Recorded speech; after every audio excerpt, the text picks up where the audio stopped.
what you want to say, baby. When you're alone in the darkest night, maybe you can give your radio back.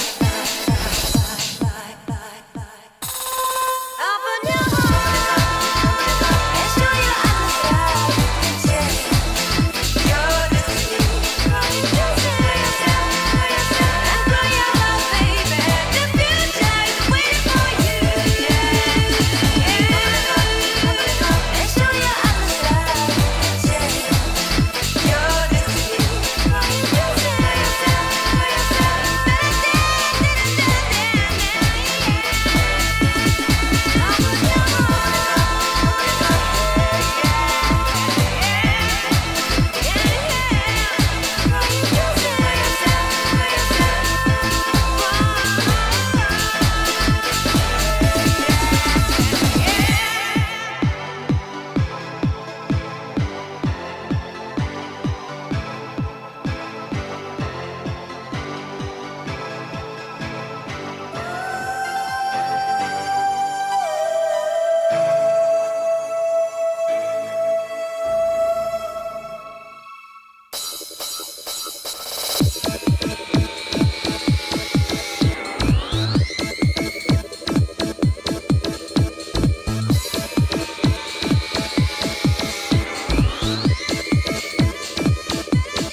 what you want to say, baby, when you alone into that gas night.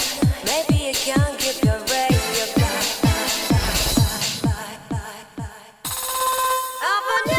What's up?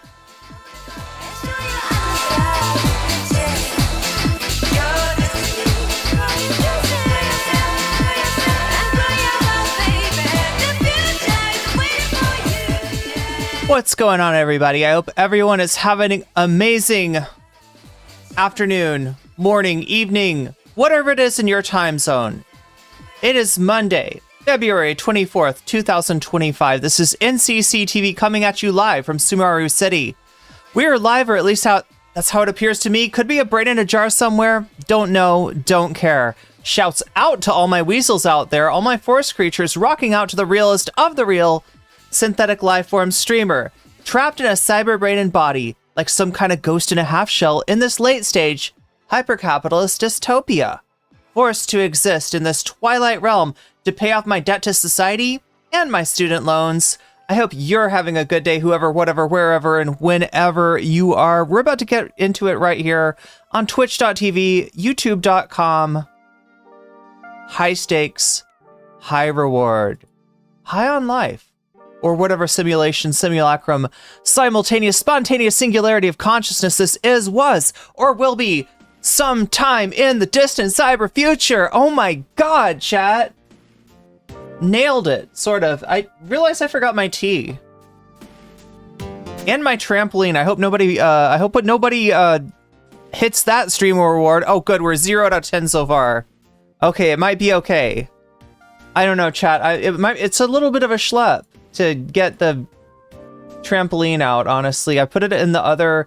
Oh my god, chat. I'm being spoiled right now. I'm in between roommates, and I am maximizing my use of the common area at the moment. It is now my gym. It has become my gym. I finally got my double-end bag up and running, which some of you might know what that is. Anybody want to chat if you know what the F a double-end bag is? Does that make any sense? A double-end bag? Anybody know what a double-end bag is? Anybody know the exquisite pleasure that is hitting a small ball and having it bounce back at you via elastic? What's going on, everybody? Good to have you here in chat. Good to have the weasels here to support me, because this is gonna be a rough one. This is gonna be a rough one, chat. We're gonna have to get through another content nuke by Ethan, but this one is worse. This one is worse than the last one. And by, like, for anybody, like, wondering, okay, when I say worse, I don't mean better. I don't mean, like... I mean worse. It's just like, wow. Holding space for the common area in a shared house, yeah.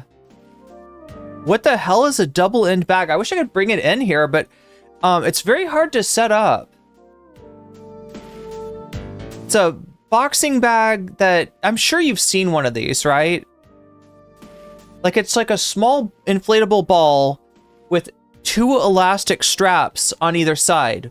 One is attached to a heavy weight below, and the other is attached somewhere above, right? And my difficulty prior was finding a place above to attach said strap.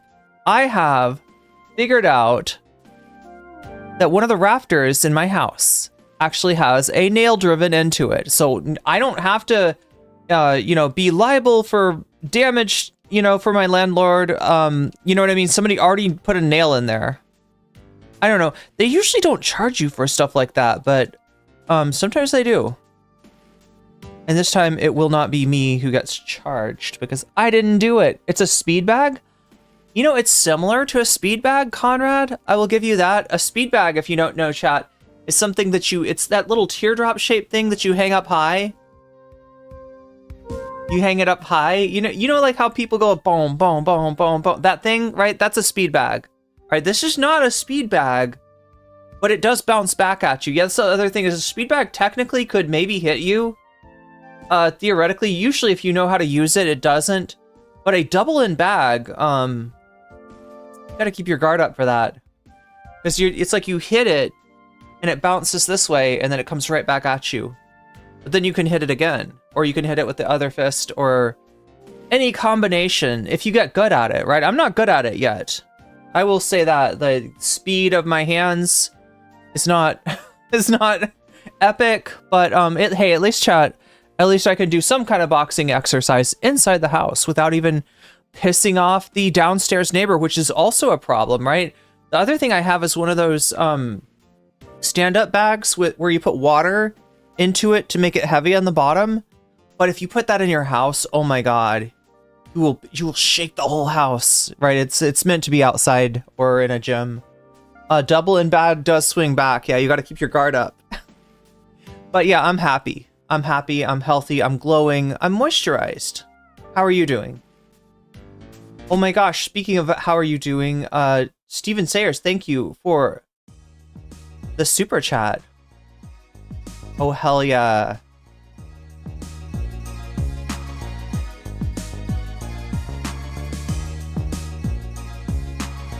Bounce on it? I'm voting for the TYT thing, says Steven Sayers. So cool. Yeah, we got two bonus goal things going at the moment, right? One is what Steven no, actually, I feel like, Steven, you just referred to both of them. You kind of alluded to both of them, right? Bounce on it is a goal for the trampoline. If you look right now, the goal, which ends in 1 hour and 46 minutes, is to make this stream on a trampoline. That will make me on a trampoline, and I'll have to go over and get the trampoline. It's a little bit of a, like I said, it's a little bit of a schlep, but you know, look, I'll do. If we hit the bonus goal, I will do it. Okay. So that's one thing. We got 2 hours to hit that goal to make the stream a trampoline stream. Which, like, how can you, you know, harass a chick on a trampoline, right? I feel like it'll make it a little safer for me. The only better thing I could do is like pull up a dog. Why am I saying it like Elon's thing? A doggy. A doogie. If I had a dog and I was, you know what I mean? You definitely, if I have a cute dog, like, right, they definitely can't harass me, but.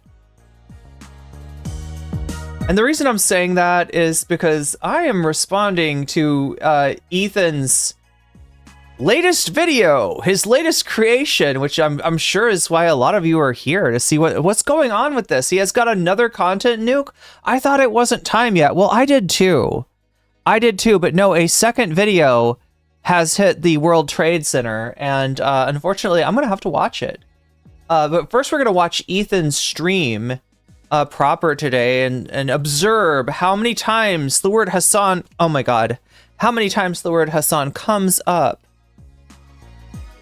which I can tell because I've got the tools to detect dog hot tub stream. Oh my god, would that be good or bad? Would that be like, chat, I've bathed dogs before. I don't think I've ever taken a bath with a dog. Do people do that? Speed bag, you know what you're doing. It really, you can ring it without, but yeah, you barely move your hands. It's like this thing up here, right? I am glowing. That's right, Rooster Rick. I am glowing. Everybody wants to bounce. Everybody wants to bounce, but like, you know, only one person so far has hit that $5 super chat goal. If we have it happen 10 times in the next hour and 46 minutes, you will earn some trampoline time. I will go on that trampoline, right? That will happen. The other thing that I wanted to mention that Steven alluded to was... Wait, voted for the TYT thing. Okay, TYT sweeps for destiny. Yeah, is the bonus goal, which most of you are some yeah, let me make sure I'm putting it on the right thing. Yeah, that's the TYT thing. There we go. 5%. Oh wait, I should show it as it happens. Let's see if we can make this work. Let's see if I can professionalize my streaming just a little bit. There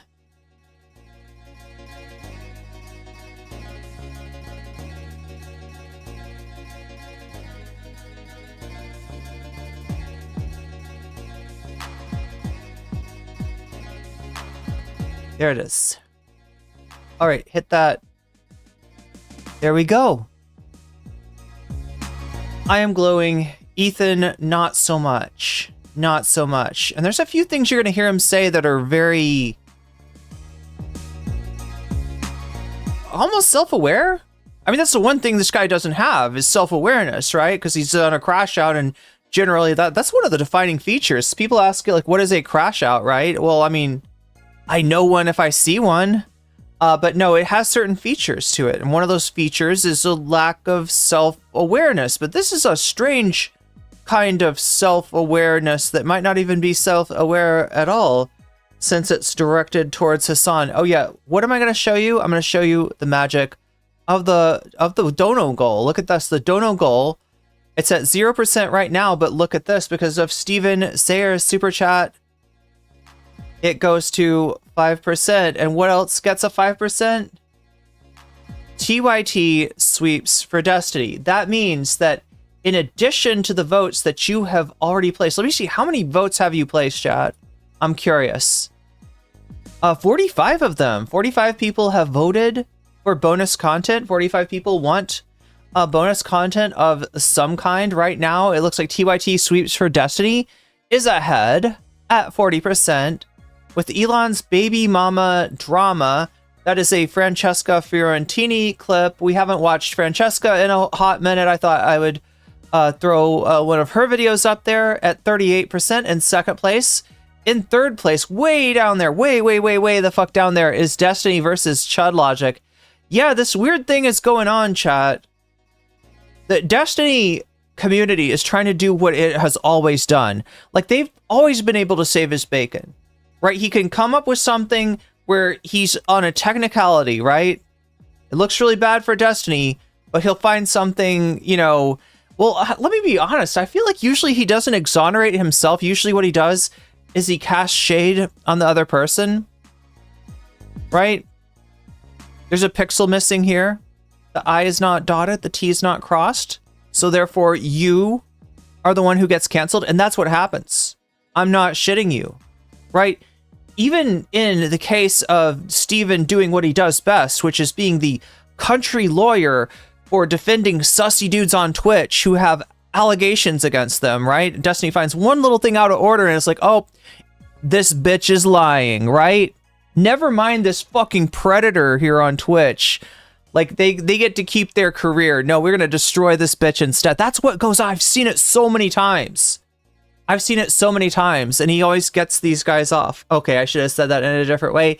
He always gets them off of the charges, is what I'm trying to get at there, not anything else.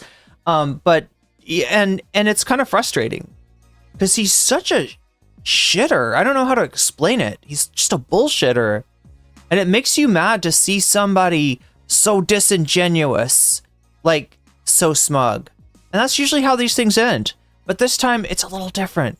Destiny's not getting out of this one, no matter how hard he tries, no matter how much shade he tries to throw on Pixie. So yeah, you know, his accusations at Pixie, which were basically like, well, maybe Pixie shared something without consent too. Dude, that doesn't make you any better. That doesn't make what you did any better. And he also doesn't have any proof for it. So, but yeah, to his fucking Diddy Jeers, to his foot soldiers over there, that was convincing enough. And they're like, aha, they know the script. In other words, chat. You know, Destiny, it looks bad for Destiny, and then he pulls out some bullshit, and they all go like, yay, and hold him up in the air and carry him out, right? So that's happening again with his community, but the rest of the world is not buying it. It's only really convincing Diddy G that maybe their dude is not, you know, that their dude is not got. I'm just in new drama already. Are you? Oh, sorry. I'm just in new drama. I think there was a comma there. Spiritually, I can sense the comma that is, I think, supposed to be there. But yeah, so that's what's going on with Destiny. That's what the Destiny versus Chud Logic drama is about. Willie Mack, I guess, was seen, even though, you know, his video is like a Destiny takedown thing, but it kind of went hard at some other people, maybe and less hard at Destiny. This has gotten Willie Mack in trouble. There aren't that many people sweeping for Destiny anymore. As far as streamers, as far as content creators, right? There's not a lot of people in Destiny's corner, but there is still an attempt to retcon what happened. And, Chud Logic, for once, Chud is fair. I can't believe I'm saying this. Don't clip this. And if you clip it, definitely don't send it to him that I just said Chud is fair. But in this case, from what I've seen, like, there's nothing wrong with Chud's coverage. He covered what happened, and it looks pretty bad for Destiny. But Destiny's, like, now trying to go after him. There's been accusations, if you look in the drama sphere, of, the Diddy Gers coming after people with harassment and doxing. And so, I don't know what's going on, chat. Bonus poll sounds like Francesca. Is it the baby mama? No! Of Elon? That's terrible. I would never make up a lie like that, chat. I would never drama bait like that. That's some clickbait. That's the worst kind of clickbait. Elon Musk baby drama with Francesca. I can see what you're saying.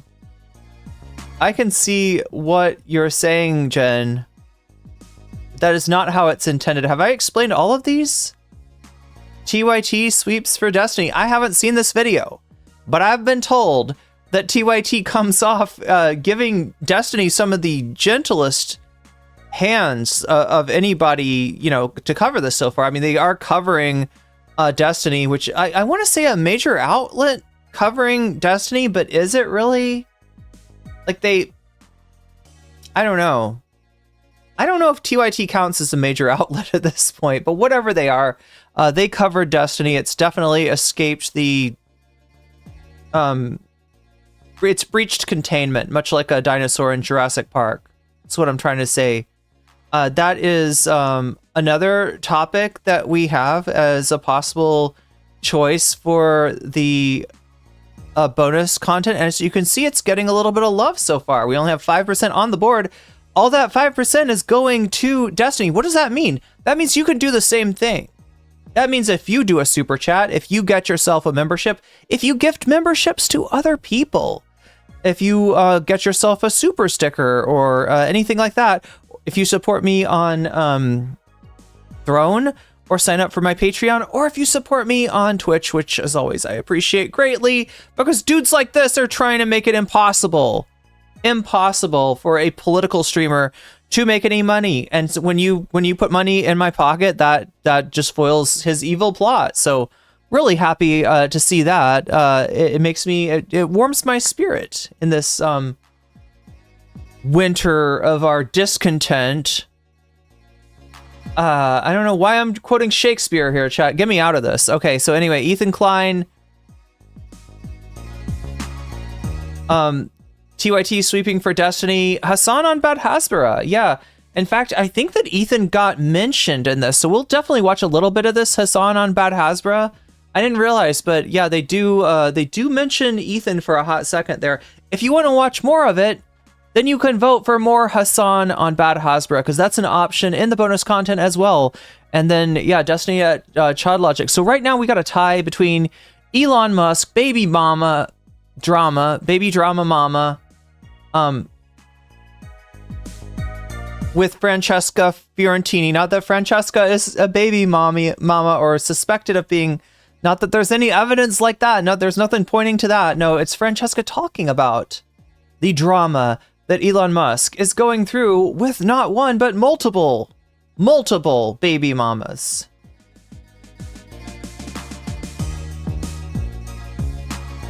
And that is at 39% right now, tied with TYT sweeps for Destiny at 39%. Then more of Hasan on Bad Hasbara is in third place, and Destiny versus Chud Logic, I guess not that popular. Not that people, I don't know, maybe you get enough Destiny already. Chat one in chat if you get enough Destiny already.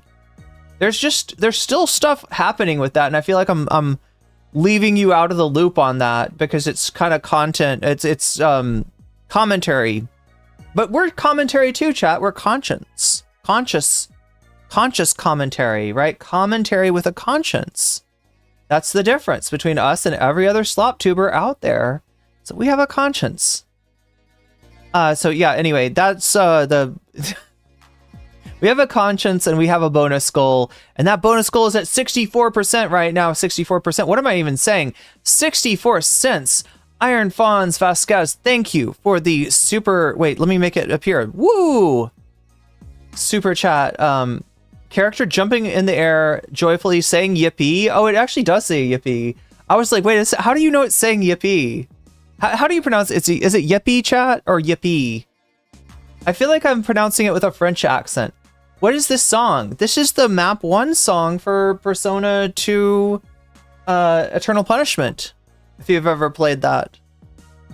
Just some old school, I guess grinding, like RPG grinding kind of music. But thank you, Iron Fawns, for, oh my gosh, what's going on here? It is just as you mentioned the music. It almost fades.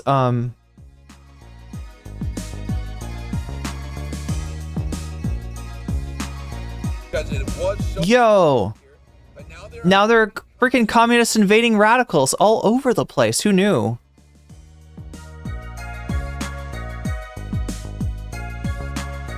Wait, what was I trying to get? Hot Ham Ra super chatted $5. I vote for TYT talking about Destiny because that sounds weird. It does sound weird, doesn't it? Yeah, they're kind of out of their lane, I think. Thank you, Hot Ham Radio, for the super chat. And let me get us to where we are. Oh, look at this. So yeah, TYT sweeps for Destiny. It's got some motion behind it. As far as the donors are concerned. And the dono goal itself, I would say, has a little bit of motion behind it. As it is now at 20%. If it gets all the way up to 100%, that is just 80% further, then we'll get some bonus content. I'll stay on a little longer. I'll cover an extra topic with you. I'll hang out and lose a little bit of sleep. No, not really that grinding music. Oh my god. I didn't realize, McGoggles. I didn't realize what I said, but yeah, you're right, I said it. Grinding music. It's for grinding coffee, right? That's obviously what she meant. Not grinding anything else.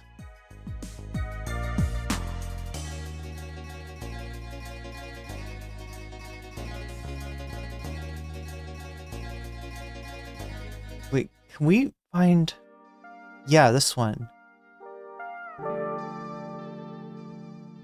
Wait, I feel like there's one other one.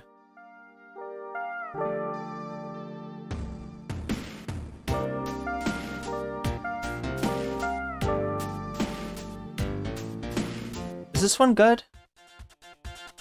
Oh, hell yeah, this feels like tonight, right? This is what we're dealing with tonight. Oh my gosh, this... I love this channel. We've got so many good remixes. Look, oh no, it's a different channel. Here, let me shout this channel out too, okay? Because if I'm gonna play your remix, your video game remix, I might as well give you some love. So if you want to see more like this, listen to more like this, if what you've always thought that Persona 5 needed was a Sega Genesis sound font, then you can find that stuff right here. You can find that stuff right here, bestie. I got you. I got you. Yeah, clearly not sex, Redmond Berry. I don't know what that is even.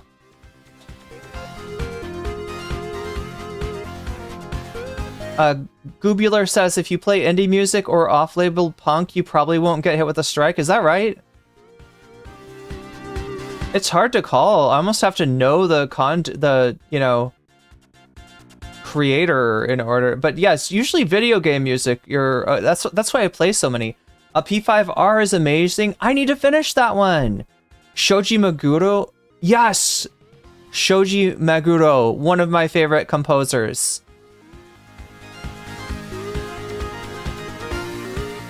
It's just oregano for pasta. That's what we're talking about. Yeah. Grinding up the oregano because you want it to permeate and flavor the food. Frown Chad says, can't stand DDG bullshit, but if you slop it, but you slop it up good? Oh my god. Oh my god, Chad. That's reminding me, like, my dog's favorite food growing up was this gravy stuff, and I'm trying to remember how it worked. My parents hated it, because it's messy as fuck. But, like, there's this, I don't remember if you pour like water on the dog food and that's what produces the gravy, or if the gravy was separate and you pour the gravy on the dog food, but it's basically slop. It's basically, my dog loved slop. My mom did not love cleaning up slop. And, you know, the laundry room gets messy enough without a bunch of gravy all over the place. But as a kid, I was just like, I was such a sucker. Any commercial that had like a gimmick, you know what I mean? Where it's like, you know what your dog needs? Your dog craves gravy. All these other dog foods, they're so dry, they're so hard, your dog is miserable. But if only you would get your dog some gravy, your dog would be like super happy. And I'm like, yeah, we should get our dog gravy. Clearly, the commercial says to get the dog gravy. And she's like, God damn television. Gravy explosion? That sounds gross. I mean, she's probably right, you know. I think it's like a powder you mix with the water and then you pour it on the dog food. Yeah. And you know how that works, right? The dog does not just like eat, like it doesn't just eat the gravy and it stays in the bowl. Like, right? It gets everywhere. It gets everywhere. And it's not fun to clean up. I mix wet food with water and steamed broccoli. She won't eat it without the steamed broccoli? Really? Your dog is very health conscious. Probably a bet. Honestly, your dog would be a better nominee for head of the Health and Human Services department, right? You know, your dog would be better than RFK Jr. at his job, I think. Like, RFK Jr. would probably be like, no, I'm on the carnivore diet. Carnivore. You can't eat any vegetables because of the lectins. They've got lectins, so you can't eat the vegetables. So you gotta have the...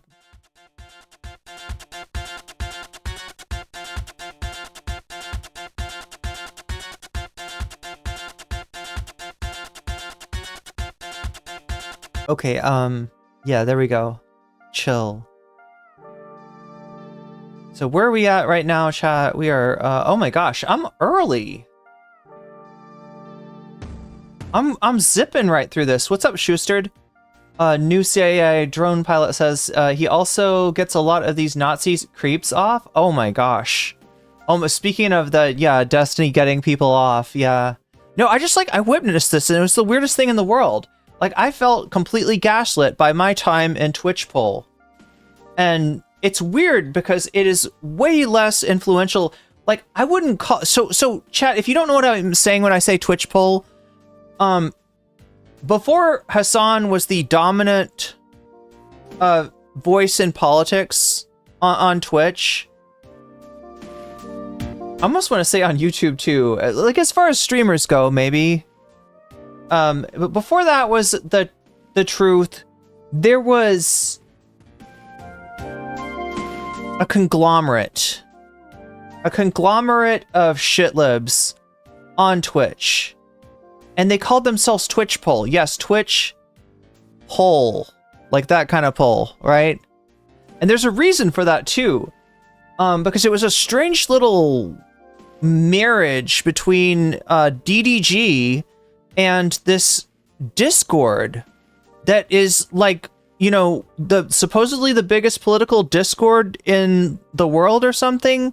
But like half of the people on there are Nazis, straight up Nazis. And there was this like, you know, interplay between Destiny's community and so it's the whole Nick Fuentes thing, not as like, you know, out of left field as a lot of people think. Like the fact that Destiny, I almost said fucked with, I shouldn't say it that way. I'm trying to be good, chat. The fact that Destiny had on Nick Fuentes, invited Nick Fuentes over for chicken and waffles, made content with Nick Fuentes, resurrected Nick Fuentes' career, resurrected Lauren Southern's career. It's not exactly a surprise to me because there was like an interplay between the debate perverts, Destiny and Vosh's communities, and this weird like Discord that like half of the people were Nazis, and the shitlibs were just like blissfully unaware of, oh my god, Rooster Rick with the $20 super something. Oh, it's a super sticker. It's a super sticker. Thank you, Rooster Rick. I gotta like, it's like my heart goes out to you, but without doing a salute. Yeah, I feel that. I appreciate that. But anyway, what does DDG stand for? Oh, Destiny.gg. It's a website. It's a website because these bigger debate perv streamers, they tend to own a website on which they embed their YouTube, Twitch, or Kick stream, right? And so since it's embedded there, they can overlay a chat onto it. So that way, instead of Twitch getting the sub money, like people can sub directly to their website, right? So it's kind of like a money. Theoretically, this could double their money on Twitch, or you know, at least increase it a little bit on YouTube. It's not that much different than just getting. I think Kick has a strange 95% payout rate. Whatever anybody throws at you over on Twitch, you got most of. But I think that's because it's the story is that it's attached to a gambling operation called Stake.com, and so they're making so much money pulling users into their gambling thing that I don't even know, Chad. I don't even know. But anyway, I'm sorry, I'm getting into the weeds, right? Vosh, Destiny, Demon Mama, Xander Hall, people like this, they have a website that they host their stream on, and they offer subs and you know, donations and stuff like that, and the perks are like on the website. It's pretty cool. I mean, it's you know, you can kind of customize it, I guess, and you know, the streamer gets paid more, so that's good too. But you know, they're but anyway, yeah, Destiny.dg. When you see those, so from time to time, I will show you logs, right? And they're not from Discord, right? They'll say like Destiny.gg on the left side, and then they'll say somebody's name, the person saying that, and what that is like offline chat, right? On Destiny's website, there's a chat that goes on 24/7 offline, and sometimes when Destiny wants to vent, that's where he'll vent. So that's why a lot of the stuff that's pertinent to this latest thing is coming from there. It's just, it looks like Destiny talking to himself, right? But it's just it's logs from him in his on-site website chat, if that makes sense. Isn't it DDLG? Oh, I see what you did there, C-Blaze. I see what you did there. And I disavow it. No. I'm supposed to disavow it. I thought it was DGG. Yeah, that's what it's called. People call it DDG for Destiny's Dork Goblins. I mean, you certainly could call it that. My heart goes out to you. I didn't think of that. No, I'm sorry. I'm not trying to pervert your kind gesture by comparing it to Elon. It just, for some reason, that shit is in my head.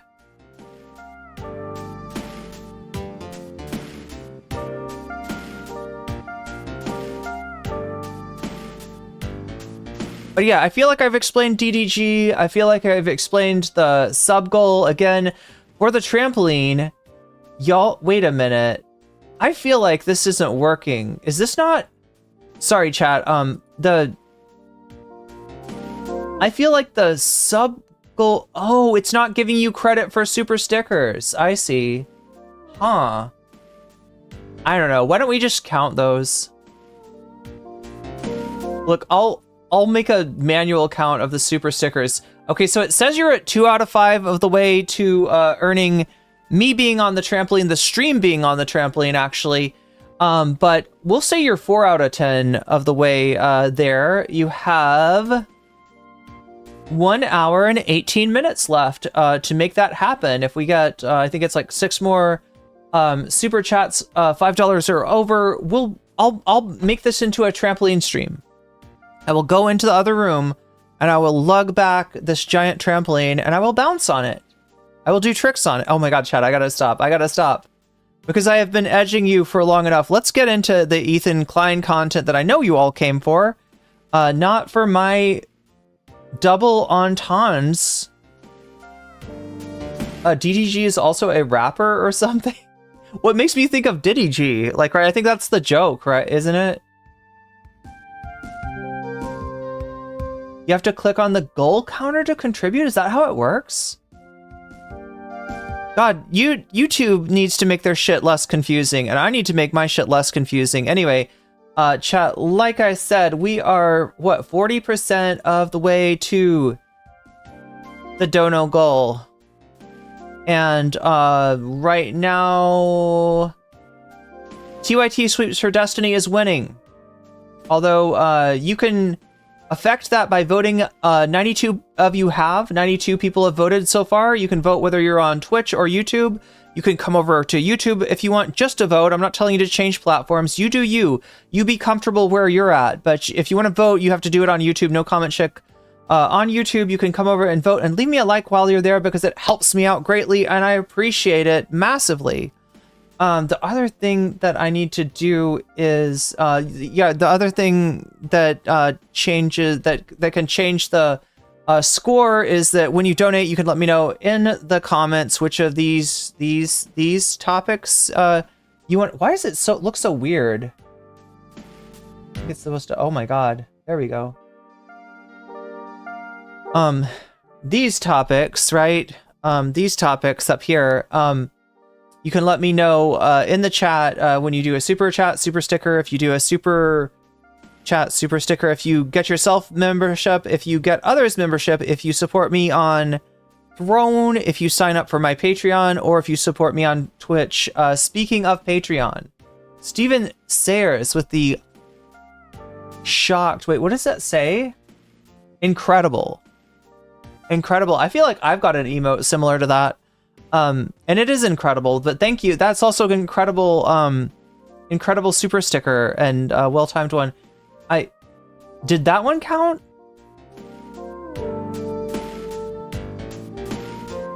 Start the content firecracker before I piss myself. You're not wrong, Seablaze. You're not wrong about the pissing. No, oh my God, chat. No, I'm not trying to invite that kind of attention. I'm just trying to math correctly and, oh yeah, and thank my Patreon. Oh wait, let me math first and thank my Patreon later. So we're at 50% of the, oh my God, don't change the format. Just change the percentage.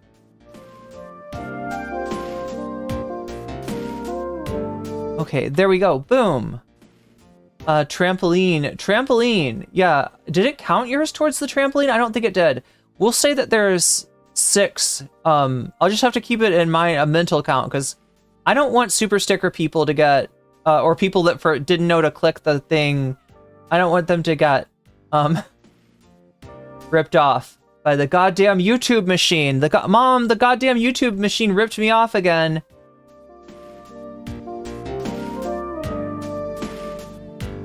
All right, so like I said, I appreciate my Patreons. And they are sometimes they have been in the past the difference between me making it and me not making it as a content creator. So massive appreciation to all you out there on Patreon, holding things together for me. Everybody on my Patreon gets access to my videos before they come out. You get access to the unedited version of that. The unedited, the uncensored, that's the word I'm looking for. The uncensored version, also sometimes with an extra scene thrown in that I haven't gotten a chance to edit out because you get it first. You get it before anybody else does, right? Everybody at the $5 level or higher also gets a fancy shout out. So I'm going to do those now. Shouts out. go to Or Else Ellipsis, go to Temporal Insanity, shouts out to Steven Sayers, shouts out to Funky Monkey, shouts out to Shaxba, shouts out to Nadia Yvette, shouts out to Moe Noip, shouts out to Ma Goggles, shouts out to Just Julie, shouts out to Jules K, shouts out to Izzy Mandius, shouts out to Infallible Fowl, shouts out to Hot Ham Radio, shouts out to Good for Gabby, to Buffy Geek, to Animos, and a fancy shout out to Zara Xerix, to Rachel K, to Crystal Saphira, and to Omega Star. There we go. Now I think we've gotten all the stuff that we need to do to make it so that I start the stream. Yes, let's make that happen. Oh yeah, the one other thing I need to do is mute the tunes. But again, this is S-Bug Zone that we're listening to here. And if you like stuff like this, this is where you can find it. Boom. If you want to give S-Bug a follow or a sub or whatever. Got an alert about, oh no. I've made the stream entirely different than what it was intended to be. So there's Ethan Klein. Let's see if he's got timestamps on this bitch yet, because it's so much easier. I shouldn't complain, chat, as somebody who never does timestamps. And only occasionally does somebody in chat do timestamps. Somebody in the comments is what I'm saying, and I appreciate that. And also people watching, because they're always like, "Why are there no timestamps?" And I'm like, because I stream late, I go to bed. If I stayed up to do timestamps, then I wouldn't be fresh as a daisy the next morning, and I need to be fresh as a daisy. But that doesn't mean that somebody in the comments can't do that, and it's massively appreciated. Even if all you do is just tell them when the stream itself starts, when the music ends, and I start talking, they seem to appreciate that. So otherwise they'll yell at me and they'll say, "Why have you not edited down these videos?" They'll get mad. So if you want to make them less mad at me, if you want to make the comment section nicer for me, then anytime somebody posts timestamps down there, massively appreciated. Ethan did not post timestamps. And look at him. I'm going to associate his current state of mind with his lack of timestamps. It is the 24th, February 24th. The year is 2025. Frogan? Wait, is he ripping off my intro? Is he gonna shout out to the weasels? Today's a base day. Base? No, he is the weasels. Episode is sponsored by the one, the only, teddyfresh.com. Is the backdrop Atlanta? No, it's. Oh god, he's so quiet. It's isn't it LA? Am I wrong, chat? Is it LA? Oh my god, our favorite person there. Barbados. Is that? I'm trying to see if that's a reference that we just. You remember don't know. those talking fish that would just say random shit when you walk by it? That's him. Coconuts in Barbados. What's on your mind? Mid-conversation. Oh, coconut. Let me go back. So if that does not show that we've literally yeah. He can't even finish his train of thought. That's a whole other discussion. I was picking coconuts in Barbados. Yeah. I mean, what? Yeah, totally, bro. That's him trying to cover him because the other dude couldn't finish his thought. So he's like, this is actually it's such a great moment. As a weasel, I resent being compared to Ethan. Well, look, there's it's like the Forest, chat. There's two sides, right? There's the dark side of weasels, and then there's. Forgot that Jordan Peterson's daughter was Oh, yeah. there for the coconuts moment. Of course she was. That's Wow. awesome. Yeah, Where and she they were was. just fanboying over Tate the whole time. They kept They're like, asking her you what Tate was fucked, like. you fucked Andrew Tate? What does it look like? How big is his dick? What did it look like? Oh, Is he man. circumcised? Picking coconuts in Barbados. Become such a prolific. Ethan, what is wrong with you? Like I needed that in my. Oh my god. Oh my god. Like I needed a mental image. Oh my god. Oh my god.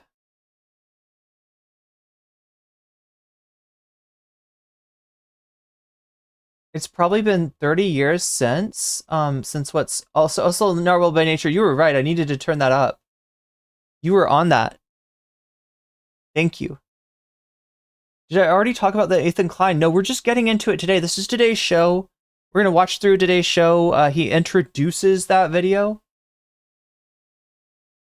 that is on his Ethan Klein channel. Meme that even and like it's pretty much the same thing as the nuke, but somehow more slop. Like there's less substance, more slop. That's how I would characterize this this nuke. They cut avocados, Blake Lively. Oh, here we go. Oh no.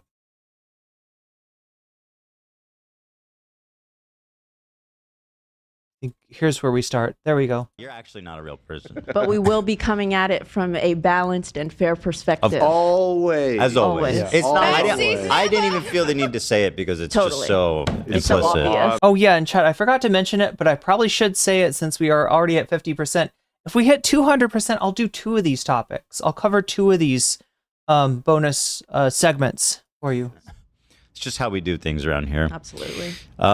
There's also some Hasan and snark shit, which is, you guys know it's hard for me. It's fun for me. It's hard for me to skip. I did just release this morning an H3, or not an H3. So here's what he's doing now, I've noticed, okay? When he first tried to take the show into that direction of let me complain about the snark or let me complain about Hasan, the chat was just like not having it. They were like, no, I came to be entertained. Make me laugh, funny man. Put the fries in the bag, right? That's what people were saying to him. And I mean, you know, he's done the content nuke. He did sort of consolidate a certain amount of the Hasan hate into his audience. His audience is like, I don't know, a good portion of it is an overlap with Destiny's audience and a lot of the other slop tubers out there. That it's so, you know, there's less resistance and just utter like frustration at this kind of thing, but at the same time I feel like the chat still, there's an acknowledgement that he's a little obsessed, you know what I'm saying? And so that he doesn't get that pushback, rather than taking whole days and you know, dedicating a thumbnail you know, with Hasan on it or whatever, he's gravitating more towards, you know, oh no, we're going to talk about Tana Mojo and Joey Graceffa, is that how you pronounce it? We're going to talk about Justin Baldoni and Blake Lively, right? He's got, you know, classic H3 topics, and then he's just kind of like slipping in some Hasan, some snark. And yes, a promo for his second channel. Here we go. Video, an Ethan Klein video that it seems to be doing well. I haven't really checked on it, but just so you guys know, it's there. Ethan Klein channel.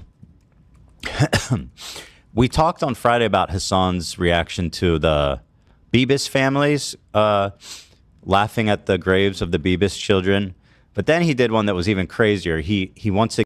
I'm sorry, that's not what happened. He wasn't laughing at fucking people dying. He was laughing at the characterization of, I think, a poster with Netanyahu on it as being propaganda. Again went on a stream and talked about how dude, do we need to watch that again? I'm trying to remember exactly what it was, but yeah, no, it wasn't him. He wasn't fucking laughing at bodies. What the fuck? Not and nowhere to be found on this. They're getting creamed, man. Oh man. They always talk about how I have to turn off comments and erase shit. I haven't done anything. So hopefully they can get in here real quick and brigade. Or maybe they're bored. It a little harder. So there it is, chat. I will never forgive Hasan Piker for this. I will never forgive Hasan Piker. Hila said, if the Bibis family comes up again, oh, should I read this? Here, let me read it. Oh, so if the Bibis family comes up on the show again, I forgot to mention that they are from a community in near Ors that was hit really bad and wiped out on October 7th. This community was of voices for peace activists, and people that actually did stuff for the cause. What's interesting is a lot of people lived in these kibbutz near the border so that they could help Palestinians. A lot of them would drive them to hospitals in Israel to get medical attention. would get supplies to them, etc. That's why they lived. It's funny because people always go, "Oh, they were doing their." Well, that's what they get for living outside a concentration camp, and it's like, well, they were there to help. They were actually living there to help. I'm helping.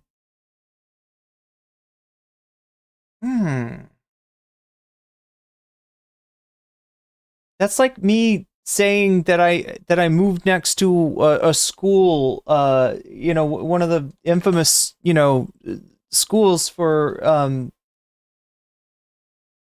First Nations people in Canada because I wanted to help.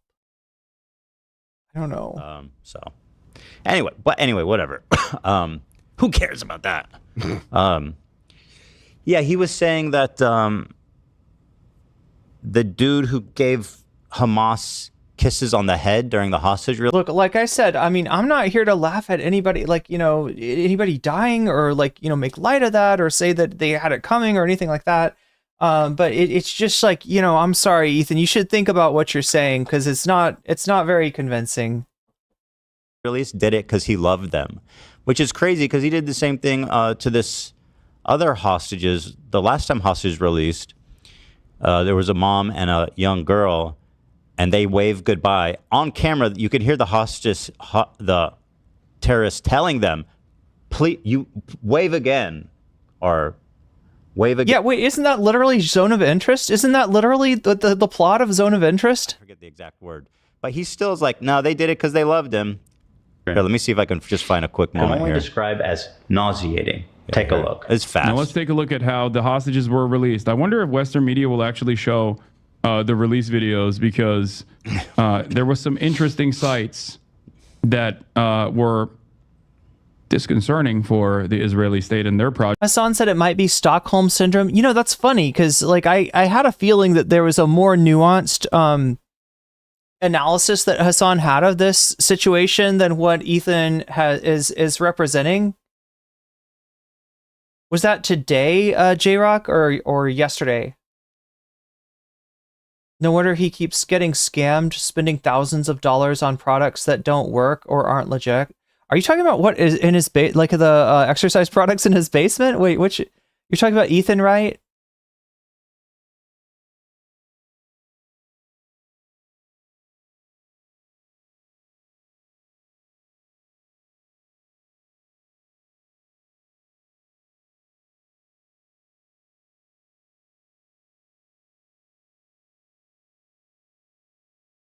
So embarrassing, so hard to make something out to be something that it's not, self-destructive and obsessive. Oh, just listen to what he says later, right? Like I'm talking about this whole, it sounds like self-awareness, but it's like projection maybe. His video views are going down, subscriber count is going down, he doesn't seem to care. He wants people to fucking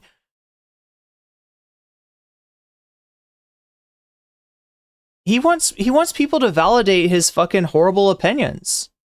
He doesn't. It's almost like chat. He doesn't care that his overall numbers have gone way down. He cares about the fact that the people that are in his chat, like, they agree with him. And yeah, that's right, because half of them are Destiny fans. Project overall, but let's see. Yeah, Will says Stockholm Syndrome is not real. Funny story about Stockholm Syndrome.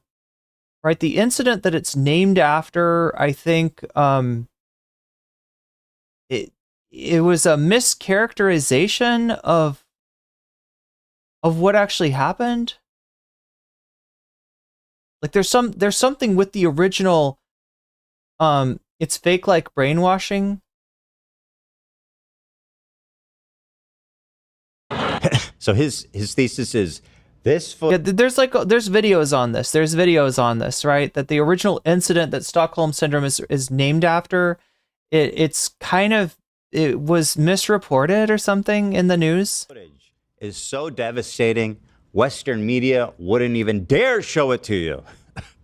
The Zionists are crying. The Israeli state is crumbling. Omar was among six. Here's an Israeli hostage who appears to be so emaciated he actually needs help walking. They gave him a plaque and a goodie bag. Oh my god, why would he be emaciated? I'm trying to figure this out. I'm trying to figure this out. Let's see. You're in Gaza during a period of time where Israel has cut off food, water, bombed hospitals. Why would he be emaciated? I can't quite figure it out.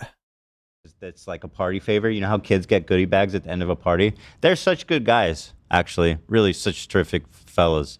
I heard there's party poppers in there and a ring pop, actually. Oh. A commemorative Hamas ring pop. So they are very caring in that way. Ethan is still claiming Hasan doesn't care about Israeli deaths. Did he ever notice Hasan barely emotes at all? He just has dry humor. Wouldn't a comedian know?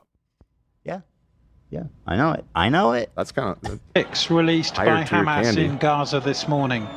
The six are the last living to be returned in this... Will, I'm not disagreeing with you. I know vaguely what you're talking about. And there's videos on this, right? Will's got a point. Hasan did not say it was Stockholm Syndrome. He said others were claiming that. Yeah, I don't even know. Some whatever chat's talking about, the last thing that Hasan said, I guess I'm not aware of this. I just saw the joke that he said, where like there was a video of a hostage being released, and they dabbed up the person that released them. And so the joke was like, yeah, they got the drug that makes you dab up Hamas, right? He didn't really want to dab him up. He was on the drug. There's a drug that makes you dab up Hamas. And so now, well, with this one. Ceasefire's first phase. The 22-year-old was paraded on stage. He'd been kidnapped from a music festival. And yet, remarkably, he kissed two of the men who had been... Uh-oh. We caught him, folks. Western media is shriveling I hope up. He said no homo after, bro. No homo. Straight up. Hey, Hasan, please give us your take. I mean, it's the same as the dudes who fucking dapped up the Hamas dudes. The dudes who dapped them up in the first ceasefire, do you not remember? And everybody freaked the fuck out about it. And they were like, oh, they must be drugged. Hamas is giving them drugs. He's so ridiculous. It's like why. so obvious they're just threatening them. It's like you don't need to drug a hostage to do something you ask. That's what hostages do. They do what you tell them because you have power and violence. Yeah. In a hostage situation, now you got to understand what is this situation, right? This situation's a little different. This is a ceasefire mandated hostage return. So in a situation... See, Blaze super chatted $20. If you're a German living in Lebensraum, it doesn't matter what your intentions are, you are still being a settler. Unless you are actively and militantly opposing the occupying state, then what are you doing? Yeah, unless you're straight up a collaborator, like, not collaborator is the wrong word. You're like a... Yeah, you're undermining the military force. Good point.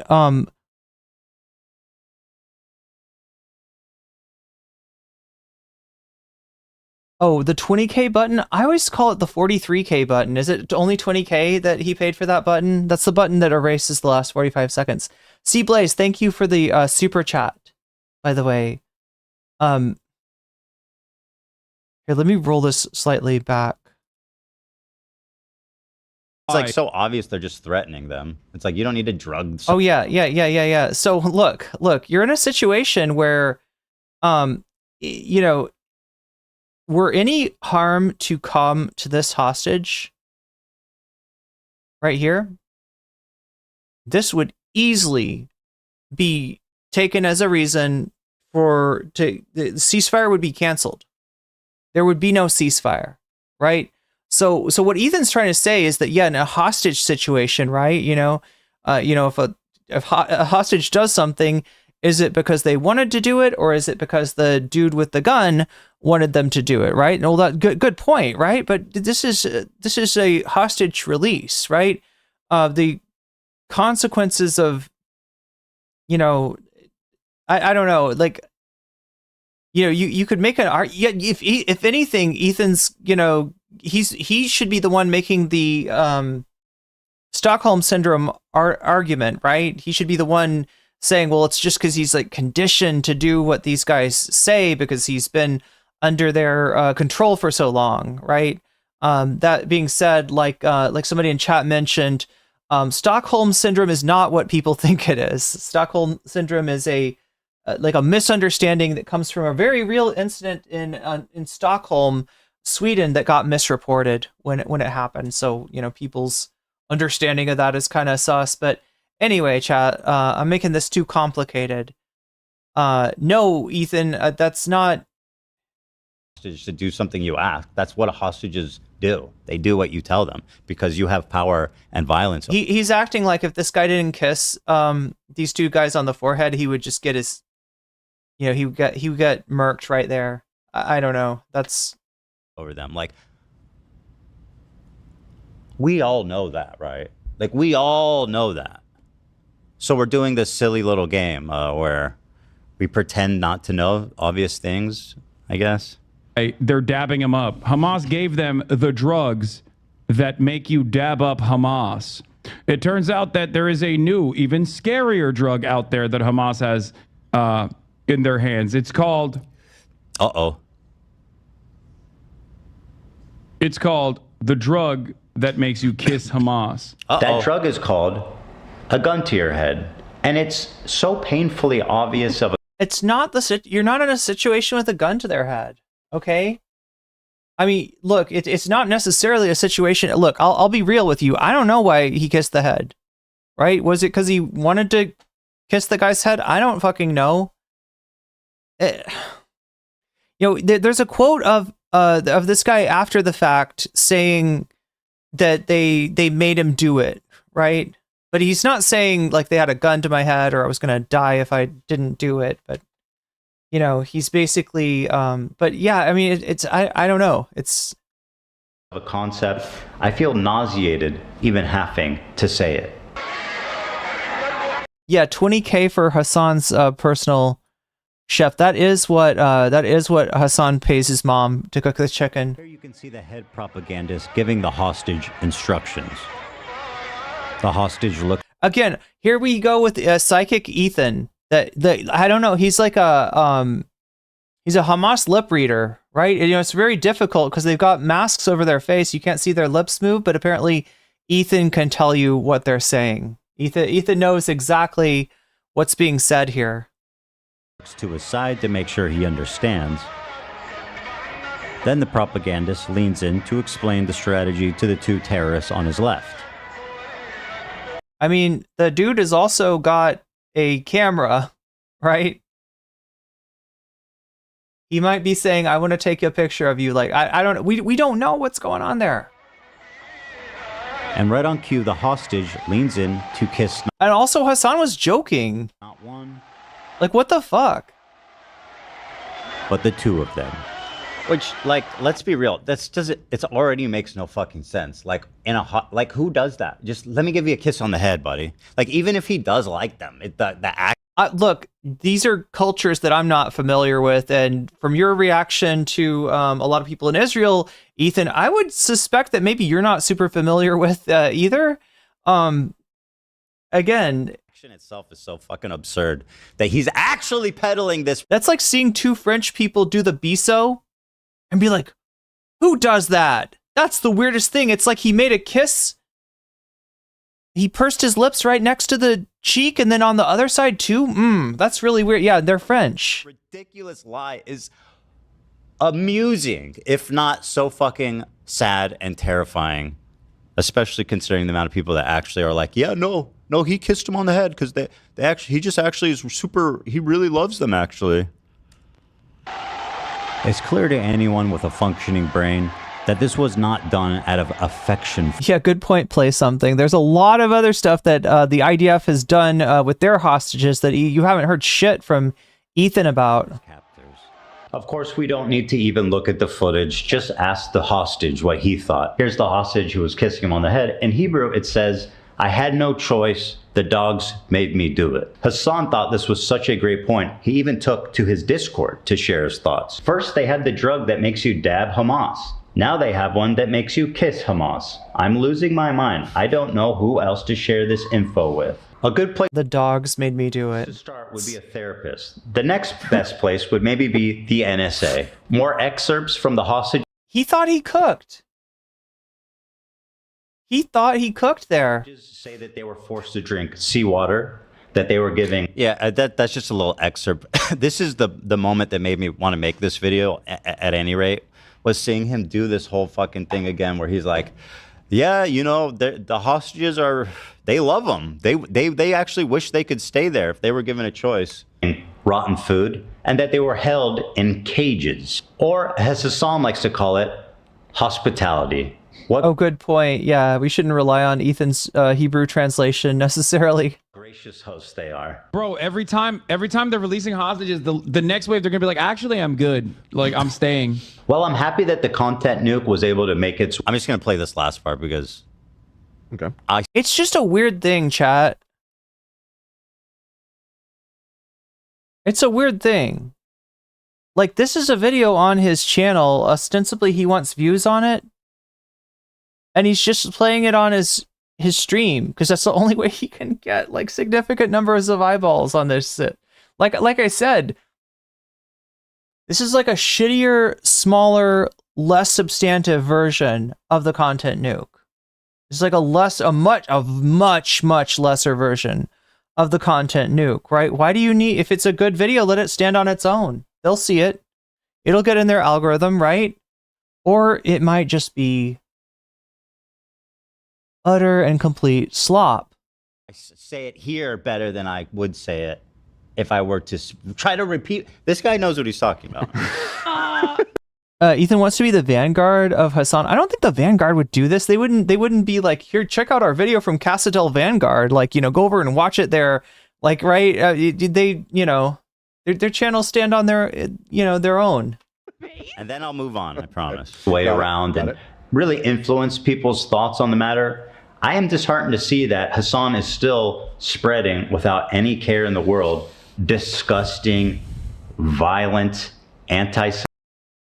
Page cuts. I'm probably projecting, but Dan is the one that sounds held hostage. Wait, projecting? Am I holding you hostage? No. That's not what you're saying. That dehumanizes Israelis and delegitimizes. Oh my God, we got the CoffeeZilla dojo back as a dark horse dono.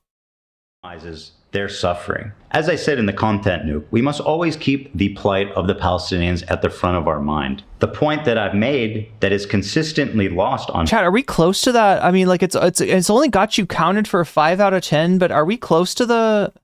I feel like we're getting closer to that trampoline goal, because there was ones that didn't get counted that should have been counted, because YouTube is not giving you the credit that you deserve, unfortunately. Hasan, is that we have. No, I was just teasing, Paige. To care about everyone. You have to show empathy for both sides. You can't laugh over the coffins of slain Israeli children because they're Israeli. Peace has never felt further away when people like Hasan are. If I remember correctly, the hostages that were freed through military action were more scared of being bombed by their government. Well, you know, I mean, like, you do get quotes like that, and then you get the quotes like get retconned. Right, it's weird. It's all like I don't want to speculate, but we got to keep it in mind that there's pressure coming on these people from the potentially the government in Israel if they're you know, if they've said something that implies that. See, Blaze super chatted $5. I made a 21 that didn't count. Jesus Christ. Well, that one counted, Blaze. Yeah, there's like, I don't know. Oh my God.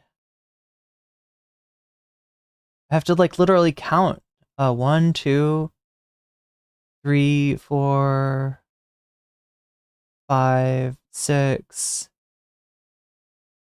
7. Yeah, I think we're at like at 9. If we get one more, I'll get the trampoline out. It won't give you the confetti though, unless we hit 10 out of 10 on that, but that might actually happen the way things are going. Thank you, Blaze, for the super chat, by the way. Are turning people against each other, fomenting hate, disinformation, while supporting radical. He's fomenting hate by saying that they've got the drug that makes you kiss a moss. That's how he's fomenting hate.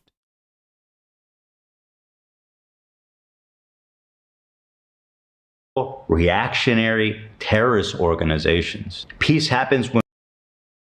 Look, if you're going to talk about terrorist organizations, let's not forget the IDF. All right? If you want to talk about an organization doing a little worse than just terrorism right now, we cannot leave the IDF out just because they got uniforms on. What the fuck, Ethan?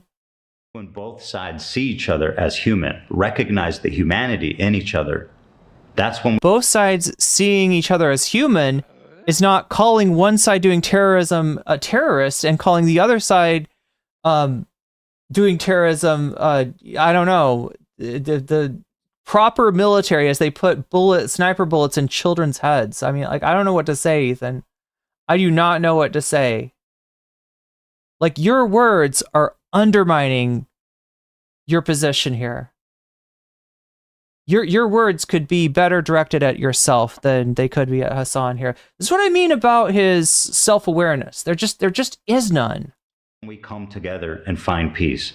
Hasan is doing the opposite. During this war, Hasan has poisoned the minds of many young people with the idea that Israelis are evil, that they are all valid military targets, that the babies are settlers. And this is the result: laughing over the coffins of slain children, unable to spare a mote of dust of empathy for innocents that were killed in Israel. And just like a radical extremist in Israel that says all Palestinians are valid military targets, which I would condemn a million times. Wait, she went to Spooky Halloween, but I saw Hasan instead, so she... Wait, Spooky Halloween, is that like a song on YouTube? Said he was stinky and threw herself on the ground. Cry and my heart bleeds for all the innocents that are dying in Gaza. Why can't you do the same? That's it. There's so many things you could be talking about, Dev. So you could be talking about Destiny literally platforming Nazis and fascists like Lauren Southern and Nick Fuentes. We could be talking about Asmongold's chat, saying W Hitler in chat, saying that he thinks there's a 99% chance that the Holocaust happened. Like, right? There's a bunch of stuff that's just Ethan is completely sleeping on unless it's about Hasan. He said Asmon was too distracting? What does that mean? Interesting, Paige. Interesting. Oh yeah, the IC is going to investigate Joe Biden and Anthony Blinken is the other one. Did Ethan call Gallant a good guy? No, it was Gila, actually. Who is filming this? Where's the maid? Yeah, there we go. Where's his maid? You can't say poison the mind of young people because the young people hate him. That's true. Ethan is one of those people who thought he was an idiot. Then he learned a bit, and now he thinks he knows everything. Isn't there like a chart of that? Isn't there like a Dunning-Kruger chart that has like the like zenith of I can't remember. IDF literally left premises preemies to suffocate in a hospital, dude. Yeah, this is she likes Halloween content in general. That's kind of, I mean, I can understand that. I think I was like that as a kid too. I think we had a Halloween book that like I used to ask to read even when it wasn't Halloween. You can't talk about him or else you won't be able to laser in on fake Hasan crap. That's true. It would be too Oh, that's what it means by distracting. Yeah, I got it. It's like a bell curve. It's this weird shape, right? There is. I can't remember what this chart is, but yeah, it's a thing. His heart bleeds. The man's poster child for liberal. He breaks his heart that Palestinians are forcing Israel to the Israeli hero, the IDF heroes to slaughter them. They are the true victims. That's right. It's called the top left curve. The graph spikes up at the start at the top left and then plummets and grows into mastery. Yeah, I think you're right. I think that's the one. That the Dunning-Kruger effect. Israelis are evil. That they are all. Oh, that's me. What the fuck, Ethan? I hope this guy doesn't copyright strike us. I just heard you say all Israelis are evil. Yep, there you go. They finally got me on record. They flipped me. That's it. You know what I mean? Like, let's. So, guys, get on over there to Ethan Klein channel. It's all happening over there, my friends. People are buzzing about the Ethan Klein channel. Frogan is quoted as saying, babe? She loves it. Wow. She loves it. You turned her around. Yeah, that's what's going on. Hasan is, I hate to use the word crashing out because that's his word. That's their word. But he's on Twitter calling me like a genocide lover. Like he's just all out. He's like, I didn't know Ethan loved genocide so much until October 7th. It's like, bro, come on. You would much rather spend your time going after someone who is actually considering genuinely going to. I just posted a graph in general. Blaze super chatted $5. I just posted the graph in the general channel of the Discord. Okay, well, let me grab that. And what else do I need to do? I think I need to grab the trampoline as well. Gaza. You know, I was walking down Rodeo Drive with Elon over the weekend, and I saw a homeless person. I thought about giving him $100. Wow. Oh, nice. Did you really? I thought about it. You did that. I didn't. What, you thought you that? did. Yeah. I thought about it. Yeah. I thought about it. And then even afterwards, I thought about it. Like, dang, that would have been awesome if I did that. Like as you were driving away? No, we walked by him. Oh, you didn't even have to pull over necessarily. Like it was No. literally right in front. He was right there. Yeah. Okay, right. Yeah. That's nice of you. That's really kind. Yeah. Thought about it. Yeah. I've thought about thinking about that once. I'm actually, I'll disclose that's a joke I read in the comments that I thought was very funny. That I just appropriate. Yeah, it's very funny. You're oh wait, is he a comedian? Chat, I can't remember. Like, I feel like we need to, like, whether or not Ethan is or isn't a comedian, it's constantly in flux, right? Some days he is I can't talk. Some days he is a comedian. Some days he is not a comedian. It just really depends on the phase of the moon and the time of the day. It's just like, it's complicated, chat.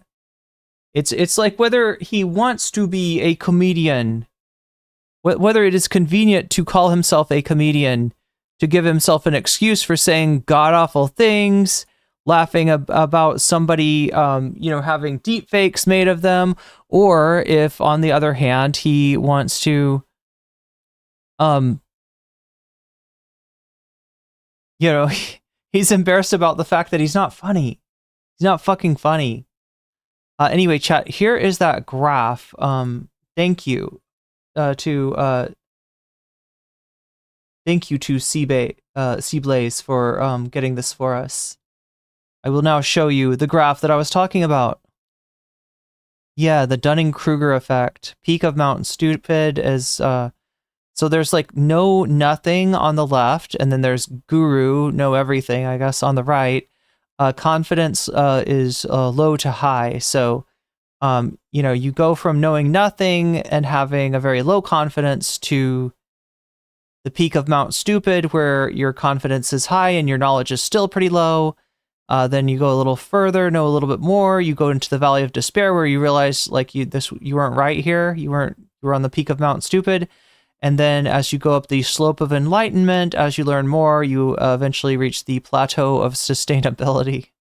That was indeed the graph that I was talking about. created. Oh. I'll give credit where it's due. You know what I mean? That's they said I huge walked by a admission, homeless dude. person and thought about giving them money today. Which I was like, that's so funny. And it is so funny. So that's what that is, folks. That's what that is? Yeah, it's definitely giving cav. And other here, chat. I'm gonna news. Wait, Smith, friend oh God, see, I almost let it like play. And so here's the deal. Like he comes back to this. I think there's like a Mike from PA segment in here. Here, I'll put it on the Mike from PA segment.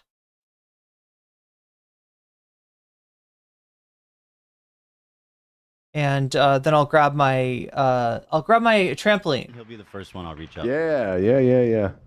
My panini, my Because chat, we've earned it. And also, there's 210 of you in the chat right now. Congratulations. Pat yourself on the back. Make sure to like the stream if you haven't already, because that helps me out greatly, and I appreciate it. And it brings more people in. We'll see if we can get to 300 tonight. Gotcha sandwich, man. Mike from PA, enemy of the show. This dick riding communist that's obsessed with Hasan. Obsessed with Hasan. Wait, no, there is somebody here that's obsessed with Hasan. It's not Mike, though. It's somebody else. Ethan, can you help me out here? It's a guy in a Teddy Fresh hat. I don't know what his name is. And he's become one of our dedicated. Let me go grab my. Like snark. Just like a snark. No, he's just making money off of your lol cow arc. That's what Mike is doing. Ass weirdo. I will be right back. Tell me how you really feel, though. I mean, he's vile physically and spiritually and just in every way. Like, he's just vile. And wow, talk about poisoning the well here, Ethan, before we even watch the clip. You don't need to poison the well against Mike. The man is poison. You can't poison. If you poison, sometimes it just turns into an antidote. Oh, true. Antivenom, if you will. Exactly. Well, you wouldn't want that, I guess. But anyway, he's obsessively watches everything we do, and you'll see in this clip the shit that people are falling for. So the H3 Productions is the new snark since they shut down. And here is friend of the show, Mike from PA, just browsing happily. Let's see. What is he? Is this like smelling salts? Like, what is this man consuming on air? Like, how many chat, look, how many prescription bottle, like, what is, oh my God. Man, this man is healthy, by the way. Bro, please don't talk to me about health while looking like that. Please. Let's just be real for a second, okay? Well, he addresses that. This man looks like he drinks fucking iced butter. Okay? I mean... I'm just being real. And he knows that he sucks hard to get it. Iced butter? Yeah. So is it just butter it's with like a ice? refreshment. But I'm confused. So do you melt the butter and then you put ice? You put hot butter. It's liquid butter, but then you fill the cup with ice. Cup of ice, liquid hot butter. You pour it in, then something happens. Probably the water makes it melts enough water that it turns into a drinkable beverage. And whatever it is what Mike gobbles down. Okay. Calls a pleasantly plump Pennsylvanian fat. Pleasantly plump? A pleasantly plump Pennsylvanian. Why does it? Okay, he's pleasantly plump. I mean, sure, I'll give him that. And he's Beverly Hills pills maxing. What does that have to do? Live on stream. It's true. Listen, it's true he caught me. I was pill maxing. And in fact, do we have any of those left or did I eat them all? I think you might have eaten most of them. They were very good. I consumed Do we know what happened to those? I got some of these left, though. We don't really believe in properly disposing of pharmaceuticals here. Chat, I just came up with something amazing while I was walking to get the trampoline. Trampoline is here. I thought of, okay, so you know what if there was a Snarklack? You know, like there was the Sarlacc pit from Star Wars? What if it was like the Snarklack? Like, I don't know. Chat, I don't know. I think I might have flushed them down the toilet, actually. Yeah. Yeah, that's what they say to do. That's what they right? say to do. Anyway, Mike, you got me. You are astute. You are really... Oh God, Dan! If you were gonna be funny, you should have said you flushed them down the toilet because you heard a knock on the door and you thought it was the DEA, and it turned out it was the I don't know. Hitting there, buddy. And we wish you all the best, don't we, folks? Based? Based? Based? Based. Based? I wonder what Mike from PA would think of my new video. I'm curious what he would say about it. I'm sure you'll find out soon. You know what I mean? Trampoline is in place. Don't watch this. What did I send that said don't watch this? Tonight. I don't know. You told me not to watch it. You sent it in our little link chat, and you said don't watch it. Okay. Right. So this showed up on my feed, and I was, for the life of me, trying to figure out what the fuck they were promoting. So I want you guys to watch this. I always mishear it like Sarlacc pit. Wait. Like Tsar? Like the Tsar of Russia? What the hell it is they're trying to promote here, okay? Okay. The head, the hands, and the heart become one, aligned, like the stars. No. What are you doing? No. That is music right there. That is music. We cannot listen to that. God damn it, Ethan. You'd think he'd be careful about this stuff. Anyway, so this is what I'm talking about, chat. The talk of Hasan, the talk of Snark. It's like kind of peppered in there. Mike from PA. Dick riding communist. Okay, let's look for HASS.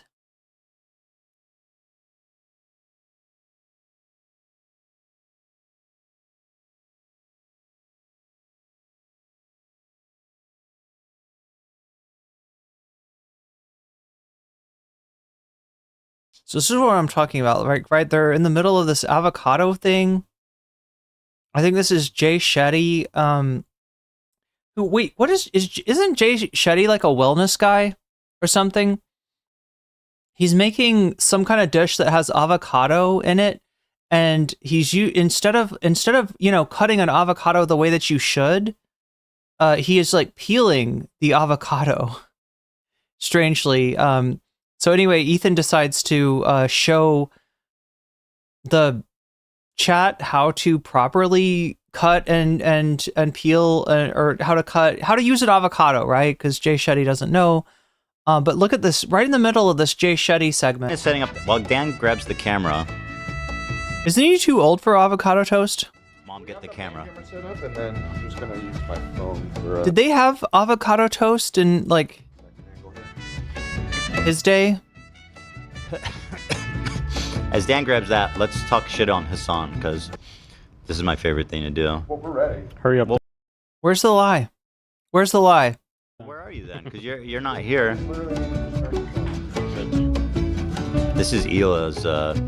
She posted a story about it. She said, "Those dogs told me I had no choice." Says Omer about the kiss to his captors. This was after Hasan was glazing them up, saying that, oh, they must have been. Chat, did Ethan always use Imgur for this kind of stuff? Or somebody remind me. Because the other place where I've seen somebody bring up a bunch of images on Imgur recently was Destiny.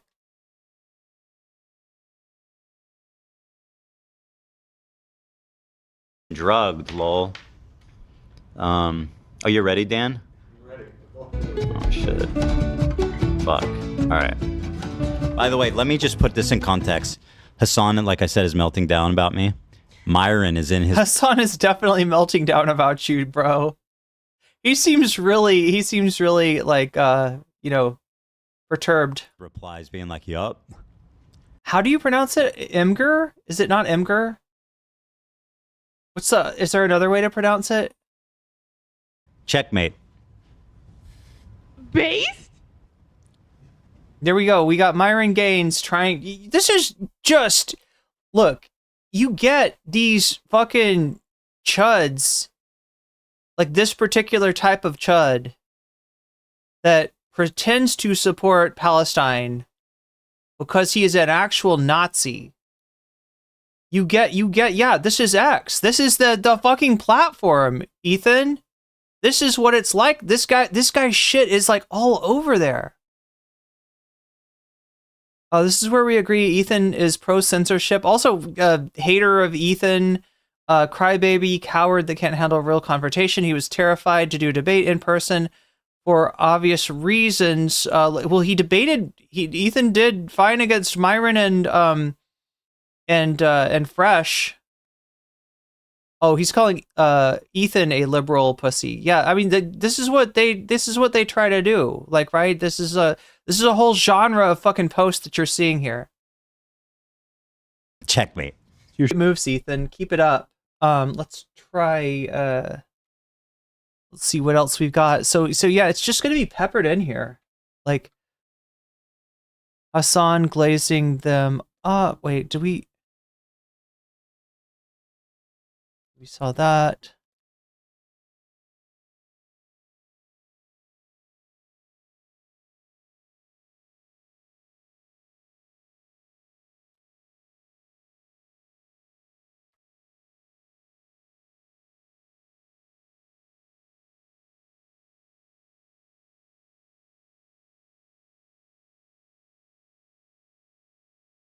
Oh my God, no, he's gonna keep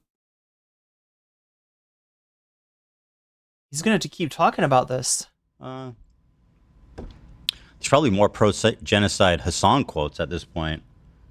Well, there are, because I have zero. He has a few. Genocide your taste buds with this.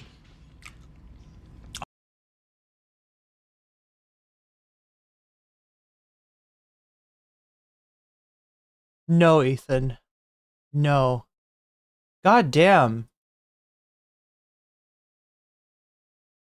As a super chatter, I say it should be pronounced Imgur, and I am correct. By the right of super chat. I invoke the right of super chat. Avocado on toast. Thank you, Seablaze. Probably not a good slogan.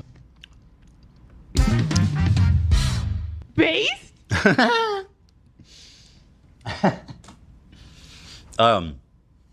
Yeah, what a fucking piece of shit. I snapped on him. Where's my response to him? Oh, here, I said, you didn't snap on shit. You were replying from behind a fucking IG account. Chat, do you know why he does this with an Instagram story?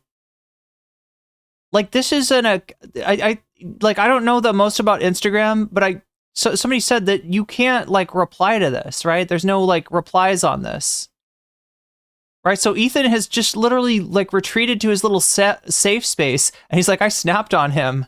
I took a picture of his tweet and put it on my Instagram where nobody can fucking reply. I snapped on. You didn't snap on shit, Ethan. nice try playing the genocide card, scumbag. You can't hide behind your advocacy. Nice try playing the genocide card. That's what it is. That's what it is. So like if you're a racist and somebody invokes racism, you're playing the race card. If you are a genocide supporter and somebody mentions genocide, then I guess this is what you do. Nice try playing the genocide card. Haha. Apparently Ethan does not care. It doesn't absolve you of shit. If you actually cared about Palestine, you stop exploiting it as a Wait, what is he replying to? What would he need to be absolved? There's like a, oh my God. For 16 months, there's been a genocide going on in Gaza. Is that what he's replying to? Israel has the same ambitions for the West Bank since it has been under apartheid occupational rule since 1967. If your advocacy is slandering and deplatforming pro-Palestinian voices, literally implying that Hasan's advocacy against genocide is tantamount to terrorism and therefore must be deplatformed, must be censored, must be banned. Right? You're literally like, this viewpoint cannot be spoken. And I can continue to pretend to be a liberal despite the fact that I am literally supporting fucking genocide. What the fuck, Ethan? What the fuck? He needs that. He needs Hasan and anybody else that's speaking up against this shit to be taken off the table so that he can fucking feel good about himself. Well, guess what, Ethan? The problem with that is that you're not a good person. Probably not a good slogan. Base?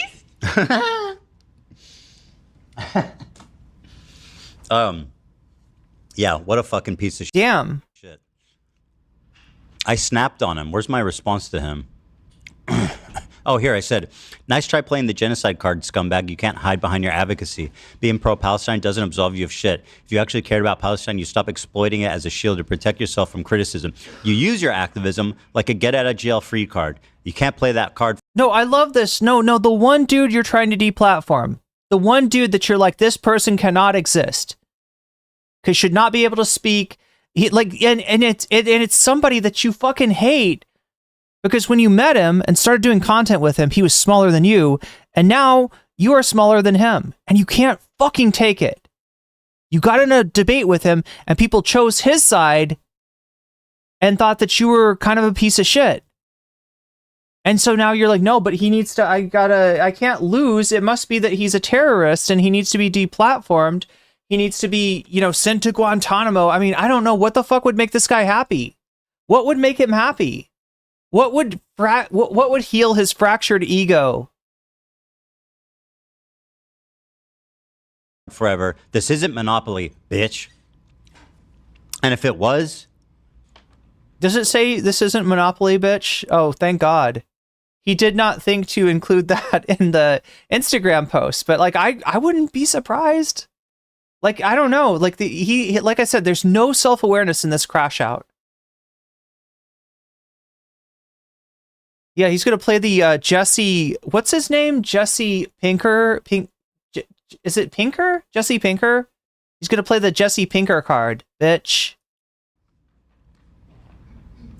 I'd have hotels on your ass. That's right. Big talk. So yeah, that's the scumbag take.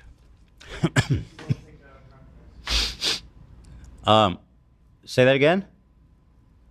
Oh, because Trump is trying to build hotels in Gaza. I was saying, yeah. I know that. I was very specific. I'm building hotels on his ass. Right. In Monopoly. Yeah, exactly. Right. No. I did see the landmine there, though. I was very. It's weird how that Trump comes out, though. You hear that?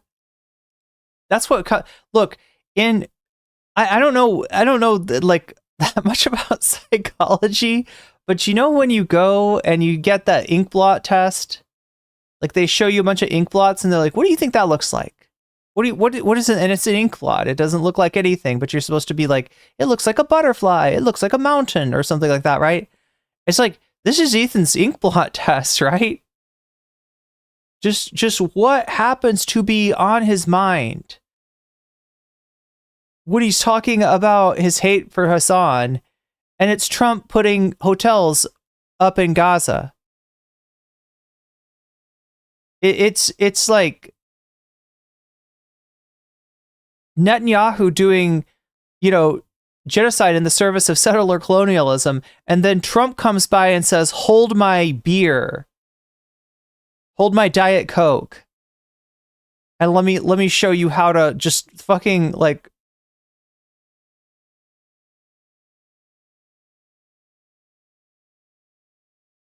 take somebody's shit and turn it into the fucking grossest thing you could imagine.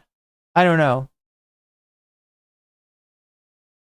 He's accidentally misquoting Malibu's Most Wanted when they say this ain't no picnic, bitch. Is that what he's trying to do? Wait, two bears high-fiving? Thank you, Narwhal, for the super chat. Trump's favorite bottom, Ethan Klein?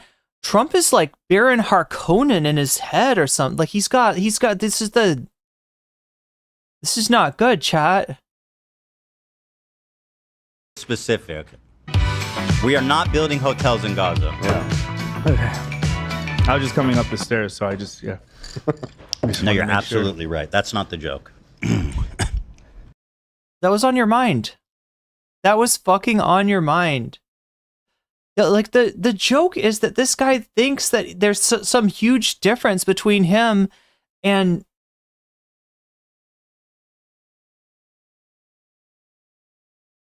Trump. Completely misses what Biden and Kamala are doing in Gaza or failing to do in Gaza. Denies fucking reality when Trump actually forces a ceasefire. Not because he's a good guy, not because he cares about Palestinians, for his ego. To be really clear, right?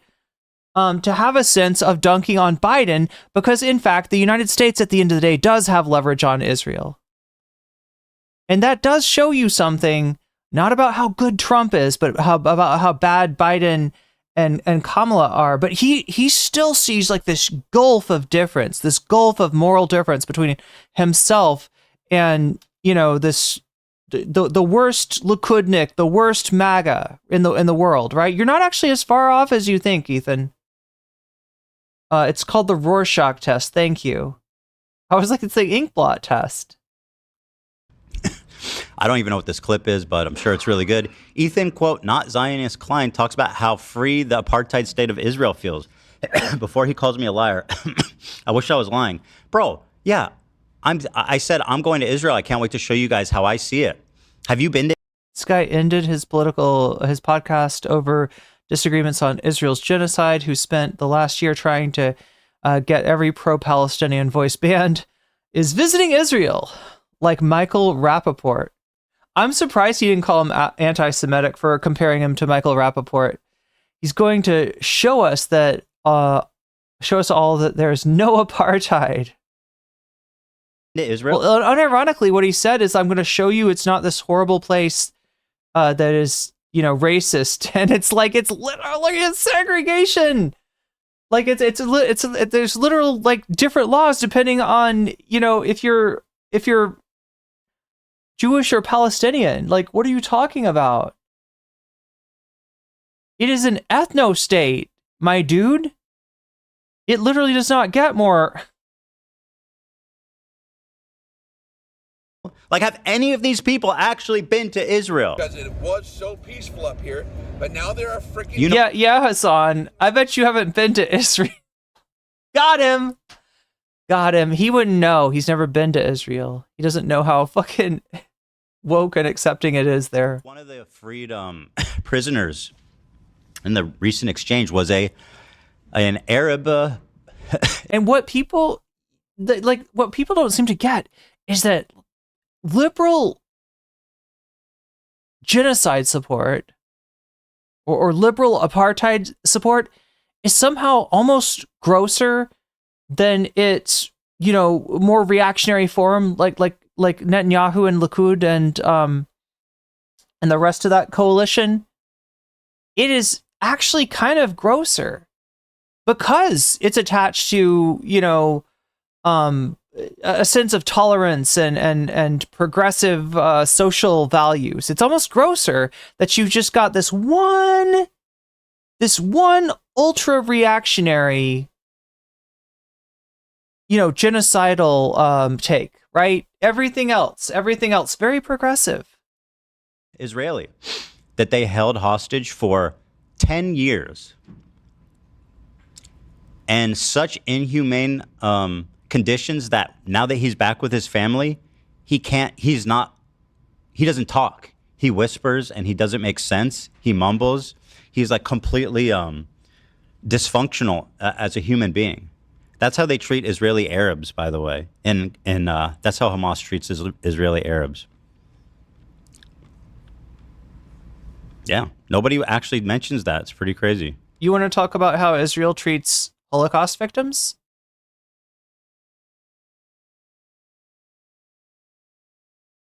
Let me give you a clue. They're not being invited into classrooms to come talk about their experience, right? They are regarded as an embarrassment, as somehow symbolizing weakness in a culture that wants to see itself as strong. You want to talk about fucking... Jesus Christ, this guy. Here's the clip, I guess, that's going crazy. I don't really check Twitter that much anymore. 1.7 million views? Wait, how's that possible? It has 3.3 thousand likes. 1.7 million views? That seems odd, doesn't it? I guess it's probably tweeted by someone else, too. I don't know. What is this? Explain this. Yeah, explain this post, please. Oh, is this the Grunk stuff? Yeah. Yeah, this is Gronk. Yes, it's Grunk. Isn't that like a... What is that? Like a... oh my god, what's that show? With the Grunkle guy?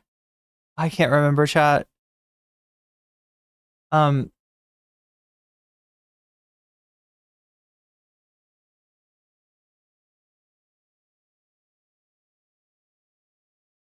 Israel's racial categories make no sense because there are many Israeli Jews of Arab descent. They are also just Arab as the... Oh yeah. Gravity Falls, thank you. Is it Grunkle Stan? Oh, I see. I'm out. Does this wait. You gotta read. Hold on. I see something very funny. Is this actually used K-Rock? Wait, they're saying that you're on K-Rock. The radio station? Yes. Look. It's all cut off. I can't even fucking see This is a it. great website. It's a fantastic website. Jesus, how am I supposed to read it? Okay, here. There you go. Ethan Klein Content Nuke podcast and a public figure known for his commentary on social political issues is shown in the image speaking on K-Rock FM.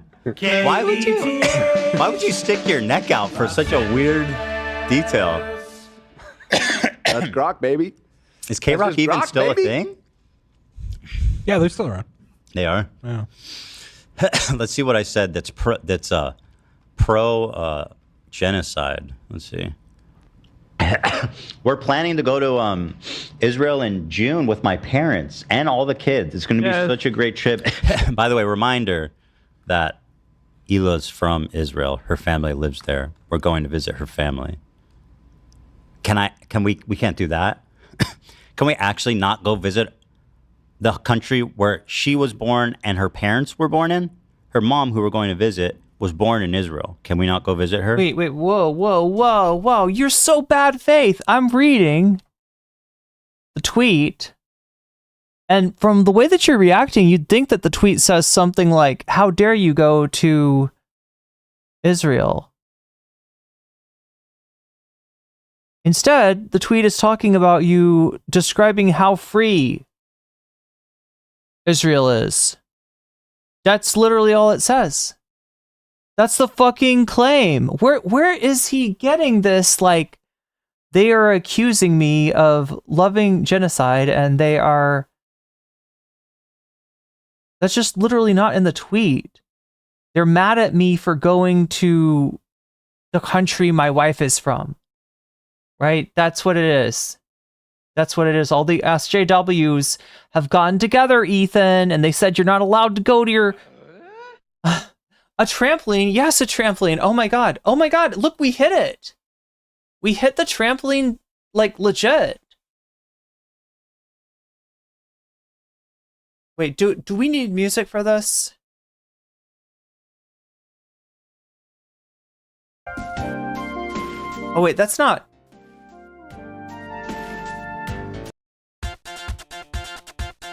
There we go, chat. Are you ready? We hit the goal. It's 10 out of 10. I think that's like the first time we've done a 10 out of 10. Yo, Omega Star. Almost a full year of membership. Thank you for re-upping your membership. And thank you also for the super chat. There we go, chat. Are you ready? All right, we're going to go back into the Ethan thing. I'll still bounce, though. and I'm actually really excited to go there. I want to show you guys. You haven't been there in so long. It's been a long fucking time. Yeah, I lived there for 5 years. If anyone doesn't know, obviously it's a big part of my life. So what I want to do is show you. What he's not addressing is what they're talking about, which is his characterization of Israel. That's what the tweet is literally about. He's so disingenuous. How I see Israel, because you don't see that when you listen to Hasan and you hear all these fucking left, like mega lefties talking about it, like the max left, super racist, like the max left, crazy, like it's like the South Africa of our times or something like that. Yeah, those crazy leftists. Style of society, like a place that holds like a ton of people without any sort of charges, and has been caught using hot metal rods to assault them. And then when there is an attempt to hold those soldiers accountable for what they did, the legislature, people from the legislature come to a January 6th style protest that actually works, that actually gets these dudes that rammed hot metal rods where the sun don't shine to torture people, gets them completely out of any accountability. They did that shit, chat, and they are free men in Israel. How fucked up is that? That's what people have a problem with. You talking about a state like that as some kind of fucking oasis of tolerance. It is not, sir. It is not. Can't wait to show you guys how beautiful, how multicultural, how like free it feels for people, or just how free it feels. There you go, Ethan. Fucking self-awareness, dude. Just a little bit of self-awareness, I think, would go a long way. How free it feels. Yeah, on that side of the fucking wall. On that side of the fence. He just said how free it feels. Right?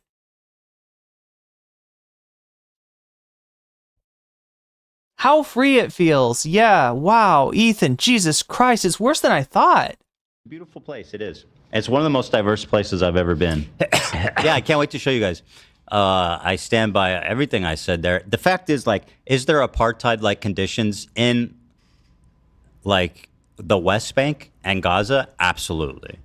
No. But that's not in Israel, so...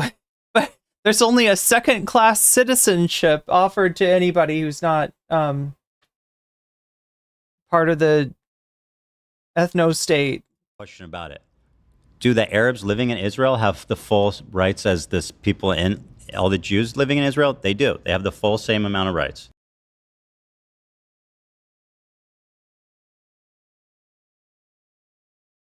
Wow. Wow. I didn't know he could make that clip worse, but he's doing it. 2 million of them living in harmony in Israel with Jewish people, coexisting together, working together beside each other. While people languish in an open-air prison, while they have the food and water and power and medical supplies cut off to them. Yeah, god damn. And also, even what he's saying is not right. Even what he's saying is not true. Living in harmony. That, damn, Ethan. Damn.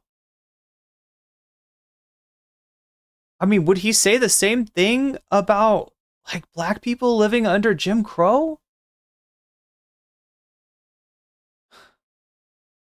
You know, serving in government, you know, serving in public office, sitting on the Senate, like, this idea that they're just walking around like second-class citizens in, like, television.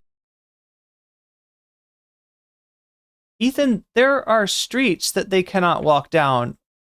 I don't know what you call that kind of citizenship, but it doesn't sound very first class to me.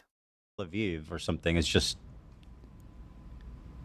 It's just ridiculous, and I look forward to sharing that with you guys. now, again, that's not a defense of what's happening in the West Bank and in Gaza, which is absolutely under apartheid-like conditions there, with checkpoints and walls and security points just to travel in their own area to get into Israel if they need to work or visit someone is like extremely onerous military checkpoints. So yeah, in that case, it is fucked for sure. In that case, but I do feel that people have a total misconception of what life is like in like Tel Aviv and Jerusalem and Haifa and just like Israel at large. Just out of curiosity, do Arab Israelis, do they serve in the army as well? They can. They're not forced to, but they can. Okay. A lot do. They give them the option. But yeah, a lot of them do. And there's lots of Arab Israelis who are high up in the military. Generals, you know. It's the thing, people don't really, you know. And it's crazy because, like I said, the Hamas and these terrorists, they fucking hate. You know, on October 7th, they were killing the Arabs too, the Arab Israelis. There was an Arab like security guard that was going to help everyone to try to fight off Hamas. He was murdered. There's a bunch of Arabs that lived there that were murdered. This guy who was kidnapped, held hostage for 10 years and kept in such inhumane conditions that he came back to Israel nonverbal. You know? Like they don't like the Arabs that live in Israel either. So yeah. He said, no way. The guy who ended his podcast over disagreements on Israel's genocide, who spent last year trying to get every pro-Palestinian voice banned, is visiting Israel like Michael Rappaport. He's going to show us all there's no apartheid. That's fucking awesome, bro. Also, what, like Michael Rappaport? Like, what do you mean? Like, Here we go. Family lives there. I'm assuming Michael Rappaport is just like a super inflammatory, like pro-Israel voice. I don't know. Yeah, he is very pro-Israel on Twitter. He always does this. He goes, he's visiting Israel like Michael Rappaport. It's like, well, my family lives there. And then he goes, Ethan has the same talking points as Ben Shapiro. And it's like, well, you have the same talking points as terrorists. Like a lot of them. You know, it doesn't like, me and Ben Shapiro probably agree on a lot of things. For example, like that, you know. Yo. Redemption's a good movie. Or we're both two-state, probably. I think he probably was he in that? Worse than that. Maybe he's like in a zero state. I don't know. But most people are two-state, you know. Does that make me like pro-genocide? Just because like we shared these opinions? No, obviously not. Towards Franny. Make Hasan a full-blown terrorist. If it did, Hasan would be in prison for towards Francesca. Can we fucking please acknowledge how cringy this photo is? Why are we letting him get away with this?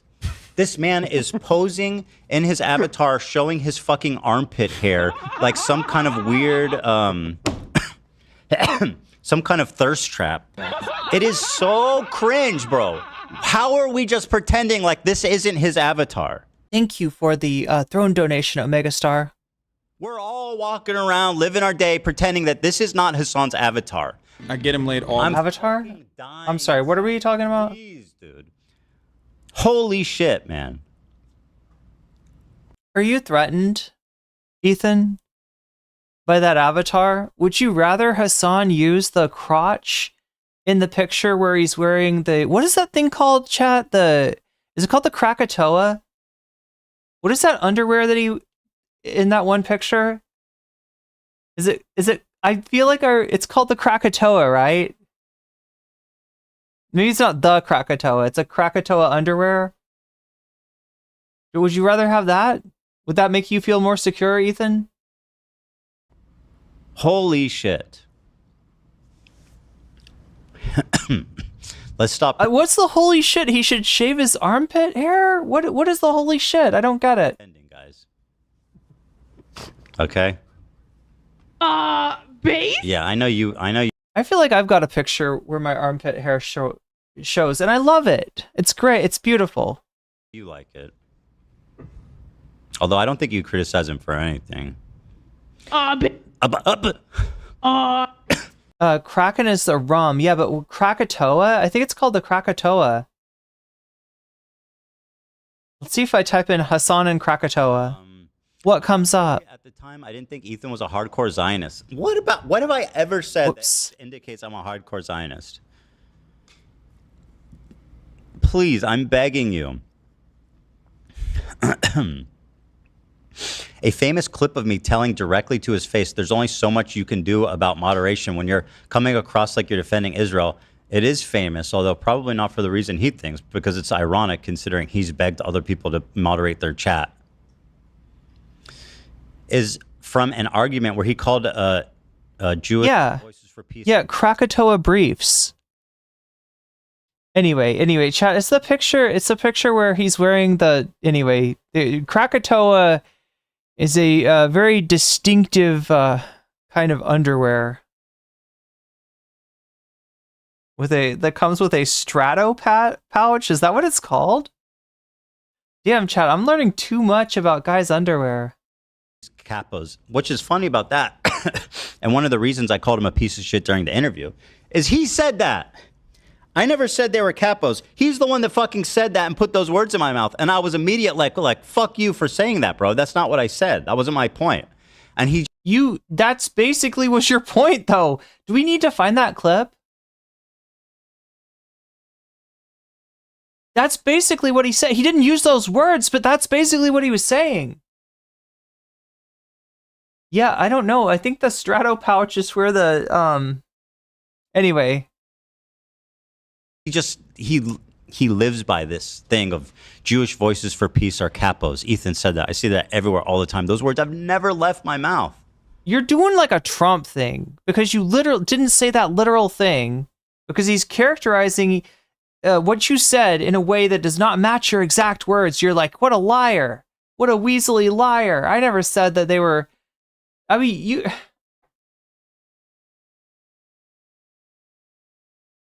He basically described that, yeah, Hasan just put the fucking word to it, that's all.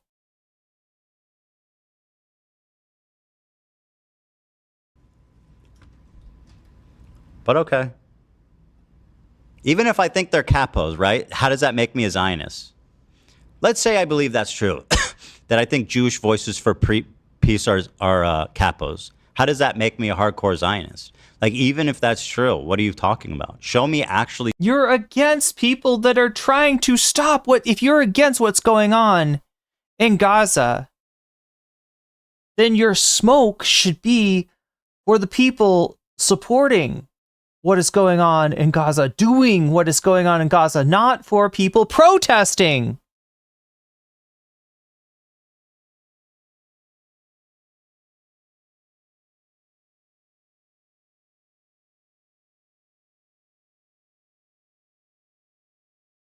Saying that I support that I think believe in Jewish supremacy where Jews are entitled to the land, or that we need to get rid of the Arabs. I don't know what being a... Who said that? Who said that? Did anybody say that? Is that what he's reading? Wait, is he doing the thing where he pretends like he uses different definitions for Zionism? Hardcore Zionist means exactly to him? I'm not drawn. In which video does Ethan... In which... They quote tweeted what I said to Hasan about playing the genocide card. This guy says, in which Ethan Klein doesn't deny loving Israel or genocide. Why would I need to... First of all, I do love Israel. But why would I love genocide? I was literally calling him out for being a scumbag and, avoiding accountability by just saying that he's pro-Palestine. Anyone with a functioning brain knows how dishonest of an argument that is. Everyone! Why would I need to deny that I'm against genocide? It's just fucking dumb. Can you show me a single bit of evidence that I'm pro-genocide? I'm still waiting. But yes, I love Israel. Does that make me a bad person? What's wrong with loving the place that you live, that your family's from, that your wife grew up in? Oh my god, you're literally arguing with some rando on Twitter. Is this not a rando? Maybe they're, I don't know, chat. Maybe they're a big account. I don't do Twitter. anymore, so I wouldn't know. But it feels like he's just calling out a Twitter account. Loving Israel? What do you mean? What's wrong with loving Israel? Is that inherently an evil thing? It seems fucking insane. An insane statement. He said, I'm not a drama content creator. Well, that's a stretch. I've stayed silent on Ethan. That's a big fucking stretch. Since I said I'd rather talk in person, he can't handle a I love how he does that. Since I said I'd rather talk in person. More or less. Yes, he has, right? Like if you say I stayed silent on Ethan, no, that wouldn't be true. But that's not what he's saying. There's a condition on that you're conveniently leaving out. Just, he's so bad faith. And this is like, I don't even think that he necessarily saw that. I think it's just kind of a reflex for him at this point. I think it's a reflex for Ethan to just like, you know, here's something, oh, that's a bad thing, let me dunk on it. That's a bad thing. Like, right, he just doesn't, why would he give it a chance? Why would he read the rest of it? That's something I can dunk on. Let me go ahead and do that, despite the fact that that's not what he's saying. If you read the rest of the tweet. What's wrong with loving a genocidal ethno-state? Yeah. back and forth, bro. Please, you're a... It's so crazy how this guy spent his whole life talking about debate perverts are like the worst people alive. You spent your whole life talking about Vape Nation. What is your problem? It's like the worst thing you can be. And here he is exhibiting like full debate necrophilia. It's weird though. You want to engage with Hasan, but you don't. The opportunity to talk to him in person is not the least bit enticing. It's not just enticing. It's something you want to avoid. Steven Crowder style. Do you think that Hasan thinks that Sam Cedar is a bad guy for wanting to debate Steven Crowder? Do you think, is that what you got? That was what Hasan's ethic was like? Chat, everyone who does any debate at any time is a bad person. I never do debate. That's not true. Hasan has debated plenty of times, early in his career, in the middle of his career, even recently, right? He debated Bradley Martin after the election. I feel like Ethan had a chance to debate Steiny, right? Ethan's friend from the Nelk Boys, Steiny, is a big Trump fan, and it did get brought up, but Ethan just like put that. Like, Ethan could not handle Steiny, I don't think. Yeah. He is a debate pedophile, a necrophiliac. So Ethan's just playing off of the idea of like attaching perversions to the word debate. So like what, he's just adding necrophilia. Or that's a word I shouldn't say. He can't handle Damn, back and forth. chat. Like, that's really what you think. There's certain words that YouTube would just prefer that I never say. That's one of them. Is happening. That's why he only cries on IG stories where you can't see replies. You mean that I don't go on the platform owned by an actual white supremacist Nazi? That's why it is, because you're principled and you don't like Elon Musk. Good job, Ethan. Good job. Saluter. That's why he deletes comments and bans subs and tries to dox Redditors. Coward. What are you... Hate really ages you? Yeah. About, bro? Can you actually just respond to any of the... Do you see how hard he tries to avoid any fucking criticism? What are you even talking? Like, Ethan, how many times are you going to bash your head against a brick wall? The results will be the same. The wall is still standing, and you have a hurt noggin. Like, stop crashing out. All right, you're just like, eating L after L after L, and you're like, no, but this time is going to be different. This time I'm going to get. You're the Wile E Coyote, right? You're like, no, I'm seriously though. The Roadrunner, painted a tunnel on the side of the mountain, and the Roadrunner ran through it, and then I tried to run through it and I couldn't. I bashed against the rock, but this time it's going to be different. I got a brand new toy from Acme, and this time we're going to get the Roadrunner. And then this is... Chat, the weirdest Coyote and Roadrunner to me was the one where the Coyote, just in the middle of chasing the Roadrunner, he sits down and he starts doing a lecture about Roadrunner meat and how he wants to cook it. And he's got like a like a pleasant like British voice. And he's just like, he's literally like talking about like what it would be like to eat the Roadrunner. But the whole thing is because it's the Coyote and the Roadrunner, you know it's never going to happen, but he's talking about it. It's a little bit surreal. The coup d'etat. This is when Hasan... The coup d'etat. Maybe looked in the mirror and said, wait, am I the baddie? Myron Gaines comes in. This is where we agree. Oh, curse. Wait. Chat, Myron Gaines. I feel like Myron Gaines has another friend on the left. I'm trying to remember who that is. Anybody in chat know? Myron Gaines, famously pretty loyal to a certain content creator on the left. Anybody know who that might be? Content creator who did a red pill arc where he went on Fresh and Fit like multiple times. Multiple times. Anybody know who I'm talking about? Yes. That would be Destiny. That would be your man, Ethan. Ethan. Wait, do I have this? Oh no, of course I don't. Of course I don't have it. Like I had it out earlier. This shouldn't be too hard to find.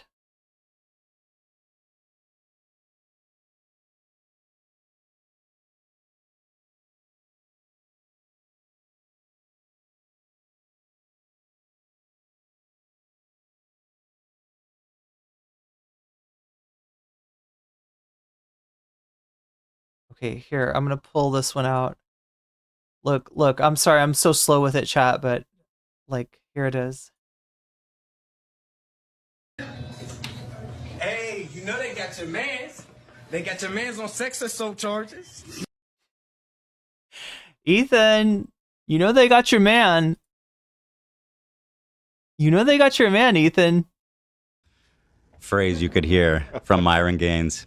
Ethan is a pro-censorship crybaby, coward that can't handle real confrontation. Bro, when you came on the show, you bitched out. You clocked up. That's a fucking insane take from him in particular, considering you directly confronted him about his anti-Semitism. And I couldn't have been more. It's weird that you got so many balls when it comes to somebody of the intellectual rigor of Myron Gaines, and yet when it comes to Hasan Piker,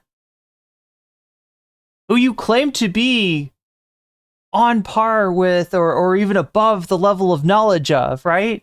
When it comes to Hasan Piker, not so brave, are we? You pull a little Steven Crowder. Confrontational. To the point where you locked up. Yeah. You just turned into like a fucking, like a Helen Keller. Okay. All of a sudden you forgot how to talk and see.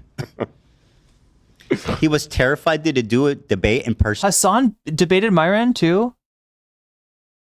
I've never seen this advisory. Where did it happen? Did it happen on Hasan's show or Hasan's stream? What is this fucking insane retelling? For obvious reasons. What is the obvious? Anyway, I'm a liberal pussy. I love that he agrees with you though, Hasan. Does that, by the way, yo, he has the same opinions as Myron. He's saying the same shit that Myron Gaines would say. How are people supposed to think about Hasan? Obviously, he's anti-Semitic. If he has the same opinions as Myron Gaines. Of course, that's an illogical fallacy, but it's one that him and his audience use all the time to say, you have opinions that Ben Shapiro has. Of course people are going to think you're pro-genocide. Can we use our brains, please? Stop this stupid fucking nonsense. You have a similar assessment of the character of Ethan Klein to Myron Gaines versus you have a similar opinion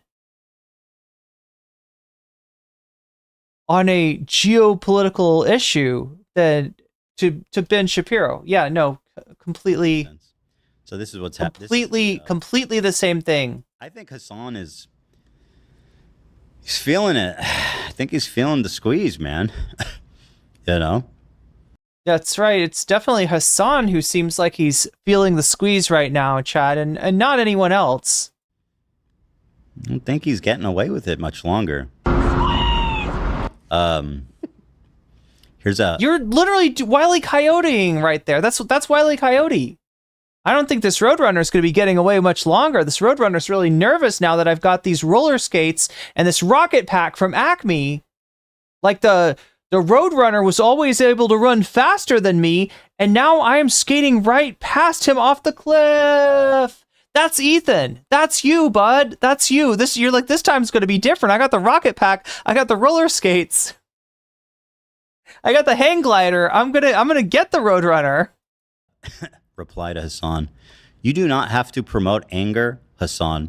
To be a leading voice for Palestinians, you should promote understanding, reason, and love. You have not done that since you started, unfortunately. Welcome, streamer. Welcome, Raiders. Good to have you with us here this evening. We are in the middle of covering Ethan Klein's latest in a series of crash out streams to Hasan. He's pulling them in at this point with Blake Lively and Tana Mojo, and he is then, as soon as he's got the little audience that he has left, he's like bait and switch, and like here's me bitching about Hasan, and I don't know, at this point he's just peppering it into everything. So I didn't think that there would be much. I thought that we'd kind of just get he's going to talk about Hasan a little bit. He's going to talk about Mike from PA a little bit. He might talk about a certain subreddit a little bit, but that'll be it. And then we'll move on. But no, this has just been like, through like we're still watching it. We're still getting through it. He's still talking about Hasan. This is not what his audience or his, former audience is looking for from him. They're looking for goofs and gaffs and silly parasocial moments with the crew, and instead they're getting this shit. So thanks for joining us. Good to have you here. If you haven't hit that follow button, make sure you do so you can keep track of my comings and goings on Twitch. We're gonna proceed with this here. Fortunately, here's what Ethan said about Palestine on February 21st. I'll acknowledge all the time, every day, that the unspeakable tragedy and loss of children, the mass loss of life of children in Gaza, and the absolute unforgivable tragedy that is. Ethan has I lost a bunch of weight, and now I really extra hate fat people energy. Why can't you do the same about Israeli victims? Right. It seems to be an appeal for decency was too much for Hasan. That's it. That's literally the Wait, what are we seeing? These are screenshots of a tweet. Okay, so it's somebody on his subreddit that found a tweet that they really liked, really resonated with them. They're like, "Y'all, look at this tweet. This person doesn't like Hasan either. Wow, you really found something there." Pro-genocide. I mean, do the math on that. You know what I mean? I think he's feeling exposed. I think he might need to take it. Because somebody was popping off on Twitter? That's why you think that he's a break from the internet. I think he's just saying the things that he's heard said about him, about Hasan. He seems to be doing like... That's what I mean about the self-awareness, right? This all kind of does apply, just not to Hasan. He seems to be crashing out, or something's clearly wrong with him, the way he's ranting on Twitter. Here we go. I think he just needs to take a break, Mm-hmm. He's a 40-year-old man without a family or kids, and he's spending all day on Twitter, get drama farming. I mean, it's really getting a little pathetic, man. And, we're all worried about you. Your fans, us, who we used to care about you. I mean, me and my audience. We really care about you, and we just think that... Ethan, stop acting like it's the same audience. You lost a bunch of your audience, and then you replaced them with Destiny fans. That's not your audience. It's time to take a break. You've been streaming for 8 hours every day, which is already like a bit much. It's a little insecure. Nobody streams that much because they have lives. It's already symptomatic of something being deeply wrong in your personal life. Your fault. It takes some time, Take your girlfriend, go smell some flowers, some roses, spend some time together, hold her hand, give her a kiss, Like Will Smith said, feel that passion. Now we did chat. If you miss what he's talking about, because you're like, girlfriend, right? He's got several conspiracy theories, right? Hasan has got a housekeeper living with him. He's got a girlfriend. Like you based on the fact that there was a picture of Hasan that got posted where he's in the tub. He's in the tub taking a bubble bath. So it's like, oh, who's gonna take that picture? Who could it's got to be the girlfriend. And so here Ethan is like this big scandal that I'm going to expose now. Hasan wants you to think that he's single. He wants you to think that you've got a chance with him maybe if you say the right thing in chat, but in actuality, he's spoken for. He's spoken for. He's just pretending not to have a girlfriend so that he can keep on using that parasocial pull. For the first time, go stand on a rock and film yourself singing a video in slow motion. How come you don't want me, man? You don't appreciate the things in life, man. Holy projection, Batman. Indeed, Alexander. Indeed.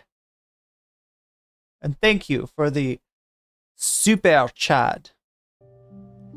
I hope you don't mind that I pronounce that in a French way. You know what? Think about going to Gaza. What? Uh-oh. Get this. No! Ethan, what are you doing? What are you doing, Ethan? We can't... What? Is there an exemption for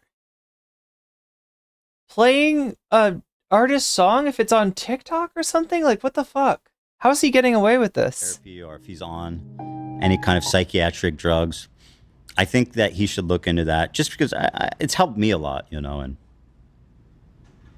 he's recommending therapy for Hasan because it's helped him out so much, and he's such a great example of, you know, having shit together and really, you know, taking things in stride. I just think, you know, I think his crew, I think his friends and family need to intervene, actually. I think it's time for Cutie Cinderella and Ludwig and Austin and Will. I think it's time to have an intervention with Hasan. He is not doing well.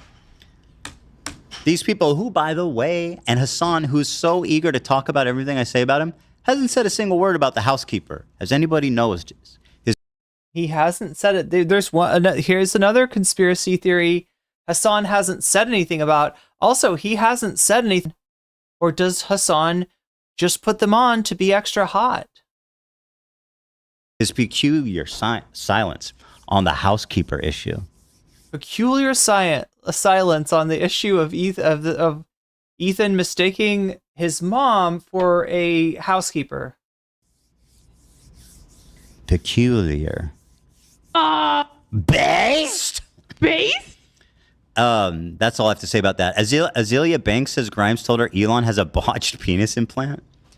Is that really all he has to say about that? Because I feel like there's more occurrences of the word Hasan in here.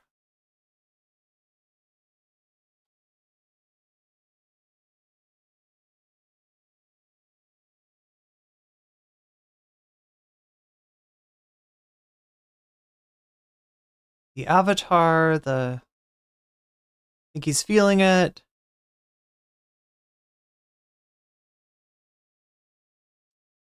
Wait, does this happen again? Only Ethan and I would get it. Adam West? Yeah, it's the Adam West Batman. Oh, I'm sorry, but this made me giggle, and I think you guys will appreciate it. Hasan says he can make a content nuke about me, but he won't because he doesn't engage in drama. This man... Chat, I'm just like, you know, scrubbing through the VOD here. And there's just like all these little, it's not just like one section, you know what I'm saying? It's not like, here's the Hasan section, right? He talked about Hasan in the, you know, first 20 minutes or, you know, right? No, it's like all through the fucking VOD. He just goes back to Hasan again and again and again. This doesn't feel written. This doesn't feel planned. This doesn't feel strategic. This feels very compulsive and impulsive. I don't think could even edit a video, let alone make it. Ethan, guys like you and Hasan, who have, you know, millions of dollars,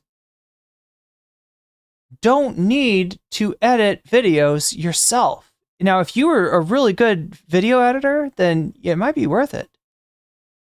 But your skills are from 2014, dude. You know, I bet Hasan couldn't edit a video. I bet he wouldn't have to. A content nuke. In fact, I don't even think he. So like Ethan's under the presumption that to compete with his epic content nuke, you've got to write something out, read it to camera, and then edit it with, you know, whatever else, you know, like. And it's kind of like Hasan handles the same shit off the cuff in a stream. He doesn't need to do a fucking video essay. How absurd is that? When you actually say it, right? That Hasan will do a video essay, which is what Ethan did. All right, let's put this into perspective. Motherfucker did a video essay. Did a video essay to show how Hasan bad, actually. I know everybody thinks that I'm wrong and I'm bad and I did all this awful stuff, but actually here's some cut up clips of Hasan, and love me. Love me, Destiny fans, love me. I don't even know if he knows how to download a YouTube video, frankly. I don't think he has any discernible skills. Love this opportunity to This is going to be really funny considering what we're about to hear. duke it out, okay? There are... What he just said, right? I don't think he knows how to download a YouTube video. There are YouTube video compilations. If you think that people are aggressively anti-me and that actually helps in the algorithm, I promise you, yes, I have drama in the title because it's a bait, okay? By the way, he goes, I'm not a drama YouTuber. The title of his stream is drama, exclamation, exclamation, exclamation, exclamation. Wish I could, oh God. I wonder if the VOD is there. Hasan. Didn't somebody say that account is Dan Saltman? Anabi, Twitch. He has his VODs here, I think. Let's see.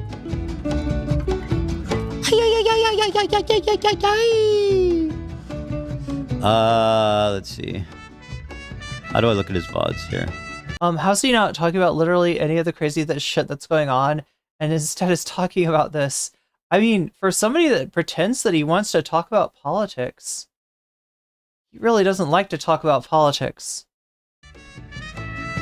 Dan Swordlove2 says that they got a penis extension. It actually is, V. I never really thought about that, but it does. I think that Dan was where the Swordlove2? confusion came. Yeah. Rocking a solid 13.5 inches, they say. Wait, why are we talking about...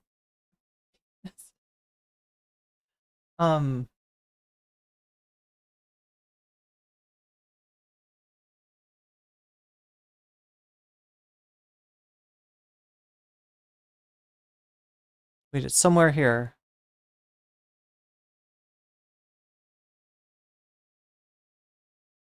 The title of his stream is drama, exclamation, exclamation, exclamation, exclamation. Wish I could, oh God. I wonder if the VOD is there. Hasan Abi, Twitch. He has his VODs here, I think. Let's see.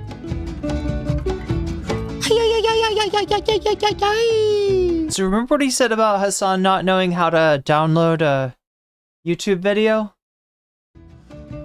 Let's see. How do I look at his VODs here? How do I look at his VODs here? Dude can't navigate Twitch. Dan Swordlove2 says that they got a penis extension. I think that was Dan where the Swordlove2? confusion came. Yeah. Rocking a solid 13. Is the mariachi music copyright? Damn, I guess we'll find out. 13.5 inches, they say. Oh my God. Here it is. Wow. Here's the stream title, in which he said he's not a drama farmer, and that's why They had to tell him how to download a VOD. They had to tell him how to find the VOD. won't respond. Do you notice anything? I mean, that does tell you something, to say something about Twitch. Funny. Drama! Do you think that's a little ironic? All right. And it's stupid. What a dumbass. I hope you understand. There are a lot of people that have made a lot of money shitting on my former podcast co-host. Correct. Some of it is for valid reasons that I suspected he changed from. Okay. Not sure. And some of it is not. Okay. But it doesn't matter. What matters is if you're exclusively interested in... Wait. So did he say what I think he said? Is Hasan saying some of it is valid reasons that he has changed from? So he's referring there to like Ethan's dark past as an anti-SJW channel, and all the, you know, the N-word and the N-words, I guess, multiple times. All the shit that Ethan used to do. Is that Hasan just giving him kind of like, you know, it's like a valid thing, but it happened a long time ago, and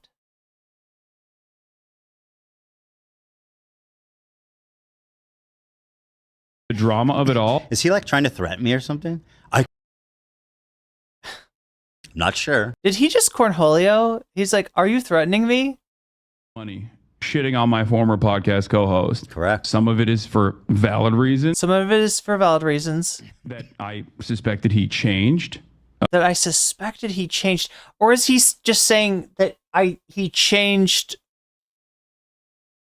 to become this? Oh my god, I don't know.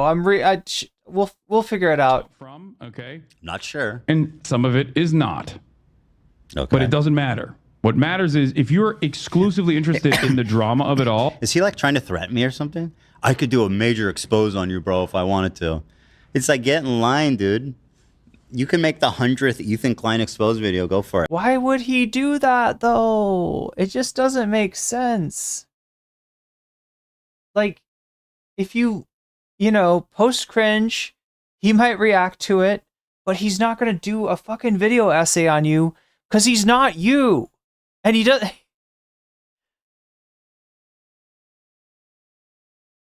Like, the people that should do video essays on Ethan are people who are good at video essays, are people who like to do video essays. That's true. That's not Hasan. All right, let's see if you can actually make it interesting. Oh, there is a million things that he has in his background that people have fucking regularly garnered millions of views over. Do you think I don't know how to fucking make a video like that? I actually literally... I'm almost certain you don't. I mean, he's saying it in a way where it sounds like he's talking about making a video, like, you know, editing a video and everything. I don't think he is. I think he's talking about making a, like, making a stream segment that becomes a video. I don't think you know how to make a video. I don't know that you ever have made a video. You know? Is there ever evidence of Hasan putting out an edited video? I don't think so. The only one that comes close is his old bro tips, but those, I don't even know if he edited. Of course I do.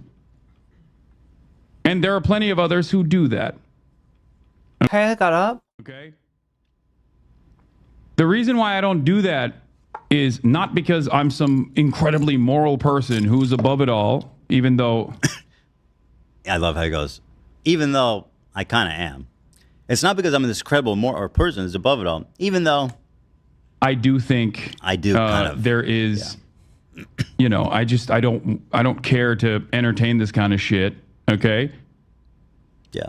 The reason why I don't do that is because I'm not a fucking drama content creator. If I was, then this would be a wonderful opportunity for me to get millions and millions of... There we go, play something, got him. Damn, no edited video? Guess he's wrong about everything. Views. Okay? Got him. Who leads with that? Look at that. All right. Thank you, everybody. Thank you, everybody, for watching. You're thanking them because they're like, you're venting at them. Like, that's wild.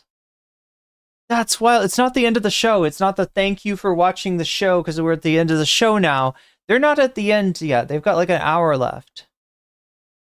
So that is him thanking them for being, I don't know, his sounding board about his obsession with Hasan. Just really weird considering like all the like, quasi self-awareness expressed as projection that was there. Just really obviously too. I mean, he would probably say that he's repeating what people say about him, about Hasan, and but I kind of think it's more than that. I don't know, chat. But one thing that I do know.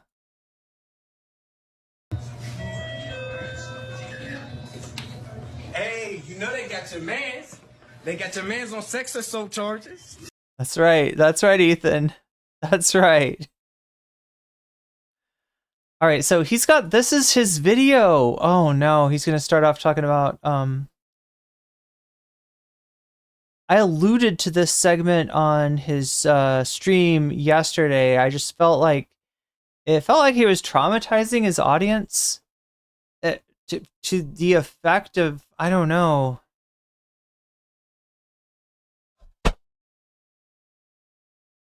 Whoa, that's not good.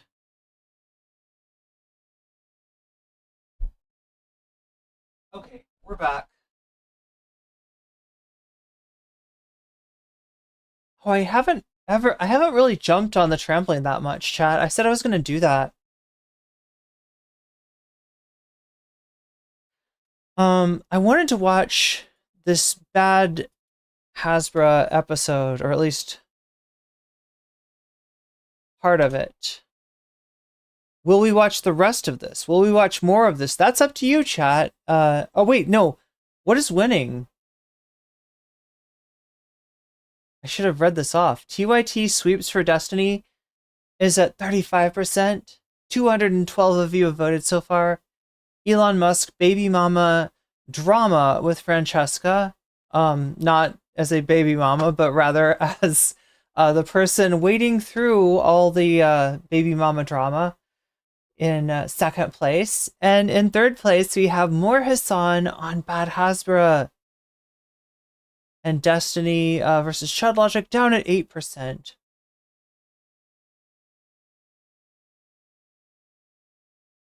It looks like, yeah, Francesca is slightly ahead if I count the donos. Make sure to let me know if you've donated or if you do donate, which of these topics up here you want to see as bonus content, and I will be happy to put your money where your mouth is and turn your donation into a percentage of that will increase the score of the topic of your choice. There we go.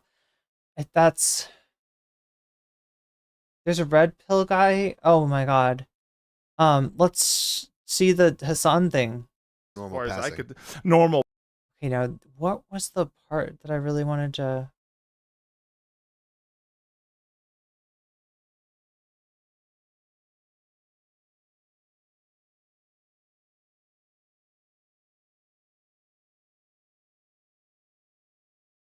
I think it's around 20 minutes in here.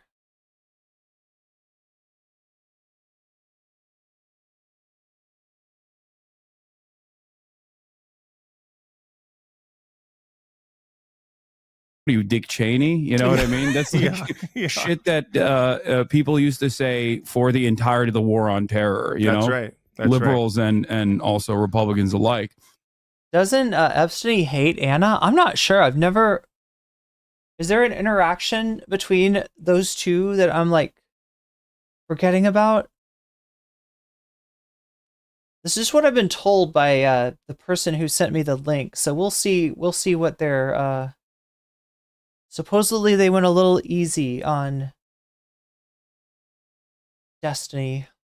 So, of course, if you have cultivated a progressive community, they're going to be like, we've heard this before, but not from you, but from others with like right-wing positions. Right. Well, I heard this on Fox them all at News the Democratic. I heard them all at the Democratic National Convention this year. Right. Or I heard about it on Fox in 2006. Like that's, I think, the big surprise. I think, at least for me, has been people's, like people kind of tips. Sorry. And you know, It was earlier.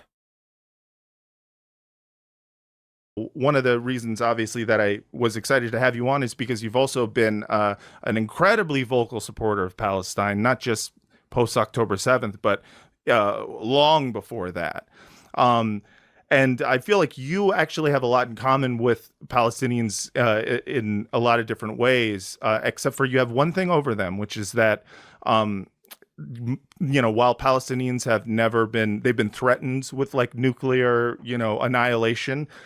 You actually, oh my God, and glasses, 3 nerds, yeah, have been nuked by a Zionist.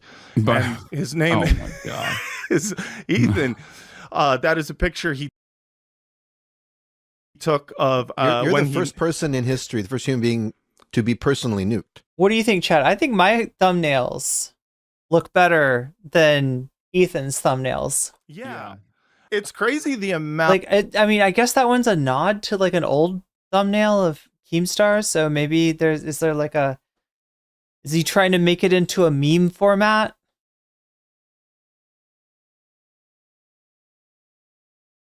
Of institutions that go after you, and I think this is the difference between you and some of our other guests. I mean, we obviously have had guests who have been attacked by StopAntisemitism.org. I mean, anyone can, or Canary Mission, but it seems like the ADL going after you. That's when I was like, damn, they this is like they're really trying to take down. Vamp says, I agree. Vamps. Hasan.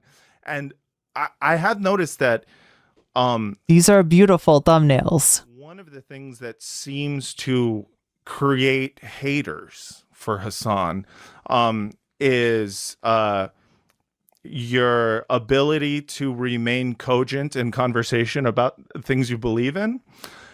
And I'm wondering is like, how much of it is personal? I mean, I don't know. You can thank Vamps for the I don't know how much of it is like amazing thumbnails envy or whatever. Right. And I think, I mean, I've talked about this before, but I think a big part of it is quite literally that as content creators, we're all pretty narcissistic. Mm-hmm. And that as narcissistic people, myself included, I think it's hard sometimes to assume responsibility for your own actions. Sure. Especially when there's like a pretty layered, pretty heavy amount of social conditioning on a particular geopolitical matter. Right. Wait. You're associated with. Somebody said, I feel like I'm looking at Animorphs. Like, wait, that like they're the same guy, but they morph into each other. Like that kind of.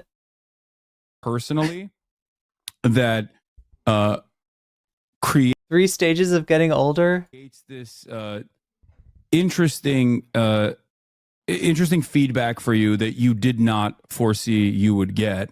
Mm-hmm. So instead of maybe reanalyzing your statements and why people are saying, hey, this is kind of weird, you sound like someone who is defending Israel, maybe you should reconsider your stance here.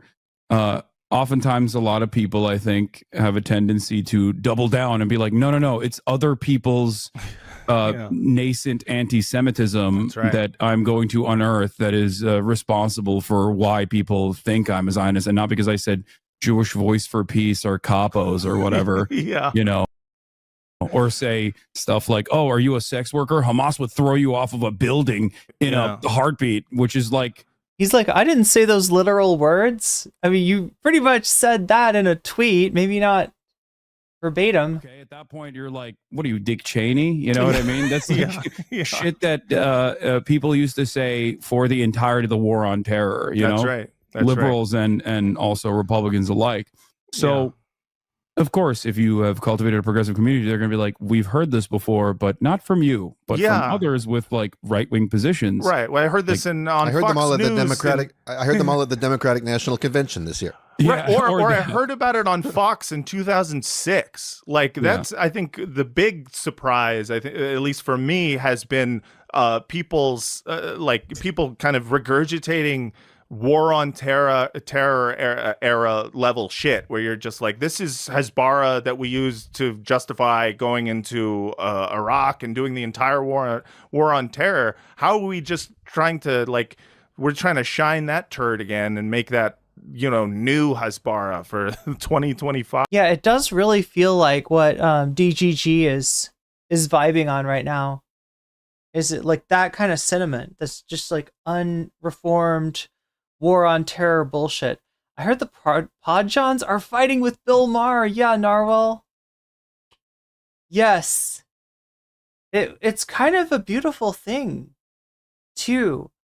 I mean, it's not just any Podjon, it's Love It. It's Love It. And Love It, if you know, is like pretty permissive of anybody who's, gonna say that the Democrats made too many commitments to progressive causes or to identity groups or whatever. Usually Love It will kind of like nod along with you. But this was Bill Maher, and Love It gave Bill Maher a little bit of ribbing, a little bit of light ribbing, and just could not handle it. Dude rage quit. It wasn't like a short interview, right? He was there for a while, but he just ends up rage quitting. And talking, he talked over Love It so bad. And then he complained when Love It would say a couple of things, right? He was just like, you're talking over me. And I'm like, well, to be fair, you've just been talking for 30 straight minutes, dude. And I can't just let you pop off on my show and try to, I don't know. It just felt like a territorial pissing. It felt like he was trying to, like a dog, marking his territory and haha, I'm coming on your if I'm going to be on your show as a guest, I'm such a big guest that I can just talk over you the entire time, and that will be my dominance. And Favreau, Love It gave the slightest pushback, and it was too much for Bill. He got upset. It's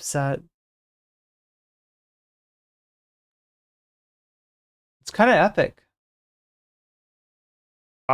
Because it worked back then, and it's not like people ever learned the fundamental lessons of these things. They just remember to change their story about that particular discrete historical event, but in terms of the pattern that it represents, or the ways that it might generalize to right fucking now, because nothing ever changed. And now you've got Cheney's, trying to sell Democrats to a split nation, and Democrats thinking that's a good solution. I think you're onto something there too, because it's also the fact that Democrats adopted these positions in response to the war on terror. Yeah, it became a free-for-all. It's like, here, have some xenophobia. Yeah, there's no leadership there who's telling you hey, we're against this. There was small Obama era, time where it was hey, we're not going to talk about radical Islamic terrorism all the time. And then that quickly ended, and now every Democrat says it.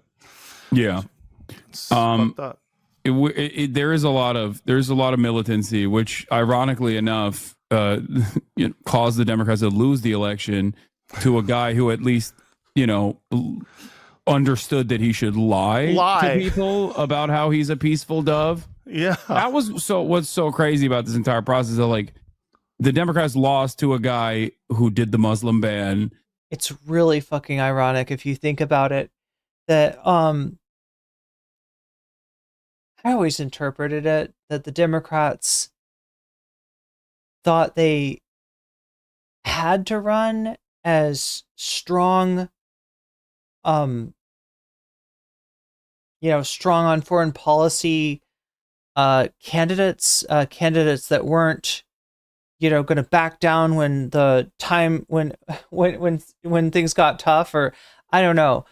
Democrats are almost they feel like they gotta embody that, because otherwise they're gonna get called you're too weak and you'll let this country push us around, and only the Republican, and that traditionally that's how shit went, right? But yeah, they're exactly right. With Trump, he was we had no wars under my administration, and we'll peace through strength or whatever kind of bullshit he does, right?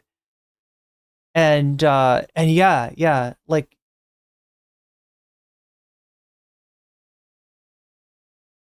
he won by at least signaling, even though he's full of shit on it, even though he's 100% full of shit on it, but signaling what Kamala should have been running on. Or at least as far as the, not the same foreign policy, but the emphasis on peace. Who assassinated Qasem Soleimani, who threw away probably one of Obama's only good foreign policy achievements, which was the Iran denuclearization agreement and like normalization with Iran. And then, you know, the Democrats lost to that guy again. Yeah. It is crazy. I mean, this time around, it was even more insane because it was so obvious that they were, you know, could lose because it was the exact same playbook as 2016 that I kind of thought they were on some like 4-dimensional chess shit where I was like, maybe they know something. I don't know. They must have seen some, some polls. And like maybe. Nope. Okay. So anyway, whoa, hi there. That is bad, Hasbara. That's, you know, what they said about the Ethan situation. We could watch the rest of that. This, if we end up choosing this as the bonus content. Right now, that's in third place at 22%. TYT Sweeps for Destiny is at 37%, and Elon Musk, Baby Mama Drama, Francesca covers that. That is in second place. But if I count the donos, oh, I don't know. Oh, it's so close. It's very close, actually. Wait, it's tied. What the fuck? Okay, well, make sure to vote because your vote could be the deciding vote tonight. If you donate, let me know in the chat which of these you want to do, and I'll add your donation as a percentage to the topic of your choice. Thus, maybe pushing it over the top because we might need a tiebreaker. Is what I'm saying. I don't know. Now I teased that Bill Maher thing. God, I can't stop watching this. I can't. This meme is like it's too powerful. Anyway, we're trying to look for the, what was it? Bill Maher, Maher Pod Save America.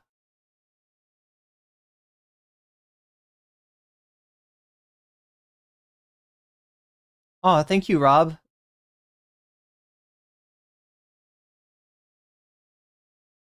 I mean, we're up and running with our Sunday show. Chat, I hope this isn't boring to anybody. If it's boring, we can move on. But I think this is really funny. I think that Bill Maher is a fucking asshole, and that Lovett sometimes is. Usually, I would say that maybe about Lovett as well, but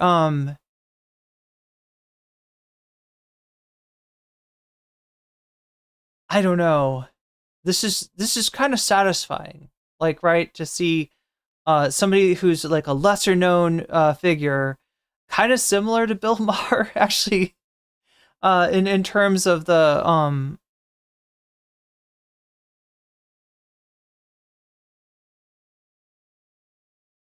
like in terms of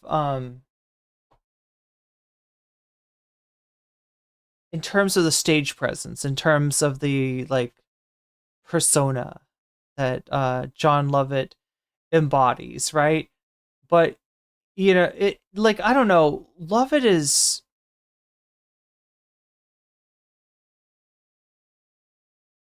like, can be catty, I guess.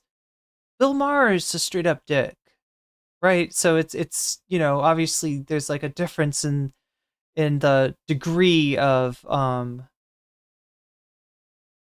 you know, sort of like assholery that is engaged in here, and also you know, the politics, right? Like I said, Lovett is somebody that I've seen often accept and embrace a sort of move to the right on strategic issues for the Democrats, right? Much to my chagrin. But Bill Maher is like, well, you're gonna see like how I feel like he's a moving target too, because even as like the Republican Party and MAGA drift further right, Bill Maher is he's like catching up to them on certain issues. You'll see. These episodes are going to be coming out every other weekend. We'll give John, Tommy, Dan, and me a chance to have deeper conversations with a range of interesting people. My guest this week is television host, political commentator, and stand-up comedian Bill Maher. Welcome, Bill. That's the audience cheering. Oh yeah, that's the huge. Yeah. What do you do if you have a guest who has no arms? Well, Wait, is he being a dick right off the bat, chat? I can't tell. Is he making fun of them for not having a studio audience? I don't know. I don't want to read too much into it. How did that? Oh, then you just put We'd it go on to a boom mic. Could I get that? You want the boom mic? mic? No, I'm kidding. I'm just fucking with you. No, it's an important. So honestly, that's why you're here. No one's ever asked us that question before. After an hour, doesn't your arm get tired of holding the mic? I shouldn't say that. I've been a stand-up comedian my whole life. Yeah, All I do is stand on stage and hold the mic. You can switch hands. But it's different when you you're don't hold the standing. microphone. Yeah, I do. So I'm you're sorry. Okay. You got this. Go ahead. Ask me your hard-hitting questions. Stop interrupting. Right. I started. All right. Look, he's low-key got a point. Like, it is weird on a podcast to hold your own mic. I mean, like, I don't know if they want to do it on like their show, but it's weird that like, is it just? I'm guessing because of they're on the couch that I don't know. Welcomed you. Okay, that's done. Okay. We like to start each episode with a land acknowledgement. We are on the land once occupied by Jeffrey Katzenberg. He's mad about having to hold a mic. Yeah, it's very Bill Maher. And Quibi. That's funny. All right, welcomed you. Okay, that's done. Okay. We like to start each episode with a land acknowledgement. We are on the land once occupied by Jeffrey Katzenberg and Quibi. That's funny. I just did a special on HBO, and I did a whole thing about land acknowledgement, and I mean, he sounded like he was actually gonna get peeved. That when Lovett said it at first and said we do a land acknowledgement. Like he kind of made like a noise. It's just the epitome. That's funny. I just did a special. Okay. We like to start each episode with a land acknowledgement. We are on the land once occupied by Jeffrey Katzenberg and Quibi. That's funny. Okay, I don't know. That at the recent DNC meeting, they still did it. Like, talk about not getting. Goes towards TYT. Not getting it after the election laws. Yeah, I thought you might not like a land acknowledgement. No, I mean, they still actually did it for real. Well, teach your own. Yeah, I mean, keep going down that road and, see where it leads you. But, it's just people are not politically savvy. I don't feel like. Wait, what? I'm sorry. Yeah, I mean, keep going down that. Yeah, I thought you might not like a land acknowledgement. No, I mean, they still actually did it for real.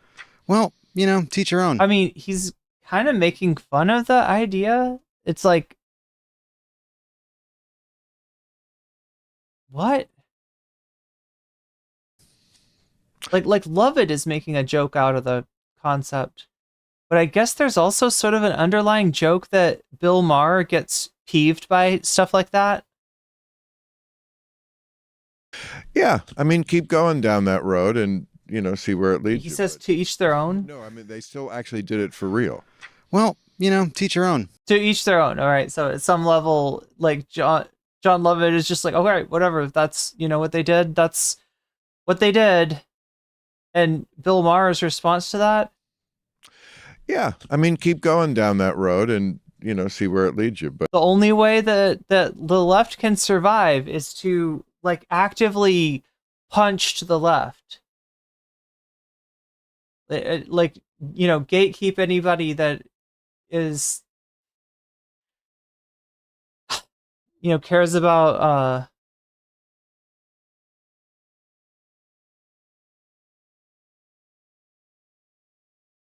anything. Actually, I was like, there's not really a limit. What an asshole.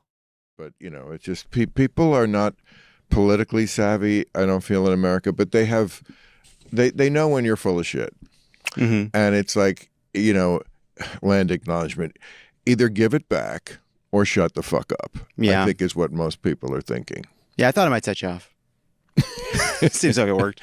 All right, so now I want to start with this because I just realized that Politically Incorrect is about to be 30 years old. More. Because it started in 93, and I think we're in 25. It started in 93? Yeah. I think we're in 25. Well, I remember watching it. It was on Comedy Central, then it moved to ABC. Correct. But I could only watch it because Comedy Central re-aired it in the afternoons. I didn't know that. And so I would, it has to be true, but I would come home from school. Wow. And I would watch it every day when I got home from school. Well, I did it for the kids. It felt like that. It felt like that. I mean, some nights it did. Yeah. Some nights it was just so ridiculous. Well, it was very, I actually was thinking about it. It was very formative for me. And I went back and I watched the first episode of Politically Incorrect. The very first one? The very first episode. Who was on? Jerry Seinfeld. Right. And Jerry, you asked Jerry Seinfeld about a question about whether or not pedophiles should have to have signs on their lawns. And he gives you this look like, I'm here as a fucking favor. I do jokes about cornflakes. What are you doing to me? That's hysterical. I don't remember. I remember Jerry, of course, such a great friend forever. Great guy, never changed. Absolutely. And he was at, his show was doing great. So it was a great favor. And I don't remember the question about but we didn't ask questions. We presented topics on that old show. Every question, I wrote that first season. I wrote them all myself, word for word. Did we even have writers? I think we had a couple, but we had this is before the people looked up on the internet. The Katzenberg thing, no, I don't know if it refers to the TYT donation or something else. But yeah, it's the same Katzenberg, Jeffrey Katzenberg. Was he with I'm trying to remember. Like we had researchers, who had to go to the stacks or something. I don't know. It seems like it was from the Middle Ages, but we would I would present a provocative, not saying things that I didn't believe or think should be discussed. I wasn't just doing it for the sake, and it would always end with, does anybody have a problem with that? That was and when we put out a book from the show, it was called, The Best of Politically Incorrect. Does anybody have a problem with that? So pedophiles should stand on, what was it? They should put a sign in their lawn, something to that effect. I mean, don't they kind of do that anyway now? I mean, don't you have to register? I think that's what this was about. It was about registering and people it was about public shaming and who should be shamed and who shouldn't be shamed. It was very 90s. John, isn't it so fucking quaint that we... Oh my God, I'm surprised that John's not going to... I mean, look, John's not trying to, just hit him over the head with, how kind of over the top he is about wokeness, but you could easily connect that to... I think that's what this was about. It was about registering and people being... It was about... So you're okay with public shaming of these people, right? And yet when it comes to cancel culture, right? When we're talking about public shaming of he's got a, completely different... Anyway, I don't know. Public shaming and who should be shamed and who shouldn't be shamed. It's very 90s. John, isn't it so fucking quaint that we lived in an era where that was the kind of problem, as opposed to the shit show that's going on now, and the things that are so much more existential, shall we say? Yeah, not that it isn't an issue, but come on. No, there was something about it, and that's why I wanted to get to it, and we'll get to it, because Seinfeld is like, what the fuck am I doing here? and then, and I'm just trying to see what Lovett is cooking. And then Ed Rollins, who was Perot's campaign. Ed Rollins. Yeah, it was very... He was on... It Yes. was, yes, and it Okay. really put me back into a different time. But there is one moment where Seinfeld lights up because it was about polling and focus grouping and how whether it was valuable or not valuable. And suddenly there really was an interesting moment between. There was many interesting moments. I'm What not sort saying- of backhanded uncompliment is that? Just so unbelievable. Take a compliment. I'm saying I'm watching the episode, and all of a sudden, in the pilot, you suddenly see the magic that you were trying to get in this show. I wasn't saying it was the only moment. I'm saying there was a moment amongst several. Okay? Are you okay? Not really, but okay, fine. I don't care. Where all of a sudden you have Ed Rollins and you have Jerry Seinfeld talking about what they both know about, which is polling and focus grouping and where it works and where it doesn't work. Right. And I was trying to. What I was wondering is what you were trying to get out of having comedians and celebrities sitting across from politicians and experts. I always described it as a designed train wreck. That's why it was funny. And as you say, sometimes there was great enlightenment from that.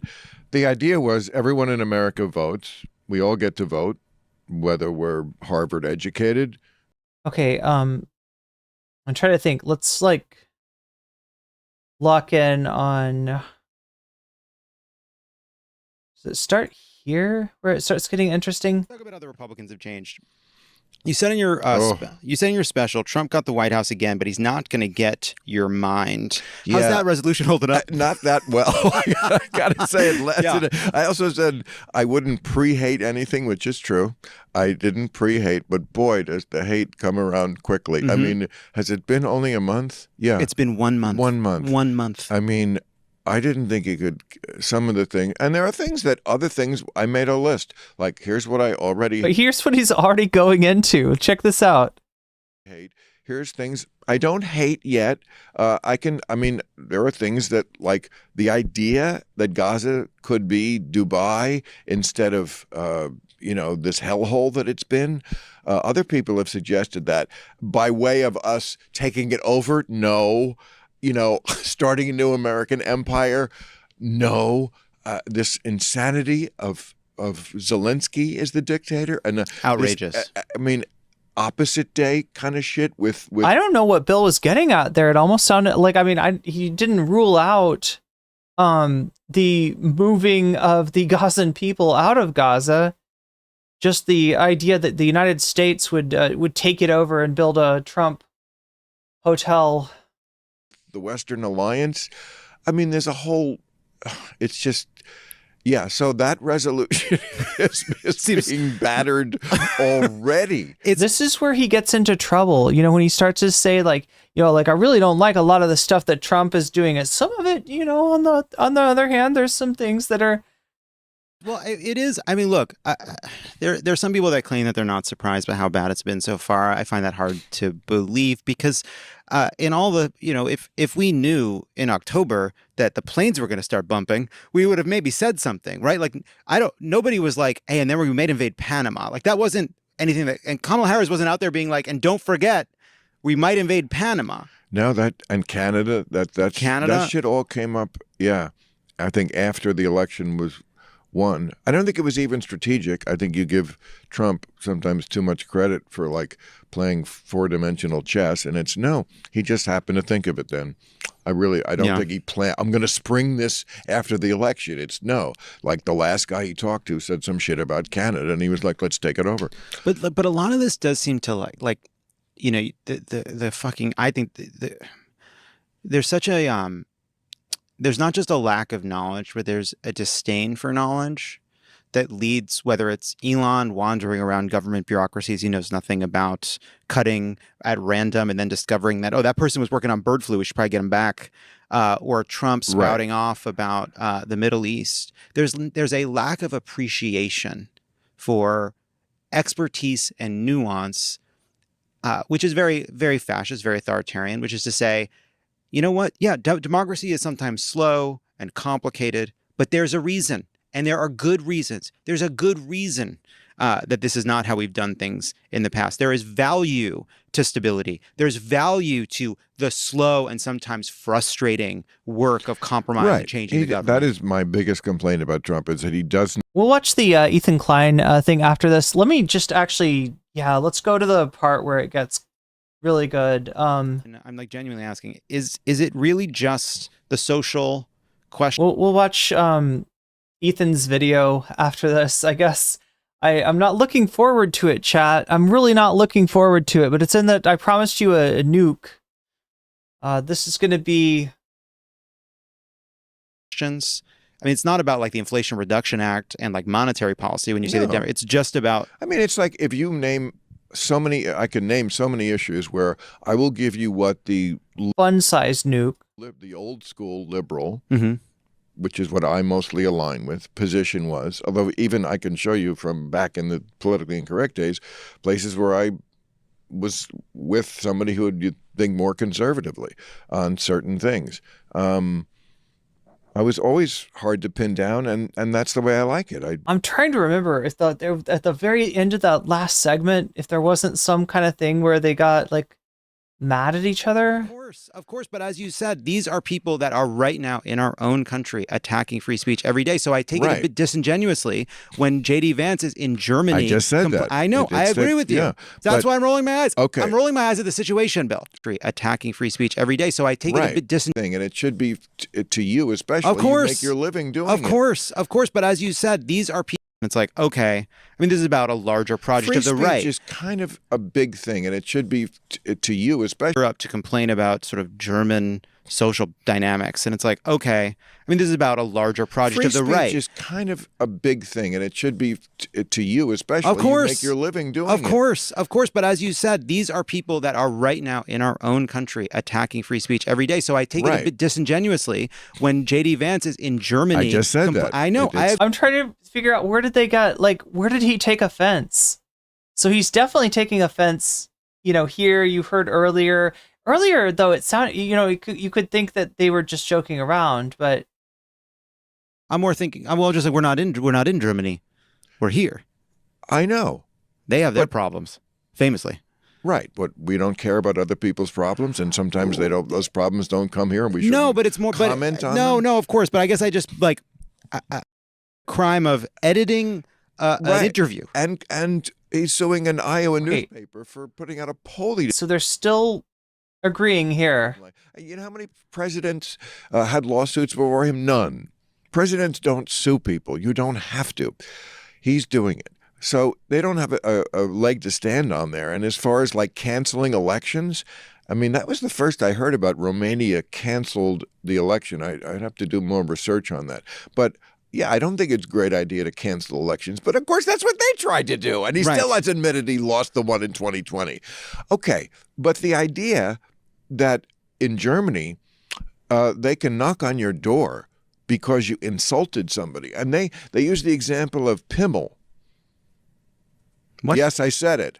What did you say? Pimmel? Pimmel. Apparently, it's the German word for calling somebody a dick. Oh. And you can get arrested for that, or they'll take your phone.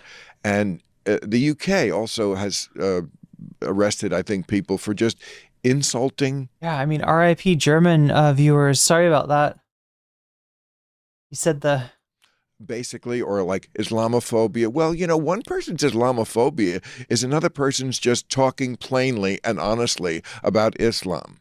Can I not do that? If I have any critique. One person's racism is just someone talking frankly about race. Do you hear how you sound? Do you hear how you sound? Does he not make that connection? No? Critique of Islam? I saw you roll your eyes. Really? There's no... I didn't roll my eyes. Oh, okay. I'm more thinking. Well, just like we're not in Germany. We're here. I know. They have their problems, famously.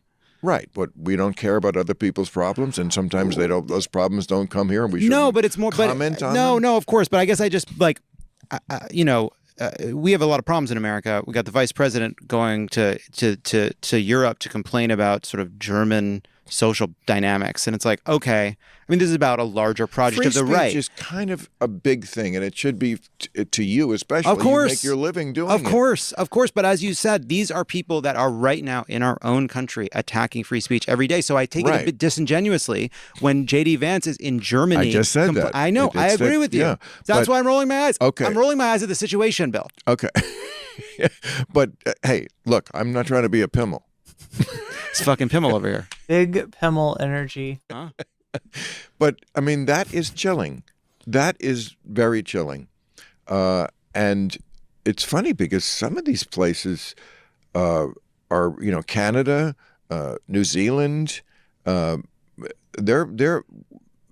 have a woke quotient that exceeded ours. Pod Save America is brought to you by... Right into the ad. Right into the ad. Okay. Let's talk about our woke quotient a little bit. Okay, so that's where that came from. I just wanted to see where it just seemed like a weird thing to bring up by itself. And yeah, he's referring to the thing. Yeah. Let's talk about the woke mob. Oh my God. You say that, the Republicans went the way they went and the Democrats went the way they went, and you're still right where you were. Is it just, and I don't mean a woke quotient advisory, a woke quotient. I'm like genuinely asking, is it really just the social questions? I mean, it's not about like the Inflation Reduction Act and like monetary policy when you say it's just about... I mean, it's like if you name I can name so many issues where I will give you what the old school liberal, which is what I mostly align with, position was. Although even I can show you from back in the politically incorrect days, places where I was with somebody who would think more conservatively on certain things. I was always hard to pin down, and that's the way I like it. Everything is I don't want to be captured ideologically, but mostly that's what I was. Let's take, we're talking about Israel. What has been the old school liberal position forever on Israel? Two-state solution. Right. That is not the position of the woke. Their position is from the river to the sea. It's not the position of the far left. Excuse me. Right. From the river to the sea. That's their position. That's what they're chanting on campus. That's the woke position. And it goes a lot further than just the kids on campus. That is not the two-state solution. That is, I don't know, the Jews moved to Greenland. I'm not sure what it is, and I don't think they think it through because they're... It's called ending apartheid. That's what it is. They're living in this world, as many people have pointed out, of oppressor and oppressed. They don't really think past that. The Jews in Israel, I mean, they talk about them like they have no, standing in that country, when actually they're the Indians. Okay, but... Oh my God, this guy. They've been always, from 1947 on... Now, of course, you leave a deal on the table for 75 years, people do get a little tired of so full of shit having the deal not taken. But traditionally, Israel has tried to make that happen for a very long time. It accepted the idea of a partition and a two-state solution, and the other side never did. And somehow the woke found themselves, they do this all the time, they're so progressive that they do things that are completely anti-progressive. Yes, let's align with the people who give women no rights because we're the liberal people. Let's align with the river to the sea, no partition. So again, I'm where it always was. I love the idea that because somebody's socially conservative, or at least in his mind, in his stereotype, honestly, therefore the group of people don't deserve human rights. Two-state solution. But the reason other I people hear that have gone to a different place. There's always been a center left, and a left. That's always been the case. There were things that the Vietnam protesters said that was anathema to what was mainstream for Democrats at the time. But do you see what I mean though? Lovett is not some far lefty, anything but. Right, Lovett is not this is not like a. They're not really on opposite sides of the left as much as Maher is just not on the left at all, and Lovett's not tolerating like his level of. Lan super chatted $6.31. I feel like you can criticize religion in general without being malicious.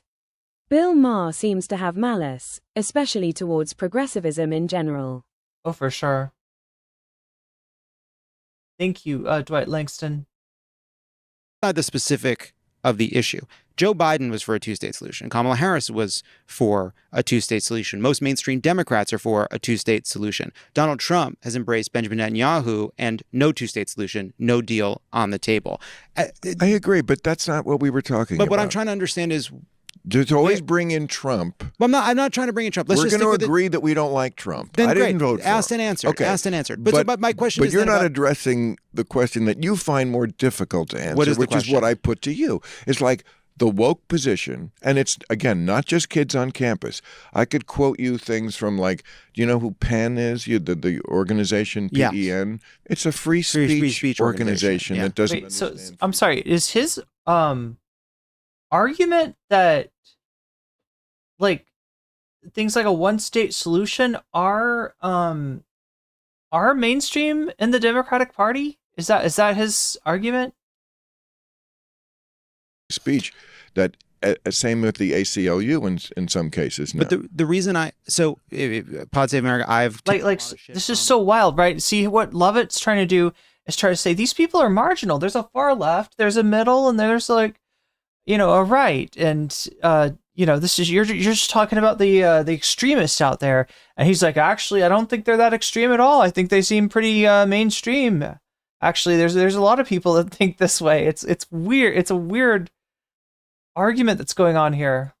For what I've said about Israel, my belief in a two-state solution, my horror at what Benjamin Netanyahu has done, but my belief that we ought to be critical of Israel, not just because of what it's doing, not just because of what it has done in Gaza, and not just what it has done to the Palestinians, but because it is not in the interest of Israel to create the conditions that they're creating. I am not what you would call woke on this topic, but More neither woke are than me. But not what elected Democrats are saying, which I think represent like the people that would ultimately be wielding power. So like, what are the like? So Lovett's argument is like, look, sure, maybe these people are, heavily represented in the base, but as far as the candidates, we made sure that nobody that thinks like that is a prominent Democrat with a lot of power. We made sure they're all held out of power.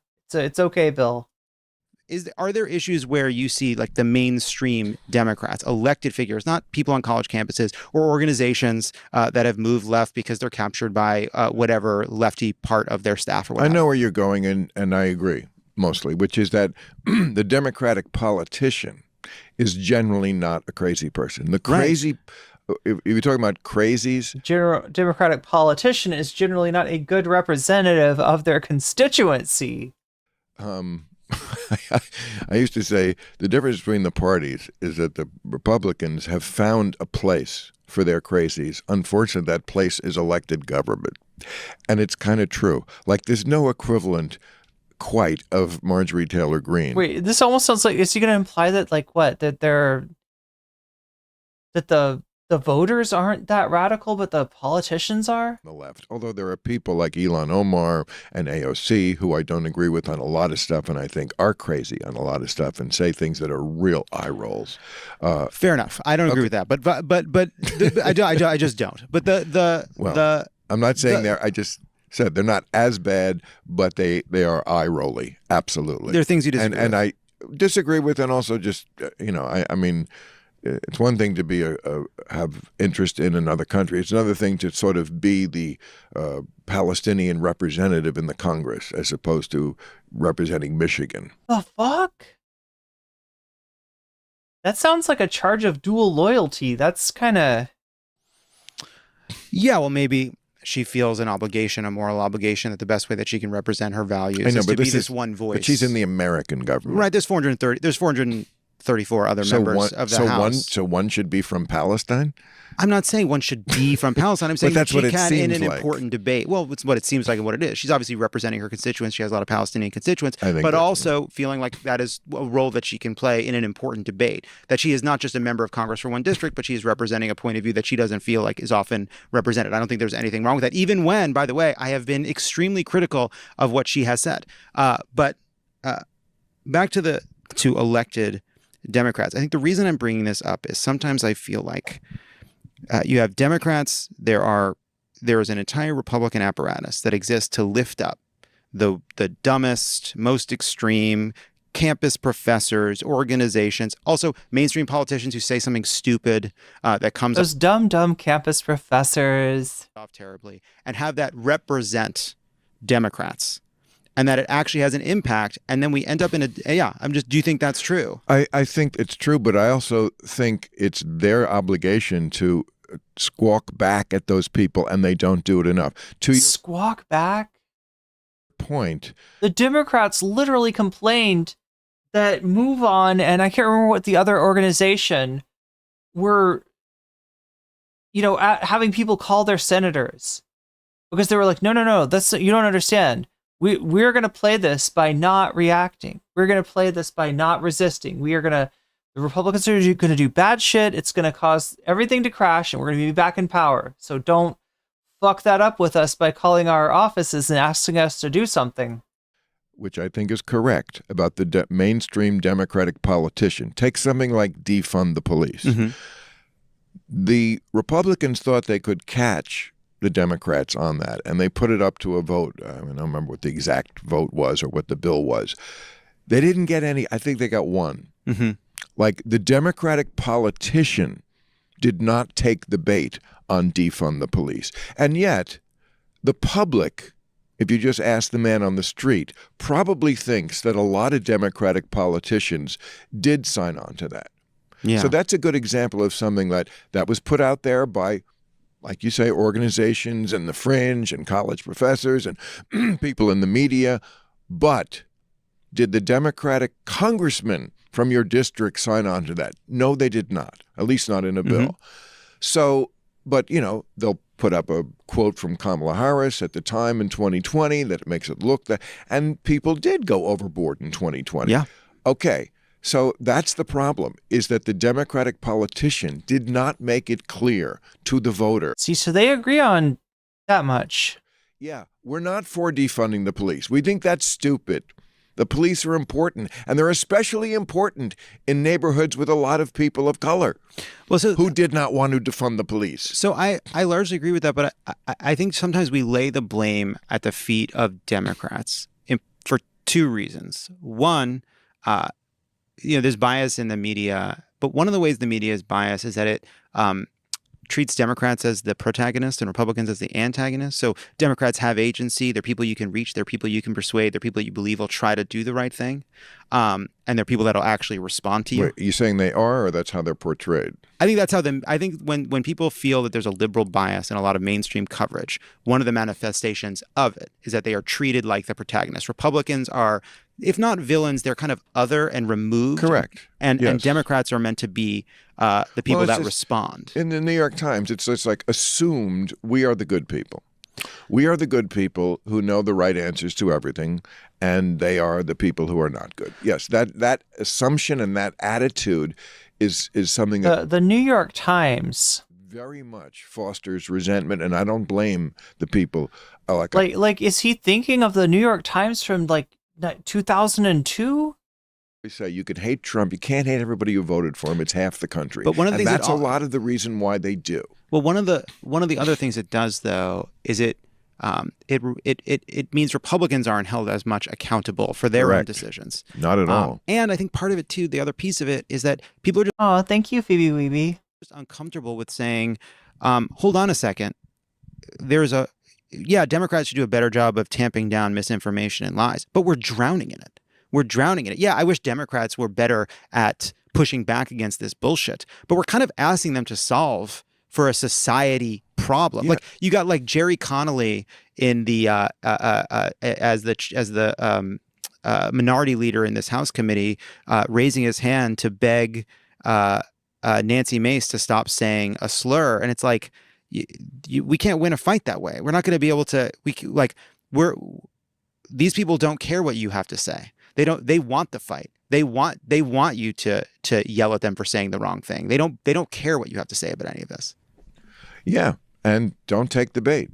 I mean, that's what a lot of Democrats are coming around to. I think I was talking about this on my show last Friday about, wasn't it people you've probably worked with, thinking David Axelrod and somebody else like that said. So yeah, just for the record, Lovett just said that, in an issue where the Nancy Mace is yelling, and if you don't know what Lovett's talking about, he's talking about Nancy Mace yelling the T slur over and over and over again. And he's like, she wants you to react. She wants you to say that's a slur. She wants you to try to get that stricken from the record. Don't give her that. I don't know. Something about fucking members of Congress openly saying slurs on the floor of groups that they are actively trying to hurt through legislation. That I'm not super cool with that. On USA. Oh, I know. We had being mad at somebody for having an issue with that. Come on, Congressman Tim Ryan, and I was quoting Axelrod and somebody else who said, on USA Aid, that's not a hill I'm going to die on. I think that was his exact. And I just read a list of things to Congressman Ryan, who I think is going to run for governor of Ohio, saying, tell me what else is a hill you will or won't die on. That's what the Democrats, I think, should be talking about with each other. What are the hills we're going to die on, and what are the hills we're not? And who can we throw under the bus is what he's talking about. Interesting to hear his response to this list. Yeah. And I think there are, those are the political questions, the strategic questions we have to ask. But I think it's also worth saying, hold on a second. The Trump administration is illegally shutting down a government agency that is our counterweight to China around the world. Yeah, true. And we all kind of understand that it's hard to tell people why it's important, and nobody's going to understand, is you got to let that one go. I made that point. I said, what's about leadership? What about saying the people aren't here, and it's our duty to that as politics. That's what we're supposed to do, is lead them to a place, because the Republicans never shrink from leading people to a place where the people aren't. That never intimidates them. The people were for a public option for a very long time with the healthcare debate, and they were like, "Yeah, we had 20 points in the polls. We could flip that." So there is that argument. But you know what? Do you want to win another election? Is there even going to be another election? I mean, that was my original thing about Trump when everyone was saying I was crazy. I said he's never going to concede an election. I just feel like that we probably have already crossed the Rubicon on this. I just don't see this crowd ever really giving up power, because they really believe in their bones. And again, I could go through a lot of things that make me understand why they think that way, although I'm not with them, of course, on it. But they think that the left is so crazy and so dangerous, and some of their ideas are so aggressively anti-common sense, and they are.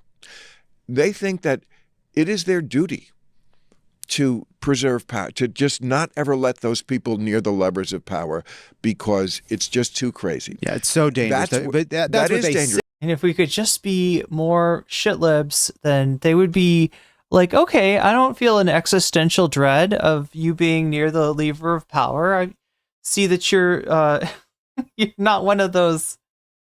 Yeah. They believe. But come on, Joe Biden and Chuck Schumer and Nancy. They called Dwight Eisenhower a communist. Come on. And Hakeem Jeffries and Kamala Harris, these are mainstream figures that are not dangerous at all. They have they either are lying to themselves or persuading themselves to believe that Democrats pose a threat, because it is part of the project of denying the legitimacy of democratic politics in full. Well, we could argue about a lot of issues there, but I'm sorry. Joe Biden, I think, never stood up to the far, far fringe of his party. From day one, he was just like too feeble, too old. These people are too mean, too powerful. I don't want to even have the fight. What was something he did? But I'm not. What's something he did like we are an outlier in the trans. So let's talk about that with other countries. I mean, the UK, the Nordic countries, all pulled back on that as far as like puberty blockers and operations for kids under 18, letting children self-diagnose, keeping it from parents. All this stuff has gone on and still goes on in America. If it's something like that and you're a parent, which I am not, and I'm glad I'm not, that issue is a lot closer to home to you than Ukraine. So let's talk about yeah, especially if you're the parent of a trans kid. Where it was 5 years ago, and now I care more about that. It's not in the way that you think. Than this issue. I want to talk about the trans issue, but let's talk about it. But before we do, are there other? That's the. Before we do, let me tell you a little bit about our sponsor, Ground News. One people come to. Is there another example in your mind of Joe Biden that somehow was super woke, DEI, too lefty? Race. I mean, they put that in every department immediately, like day one. That was the most important thing. And now you see a lot of corporations pulling back from it. I mean, like everything does go too far. I mean, a university having 200 DEI officers, a university which is already one of the most liberal places in the world, it's one of those jobs where you'd have to admit there was progress, or else the answer is, well, maybe I shouldn't have this job anymore. And whoever does that. So let's talk about. I got to my card that says trans. Let's talk about it. The position, look, other countries have national health services. The Democratic position is leave it up to parents, doctors. Just leave. It's not the government's decision. That's the Democratic position. What's wrong with that position? Wait, say that again? The Democratic position, right? Joe Biden. The Democratic position in this state has been that the school has the right to hide it from the parents.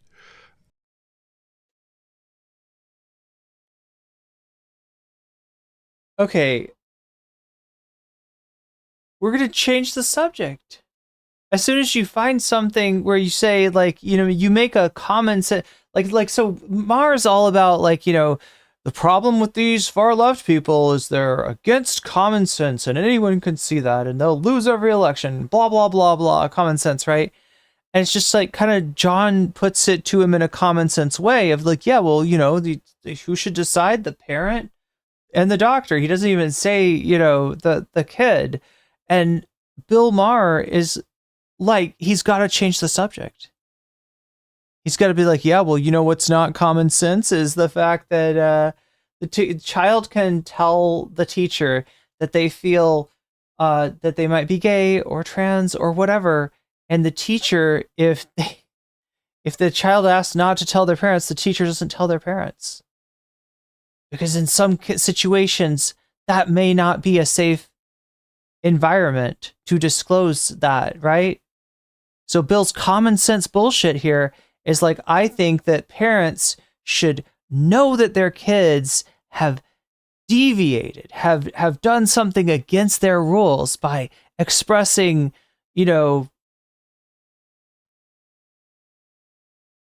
questions about their gender, questions about their orientation, and they must now be punished. And the teachers must assist the parents, must turn in those kids that are saying, please don't tell my parents, but is it normal for me to feel this way, right?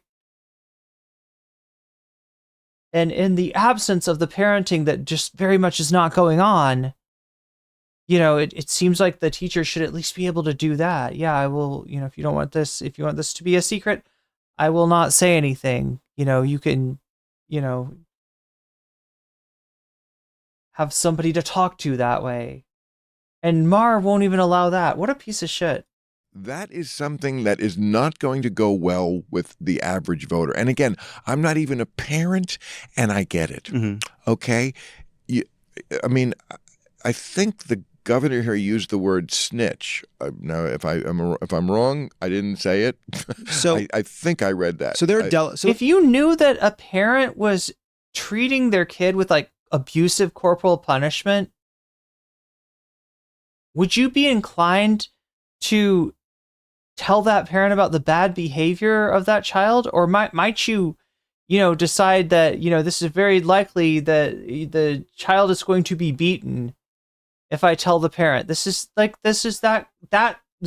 that situation. Look, there are delicate problems here. But wait, there's delicate problems here. And there's a delicate problem where you have a kid, all right, who is either non-binary or trans, who feels scared at home, feels unsafe at home. Those things do happen in the world. There are things that happen in the world. But for the most part, that's not what we're talking about. For the most part, what we're talking about is a teenager who has felt that they are they have a gender dysmorphia. So what they feel like is that they feel deeply unhappy, depression, all really rampant. Yes, and they go to their parents. They feel that, and then they blame it on the thing that has been put in their mind way too much, that it may be because of you're in the wrong body, to put it probably wrongly, but that we understand what that means. Okay. Now, it could be that case. When Trump said there's only two sexes, again, pendulum swinging way too far to stupidity. Okay. Obviously, sex is more complicated than just two sexes. There are people who absolutely, are quote unquote in the wrong body. But when you're a kid, when even a teenager, and you're that confused about everything and you have no idea and you're upset for many other reasons. And he never thinks that trans people were once kids. It never crosses his mind. He's willing to admit that there are some people that are legitimately trans out there, but not that they were a child once. The idea that they put it, let me just finish. Can you imagine how fucking complicated that is? And you want to leave them with like no outlet. If your parents are conservative and you're trans, I'm sorry. In Bill Maher's world, you're fucked. There's no, it's the worst of all worlds, right? I'm not saying it. I know. I could see you were ready. I could see you pulling back the bow.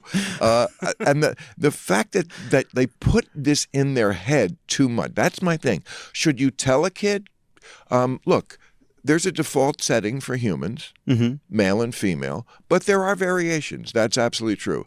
Some people are attracted to people of their own sex, and some people are actually in the quote-unquote wrong body, and that does happen. But the amount that they emphasize this. I compared it once on my show to entrapment.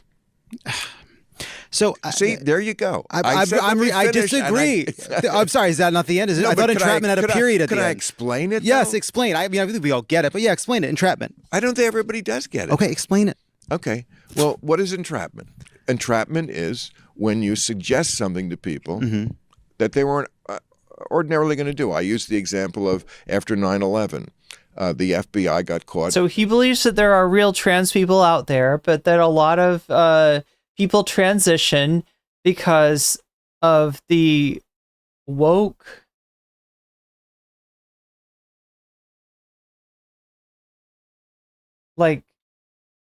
ideology.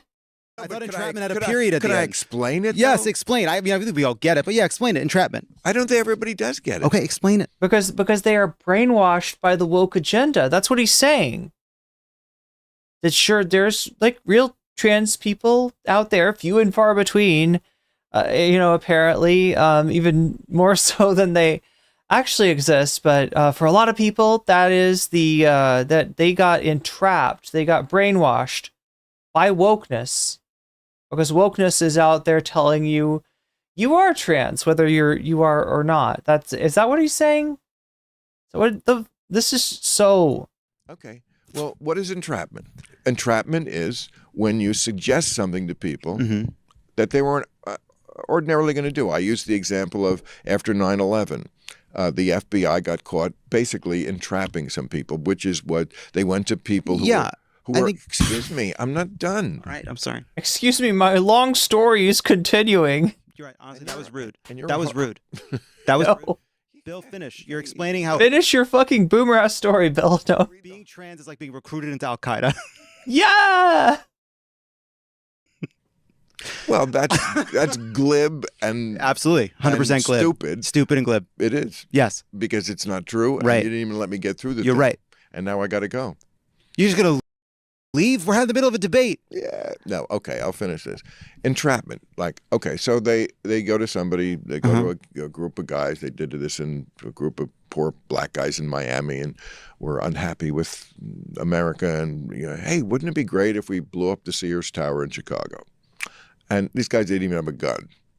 And it's like, yeah, I hate America, or I got problems with America. That does sound kind of cool. And, hey, well, we can get you the explosives. And that's entrapment. Okay. You put an idea in people's heads that wouldn't have been there otherwise. Do you think this, speaking of in other people's heads, do you think this sounded smart inside his head? I think in most of America, they did that in schools. I don't. But I think in enough of them, in enough far left places, they did constantly have this idea in the minds of He thinks that if you go to school in these liberal bastions, that your teacher is constantly like, so are you going to transition yet? I'm so disappointed. Okay, well, let me know when you realize that you're like, right. Chat, how many of you remember the Samir Bhavnani video? Like about the teacher named Karen that is literally grooming a kid into thinking that they're trans. Like they literally they depict in this Samir Bhavnani video, they depict the literal situation that the right wingers are talking about. And it's fucking absurd. Now, like Samir Bhavnani, like I think he was serious about that. The Green super chatted $14.02. Wokeness did not exist in the 80s when I was kid. I hated being called a girl, but I knew I was not a guy. I wish there was better education about different genders back then. I suspect I would have been less depressed. Yeah. Yeah, no, like the world would literally be better with more information available. Bill's acting like information is tantamount to brainwashing. Right? I don't know. I almost don't want to watch that. Like, no, we're not going to watch. We don't have time to watch the Samir video, but it's so. You're not in the right body. I mean, the New England Journal of Medicine advocated for taking sex off of a birth certificate, I believe. It was like, it's your... But Greenest Faith, thank you for the super chat. Your assigned sex. Assigned sex at birth. Yeah. You're assigned. I think that's right. I was assigned it by my dick, okay, when I was born. Yes, and again, to tell kids it doesn't always have to be and isn't always the default setting, but that's a different mentality than they put in the minds of kids. Mm-hmm. And that's why this debate goes on. And the fact that you think, or a lot of people on the left think that even if you just have this debate, it makes you a bigot, you just have to roll over. That was... Just because I believe in bigotry, you think I'm a bigot? Just because I have prejudiced thoughts about certain groups, you think that...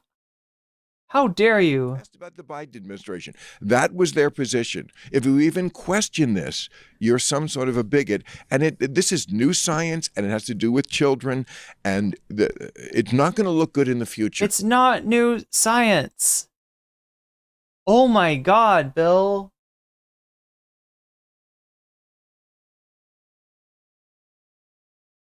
That position. Can I just respond to something? Now you can. Now I can respond? All right. Can you just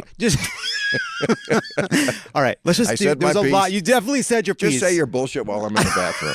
Just stay for 1 second. Okay, I'm kidding. Unbelievable. I'm kidding. All right, no, I know. Okay. A lot of things there. First of all,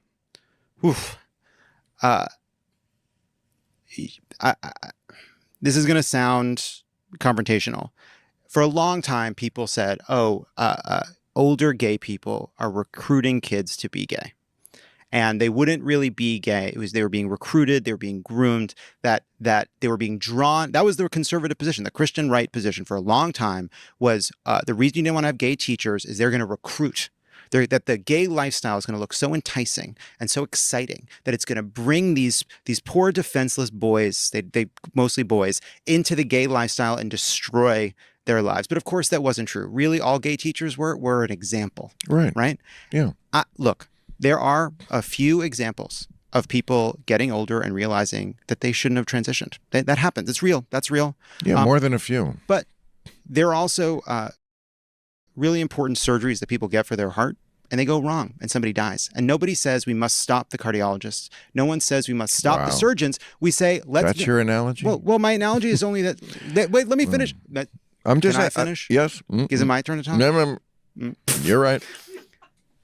And what you say is, let's make sure that this version of it is being practiced well. We don't get rid of the specific surgery. We don't throw out a whole field of medicine. We say, let's make sure we're doing it in a way that's healthy.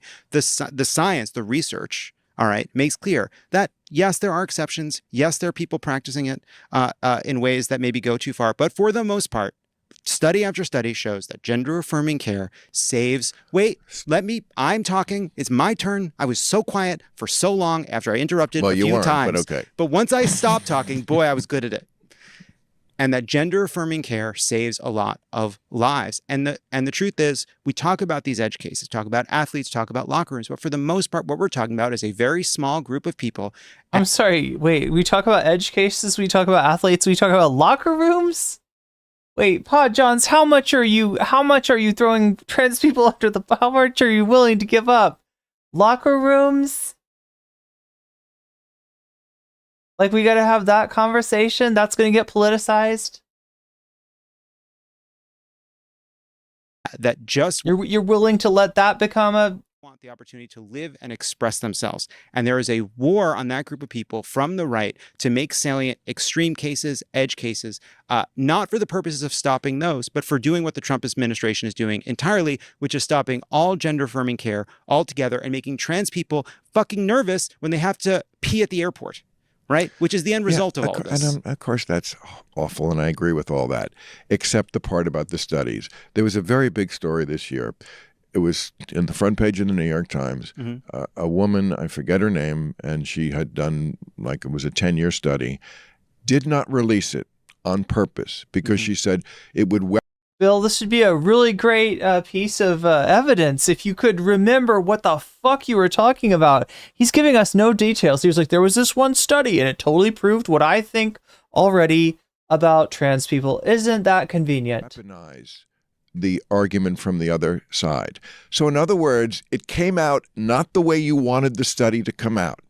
Yeah. Not what you said. That I got a study and it came out the way I wanted it to come out, not the way that you want to come out. And they wouldn't let it come out, so therefore it's true. And all the other studies don't fucking matter. Fuck you. You don't even know. You literally don't know what you're talking about, Bill. It's all the studies show that no, it is a mixed bag. That's true. Okay. Some people, yes, it's the right thing. But to take that risk at that age before you know shit about anything. And never mind the risk of like being forced to grow to undergo the wrong puberty. Let's just forget about the proven risk of that. Yes, sometimes it's pretty obvious that this should. It's a very hard call to make. And again, this was a very long study, very thorough, and they wouldn't release it because it came out with the wrong conclusion. But the reason because it is a hard question, because it is a serious question. Right. It is a personal question. I don't want Donald Trump deciding. I want parents and doctors. Well, you just said parents can get shut out. Well, I don't think parents should get shut out. There are rare exceptions to that. Look, we all believe that parents should have the decisions over their children, but we also recognize that some parents do such a bad fucking job that the kids are in danger. That happens outside of trans issues. That happens all the time. It's terrible. Some parents are fucking terrible. Somehow the fact that there are terrible parents in the world gets erased on these questions. Do I think that schools should, as a baseline, be keeping a secret from parents? Of fucking course not. No one thinks that. Well, no one thinks that. Apparently that's not true. People do think that. And there is no perfect answer to this. It's as many naughty questions, the least bad answer. And the least bad answer is to not have the government decide from above. It's just to leave it up to people and parents and the kids and the doctors. Right? You want the government to ban gender-affirming care for kids? You want to lose every election? Just keep coming down on the side of parents coming in second in a who gets to. That's not what Lovett is saying. The one who's saying, listen to the parents is him. That's literally, how is he missing that? What goes on with my kid contest. First of all, I'm not talking about winning or losing election. I agree with all that, but I'm just talking about the issue itself. What did that card say? Can I take this one home as a souvenir? I'm going to put it in my scrapbook. Let me see if I hit all my points that I wanted to make about this. Okay. Boy. Like they don't even see. Couldn't they have started? It says, "My guest this week is Tough House Political Content Senator Bill Maher." Bill, couldn't they have started this on the next card? Don't you think that word "Bill" should have been started on the next card? No, I'm not trying to get anybody in trouble. Let's. Right. You got to go. That's good. That's it. You're just leaving. Go. Yeah, I'm just leaving. Bill Maher, everybody. Thank you. That was awkward. That was very, very awkward. All right, chat. I said we'd watch the Ethan video. Yeah, it's about we skipped this when Ethan did this the other day because it just felt like he was kind of like reveling in the trauma, but yeah, this is his nuke. After all that, chat, we're gonna do the nuke. Let's see, TYT right now at 35%, Elon Musk, baby mama at 33%, more Hasan at 23%, and Destiny versus Chud at 10%.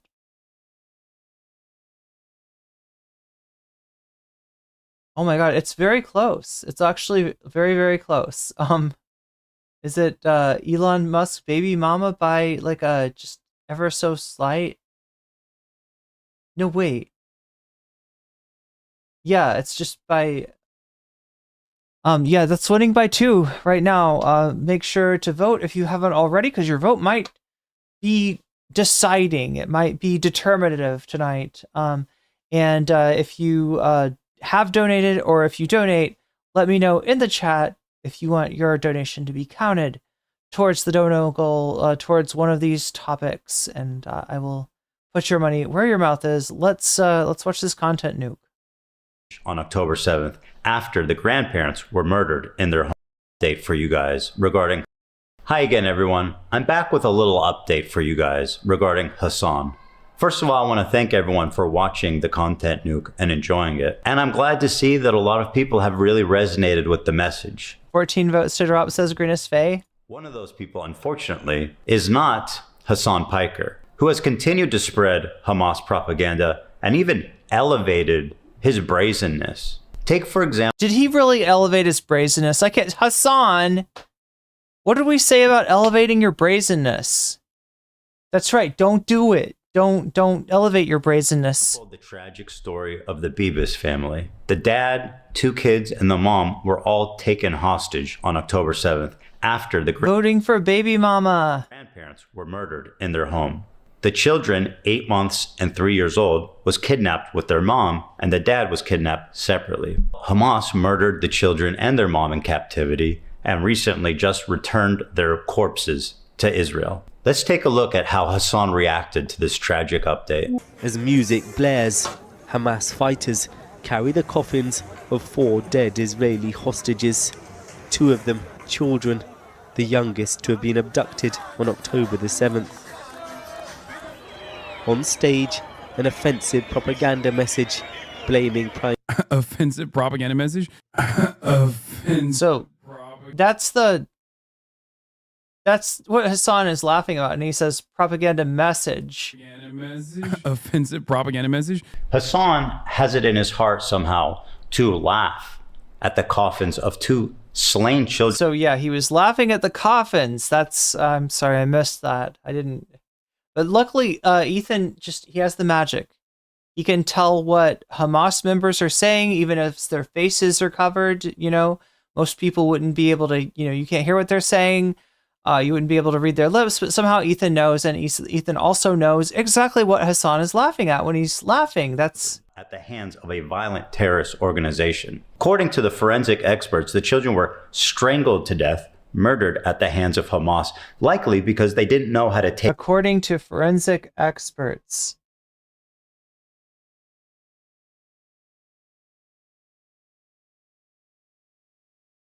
He's like, they were...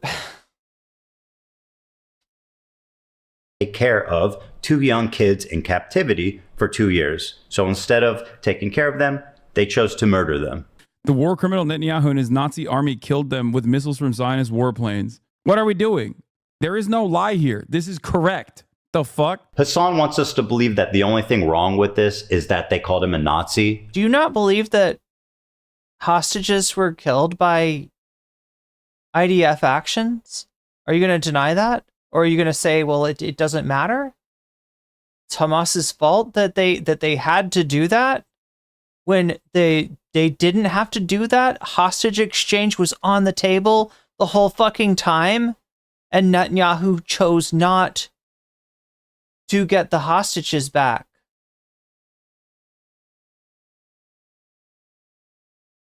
Right? Obviously, it's the way that they're parading around this family of these murdered children, these innocent children. Can he really not see the tastelessness in this? The disrespect? Take a look at his chat. It's no better. The truth is offensive. Hamas has the best fits. To the slain Israeli family, rip bozo. How do I get that poster? They snapped on that. That mural kicks ass. Dude, it was a family. Correction. Settlers, implying that children born in Israel deserve to be slaughtered. Omega Star says, I don't know why Ethan can't move the fuck on from Hasan. It's really pathetic. Yeah. Quote, their home? Lol. It is their home. They were born there. Whose home are they in again? Their home? Yes, it's their home. They were born there. The mom was an IDF spy. They were not civilians, and they used their kids as human shields. I really don't even know what to say about that one. I might call this person schizophrenic, but I'm afraid this is just what happens to your brain when you watch Hasan for too long. Hamas is fucking based, and I'm tired of people pretending they're not. Again, this is just a few examples. Anyway, 30 seconds. Proceed. A Batman reference statement or Joker. I'll let the chat run for you at the end of the video, and you can take your time to read through it to see just how vile it is. You'll notice that there is overwhelming support for the propaganda for Hamas and zero respect shown for the dead children. Notice here, however, that one person says defended Hasan. Watch how quickly this gets moderated out of his chat. Media, including Guardian, BBC, and other Western... There it is. It's gone. Hasan claims he has no control over how his chat is moderated, apparently. Yet, 90% of it is people celebrating the death of these kids. And the one person that has even the slightest bit of pushback is immediately moderated. After laughing over the corpses of... I'm sorry, Ethan, you got no room to talk about moderating your chat. You want to talk about a chat that's not, you're not free to say your piece about the, like, Ethan's banned everyone that disagreed with him. If this clip my name, my chat, if he clips your chat, he does watch them do mod stuff. Slain children, Hasan continues to guzzle Hamas propaganda. I mean, he's really analyzing the fuck out of the chat and using his magical powers to be able to know exactly what's happening. Reaction that I can only describe as nauseating. Take a look. Now let's take a look at how the hostages were released. Oh yeah, he went after chat 100%, Manic Mermaid. I wonder if Western media will actually show the release videos, because there was some interesting sites that were disconcerting for the Israeli state and their project overall, but let's see. Maher was among 6 released by Hamas in Gaza this morning. The 6 are the last living hostages to be returned in this ceasefire's first phase. The 22-year-old was paraded on stage. He'd been kidnapped from a music festival, and yet remarkably, he kissed 2 of the men who had been...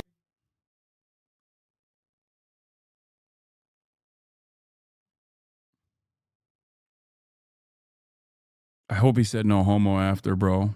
Straight up. Hey, Hasan, please give us your take. I mean, it's the same as the dudes who fucking dapped up the Hamas dudes. The dudes who dapped them up in the first ceasefire, do you not remember? And everybody freaked the fuck out about it. And they were like, oh, they must be drugged. Hamas is giving them drugs. And that's why they're dabbing them up. Hamas gave them the drugs that make you dab up Hamas. It turns out that there is a new, even scarier drug out there that Hamas has in their hands. It's called the drug that makes you kiss Hamas. That drug is called a gun to your head. And it's so painfully obvious of a concept, I feel nauseated even having to say it. Again, if you want to invoke that concept, like, that makes sense in a captivity, situation.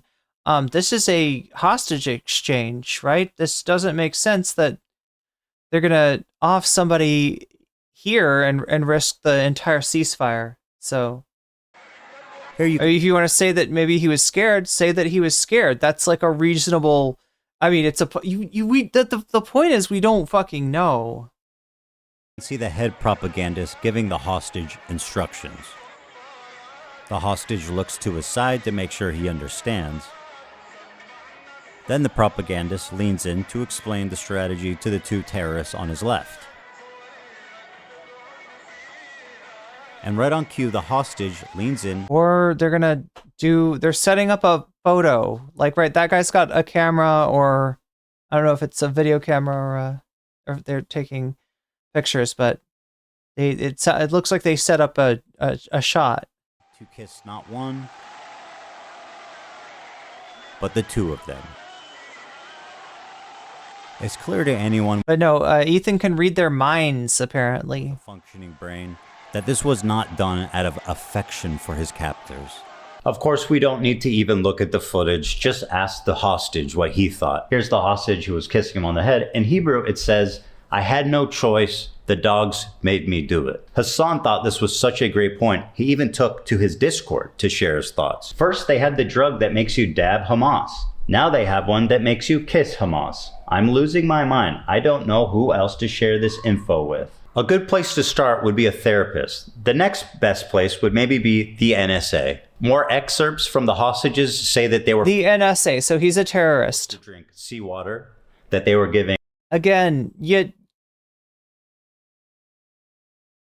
Ethan, what happens when you cut off water and food to an area? You know what happened? People drink seawater. That was happening a lot.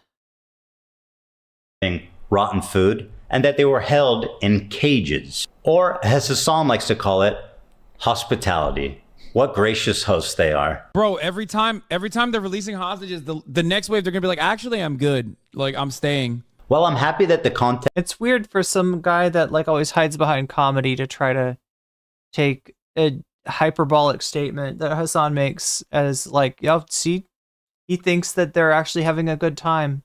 That nuke was able to make its way around. And yeah, like you're going to have a good time in Gaza while the food and water and power is cut off and it's being bombed. Yeah, that's really going to... Come on. Influence people's thoughts on the matter. I am disheartened to see that Hasan is still spreading, without any care in the world, disgusting, violent, anti-Semitic Hamas propaganda that dehumanizes Israelis and dehumanizes? You're the one that just read the quote about the dog. Their suffering. Calling a human being a dog. You want to... In the content nuke, we must always keep the plight of the Palestinians at the front of our mind. The point that I've made that is consistent... But it cannot get in the way of the simple fact that Israel must be allowed to defend itself. ...lost on Hasan is that we have to care about everyone. You have to show empathy for both sides. You can't... He doesn't. Over the you laughed at Israeli children. Aaron Bushnell, Ethan. Because they're Israeli. Peace has never felt further away when people like Hasan are turning people against each other, fomenting hate, disinformation, while supporting radical, reactionary, terrorist organizations. Peace happens when both sides see each other as human, recognize the humanity in each other. That's when we come together and find peace. Hasan is doing... Ethan, I hope you come together and find peace and get over your shit. Opposite. During this war, Hasan has... This is a sick man. ...poisoned the minds of many young people with the idea that Israel... that Palestinians are human beings. Yeah, they just totally poisoned their minds with that shit. Evil. That they are all valid military targets. That the babies are settlers. And this is the result. Laughing over the coffins of slain children, unable to spare a mote of dust of empathy. Like, he really thought he cooked. This is why I call this chat another content nuke. Like, right? He really thought he cooked here. He really thought no, I gotta make an emergency video to share this fact about Hasan Piker. Now, I have finally ordered the roller skates. I have ordered the rocket jetpack, and I've ordered the hang glider. I am now ready to get the Roadrunner. For innocents that were killed in Israel. And just like a radical extremist in Israel that says all Palestinians are valid military targets, which I would condemn 1,000,000 times. And oh my God, I would condemn that so hard. That would be awful if somebody said that. Right, and my heart bleeds for all. My heart would go out to them. Oh no, he literally did the salute though. He literally did the salute. That are dying in Gaza. Why can't you do the same? All right. Well, that is Ethan Klein. And that is the little nuke that could or couldn't. All right, chat. It is finally decision time. It looks to me like we're going to be covering Francesca's, I think it's Francesca's latest video. Francesca Fiorentini. What is this one?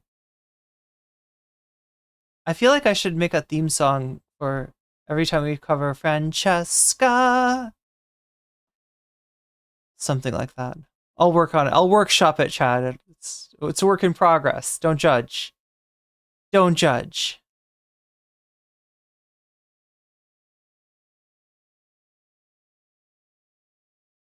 Oh, here we go. It's sitting right in front of me. Elon Musk apparently is abdicating his duty as a dad. This is some guy, this is a guy who likes to bring his... So yeah, at the same time that he's threatening and terrorizing public servants and federal employees, he's neglecting his multiple families. Semen, or at least offer his semen to whomever would take it. This is something that we talked about a few months ago, that Elon regularly offers his sperm because he somehow thinks that guy, chainsaw, rah, he thinks that he is special, that this is good seed, right? That he... The very best. Saluting, Heiling Hitler, speaking to the far-right German AfD party, leeching off of other people's accomplishments and work by making a couple of good buys and investments, tanking your own workforce, skirting... And trying to raid Medicaid and Social Security for his fucking tax cuts. Labor laws, implanting microchips into the brains of chimpanzees who have perished and live in incredible, excruciating amount of pain because of it. Having failed rocket launches to try to get to Mars. Like, this is the guy, he's like, I need to procreate. He is what they call a proto-natalist. I just call it a creep. And he has 13 children that we know of. Oh no, chat. How many people are going to try to copy this? How many people are going to try to... And we learned of one just recently. I talked about it on the bonus episode. Had by Ashley St. Clair, who is a far-right influencer who I have had the opportunity to debate. I don't know. She really... Davy Cliff super chatted $9.99. The scariest thing about Elon is having like 15 kids and they're all IVF. Like, why even? It's like all the worst parts without the fun part. Oh my God, yeah. Yeah, there was apparently none of the fun part took place in the creation of... Wait, is this true for all of his kids, or are there exceptions to this? Maybe with Grimes, it was... Really wasn't bringing much to the table. I'm going to be honest with you. She was kind of a zero on that. But yeah, thank you, Davi, for the super chat. So I maybe being Elon's baby mama is an upgrade. And I say that with the full disdain. However, you're not going to catch me necessarily siding with Elon over this. Yesterday, in a since deleted Twitter post, Grimes, the singer who was formerly with Elon Musk and has, I believe, 2 or 3 children with him, we'll get into specifics, in fact, is the mother of the child that was in the Oval Office whispering at Trump, "You're going to shut your mouth. You shut your little mouth." Okay, Vamps got this in my head that kid is like Damien from Damien, I think. But like I thought the kid was based. I was like, yeah, he should shut his mouth. Yeah, he's not the president. Yeah, you know, the kid's right. The kid's got a point. Trump versus children. See, the one silver lining about Trump being Trump doesn't get along with animals. He doesn't get along with children. Back in office is we get the Trump versus children, like, you know, sort of investigative case. Like we can continue on this path of like how much Trump hates children and children hate Trump. You know, there's like a thread of. Is it The Omen? I'm sorry. I was like, it's from Damien. Oh my God, I'm wrong. It's from The Omen. I was like, Damien from Damien.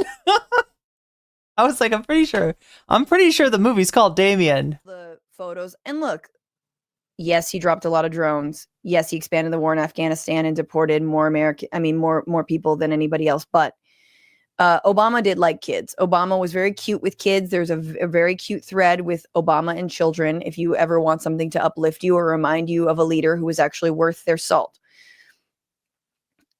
Donald Trump does not like children, and it's very funny. And I'm excited for all the long threads about it. Grimes tweeted at Elon and said, please respond. Cliff super chatted $9.99. Also, the theory is he had a terrible penile surgery, so he just has a destroyed 4-inch metal PP. Oh, that's why they were talking about the penile surgery. I'm going to call it that, Davy. I think that'll get me out of trouble if I referred to it as the penile surgery.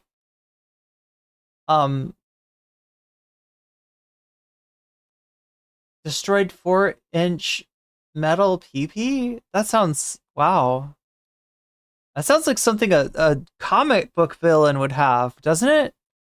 Like that's an origin story. Child's medical crisis. I'm sorry to do this publicly, but it is no longer acceptable to ignore this situation. This requires immediate attention. If you don't want to talk to me, can you please designate or hire someone who can so we can move forward? He's going to send over one of the like 19-year-olds. On solving this. This is urgent, Elon. Alpha male says what? They're just going to come over and hack her computer. Strong guy, strong dad who takes care of business, pro-family man, does what? Is ignoring the mother of his children, specifically about a medical crisis that one of his children is having.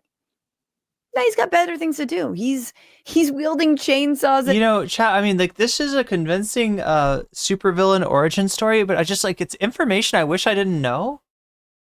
I really wish I didn't know this about Elon. If this is true, maybe I can pretend that maybe it's not true. I don't know. I don't know the information yet. CPAC Grimes. Maybe it's just something that chat made up. Down, okay? I don't want to believe it. I don't want to know this. It's not like there's a medical emergency. Oh, there's a medical emergency? Blah. So is gutting the Department of Education. So is selling the postal. And thank you, Davi, for the super chat. Department and the postal service.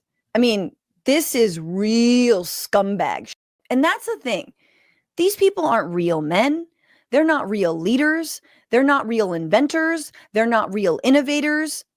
They are scumbags. And they TrueAnon talked about it? Of course they did. Relish in God, TrueAnon is all over those stories, all these kind of stories. Scumbag. It's a very TrueAnon story. That's the point. They believe that actually being a strong man is being a scumbag. The ability to be a scumbag. The ability to allegedly sexually assault a woman in a hotel who was responsible for getting you safely to your hotel room while she was in the same building as her husband and her child, in the case of Pete Hegseth, right? And then buying her silence.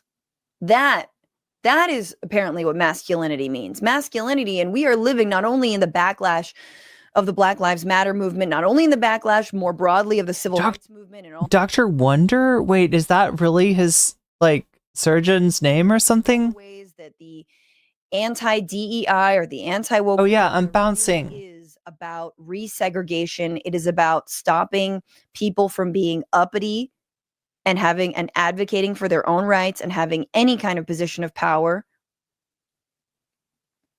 But it is also a backlash to the Me Too movement, right? That's what it's about. This is a backlash to ever being held accountable for being just an out and out scumbag. But that's not all. There was more.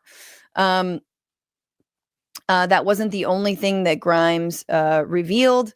There was more, and so I've got them in screenshots. She also says, I'm not giving any details, but he won't respond to text calls or emails and has skipped every meeting, and our child will suffer lifelong impairment if he doesn't respond ASAP. So I need him to fucking respond, and if I have to apply public pressure, then I guess that's where we're at. I mean, it's good. Oh, it's juicy. It's real juicy. Like I say, keep going. Keep going, Grimes. Although since she deleted all of these, I'm like, maybe she got... Oh, wait, I don't think she deleted all these. My understanding is that Elon did something to her account. Answer. Maybe he DM'd her back. That's fun. It's fun to have to DM. Okay, so wait. His name is Dr. Wonder. He's the top pineal surgeon. He has a 3% success rate, yet people still keep going to him. The father of your children to pay attention to you or tweet at them. This is how I feel literally sometimes with Matt, where I'm like, am I gonna have to tweet at you, Matt, for you? Oh my God, chat, I didn't realize, but we watched Francesca and Matt tonight. So I'm in the kitchen. Come on, I've been screaming your name. I know you got your AirPods in. I'm gonna tweet at you. In fact, I have an alert on my phone for Matt's tweets, so I know what he's tweeting when I'm like actually trying to have a conversation with him. So honestly, me and Grimes, we're in the same boat. But wait, there's more. In a since deleted post, of course, once again, newly minted baby mama, Ashley St. Clair, who I mentioned earlier. This was 6 days ago. Oh wait, this is the one with where she posted the DMs, and he's all like, "I'm the #2 target for assassination." To Elon, after Elon responded, "Whoa," says Elon, he's like flexing on Vance for the past several days, and you have not responded. When are you going to reply to us instead of publicly responding to smears from an individual who just posted photos of me in underwear at 15 years old? What? Excuse me? So that's, again, the mother of a 5-month-old child who says that Elon's a daddy. Elon has not confirmed that. That's Ashley St. Clair. And it's a really interesting moment, right? Because she does, I mean, look at her Twitter. All she's doing out here is fighting the trans and supporting all the cuts to our social safety net. She's super excited about ripping away Social Security and Medicare from your grandmother and, you know, saying that we need, when I was on a panel with her, she talked about why men need to be strong and we need men's rights. So listen, my girl, you are invested in... Oh, did she do a Pierce Morgan with Ashley St. Clair? Scumbag patriarchy, okay? It's not regular patriarchy, it's scumbag patriarchy. So you out here running your mouth about how we need to protect men and what's wrong with men being men, and understand that that is all smoke and mirrors for scumbags. And now you have to tweet at the father of your child to get him to answer your calls. So don't come looking to anybody else or any actual feminists for solidarity. This is why we fight for feminism. This is why we say Me Too. This is why we speak out. I'll talk about Megyn Kelly in a second, but this is why these right-wing women, it's like, when are you going to make the break? When are you going to make a break with them? And they don't. And you know who else doesn't? Is Tomi Lahren is a perfect example, because Tomi Lahren believes in choice. Right? She doesn't believe in restricting the right to an abortion. She believes in choice. And she was reamed for that. But she still she still like hates trans people, and she still like hates black people. And she is too chicken shit to stand on her word and her principles and for human rights because she wants a paycheck. So keep on doing your bidding. Keep on having Elon's babies. Okay? Break off into your own party. We call it the Liz Cheney party. But it's very funny that you're putting all of your dirty laundry out there on X. And when I said that women may or may not let him come inside, it's because most of these children have been conceived via IVF. Now, there's nothing wrong with IVF, but would you let Elon inside of you? Exactly. It's like, I understand nobody like wanting to use birth control with Mick Jagger. I get it. Yes, he's very old now, but like, I understand that dude's got so many kids. Or Bob Marley. Bob Marley, how many kids? Didn't he have like 17 kids? Bob Marley, I'm like, okay, but it's Bob. You know what I mean? It's Bob Marley. Like, he's going to have to pull out, you know? Bob Marley pull out game week is all I'm trying to say. This is what you get. Welcome to the Bitchuation Room. Bob Marley pull out game week. But you can understand that. But like, then you have Elon. And the only reason people want to have Elon's kid is, number one, because they believe in his Cybertruck fascist agenda. And number two, because he's the richest man in the world. And maybe they can get some of that money. And honestly, if you're Ashley St. Clair and you really have very little to offer this world, maybe an upgrade. I'm not out here to knock anybody for, you know, for at least trying. This is from Vanity Fair. They were like, you know what? Let's keep track. Elon Musk's 13 children and their mothers that we know of. I don't want to read all of them, but his first wife, Nevada, he was married in the year 2000. In an essay from Marie Claire Wilson, this is his ex-wife, Justine. Sorry, his kid is Nevada, or was Nevada, tragically died. But his ex-wife, Justine, in an essay from Marie Claire, she wrote that as they danced at their wedding, Musk told her, quote, "I am the alpha in the relationship." Cool story. Keep dancing. That's so romantic. I am the alpha? Okay. You know, here's telltale sign of an alpha. When you say, I'm an alpha. Definitely. I reserve the right to hit you. I reserve the right to rape you. What does that mean? I am the alpha. You can't drive a car unless I say. You can't go anywhere or meet with anyone or talk to anyone unless I say. You can't have male friends. You have to administer medicine to our dogs, even though you're 8 months. Oh no, bringing back the Crowder. And it could pose a risk to you or the children. Hello, Steven Crowder. What does that mean? I'm the alpha. Big man, big strong man. That's right. This bitch can't kill a spider. Let's be real. Elon does not kill spiders. They had a baby boy named Nevada who died of complications from sudden infant death syndrome at 10 weeks old, which is awful. After that, however, she did undergo IVF. In April 2004, she gave birth to twins. And again, one of them is trans. Changed her legal name to Vivian Jenna Wilson, taking her mother's maiden name. And again, we love Vivian. We stan Vivian, who says that she doesn't want anything to do with her biological father. And of course, Musk has written on X that his child was born gay and slightly autistic, and basically says that she's dead. Then there are Kai, Saxon, and Damien, conceived via IVF, were born in January 2006. Bamps. He actually has a kid named Damien. Details about the three boys have been kept private, though Walter Isaacson wrote a biography of Musk that Damien had become a vegetarian at age 8. Now, the mother's also Justine Wilson. So that's 3, 4, 5 kids basically with Justine. 2006. She hung on for a while. May 2020. Oh boy, XAEA-12. I can't, you can't, that's child abuse. Like, you can't name, and let me tell you where everything comes from. But that is the kid, X, who was in the Oval Office with Donald Trump telling him to shut his mouth. They conceived a XAEA-12 via IVF. Why do we need to conceive via IVF? Are we shooting blanks here? What's going on? What's happening? I mean, I'm not dissing it, but wouldn't a real alpha. Again, nobody actually wants him inside of them. Grimes wrote on Instagram that her eldest son's name was pronounced X, just like the letter, and then AI, like how you write. Davy Cliff super chatted $9.99. Elon is going to have a Forbidden City harem complex, but instead of seeing the woman, he will just have turkey basters sent in every couple months.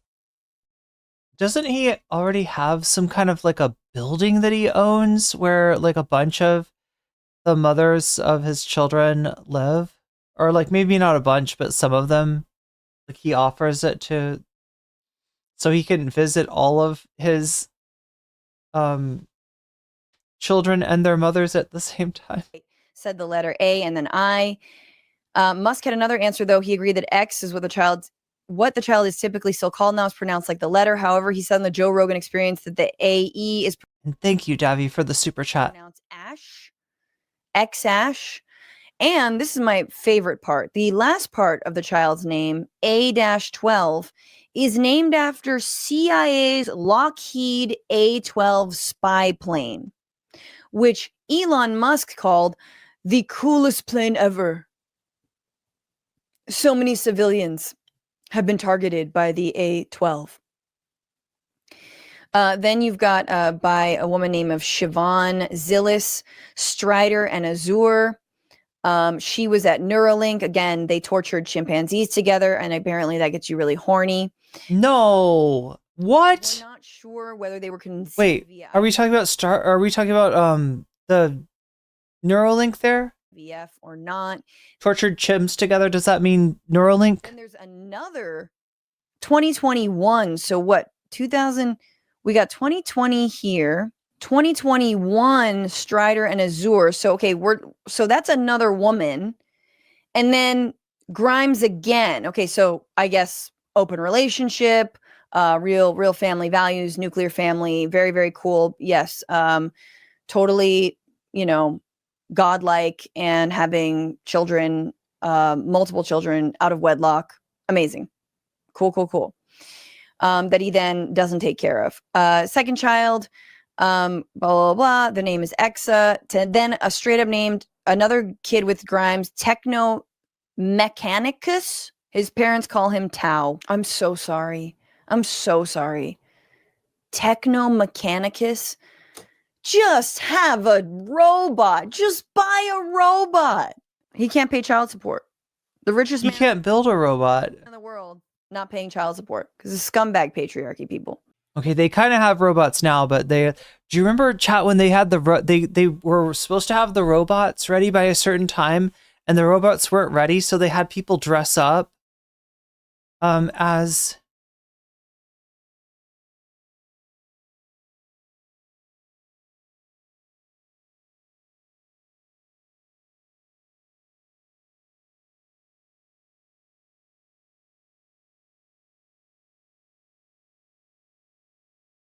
Is this what, yeah, like, right? It's this, right?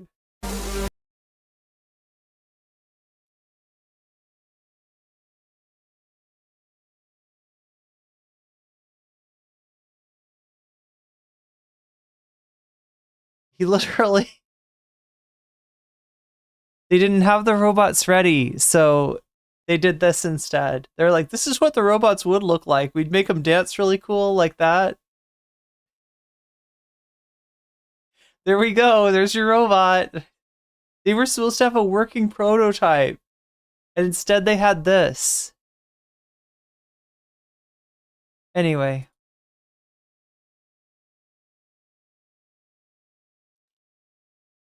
Chat, I would like to thank my Patreon once again for supporting me every month. And also shout out the fancy weasels. Shouts out to Oral Ellipsis, shouts out to Temporal Insanity, shouts out to Techno Mechanicus, just kidding. Shouts out to Steven Sayers, shouts out to Funky Monkey, shouts out to Shakespeare, shouts out to Nadia Yvette, shouts out to Moe Noip, shouts out to Ma Goggles, shouts out to Just Julie, shouts out to Jules K, shouts out to Izzy Mandius, shouts out to Infallible Fowl, shouts out to Hot Ham Radio, shouts out to Good for Gavi, shouts out to Buffy Geek, and shouts out to Animus. And fancy shout out to Zero Xerix, to Rachel K, to Crystal Saphira, to Omega Star. I need to get to bed. I owe you all a video. And the only way that I'm gonna get it done is if I wake up early and do the Sigma grind set, which I can now thanks to the fact that I have a working punching bag to work out with.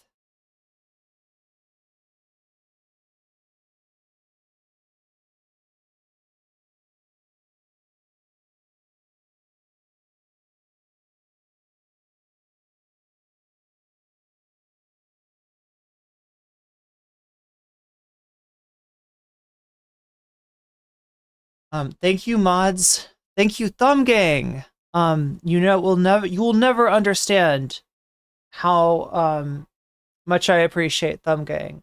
It costs you nothing to like the stream, but it helps so much, and I appreciate it greatly. Thank you, Thumb Gang. Thank you, everybody, actually, and have a good night. I will see you again tomorrow. If you're on Twitch, I'm rating you into Political Punk, who is streaming right now. Let me give you the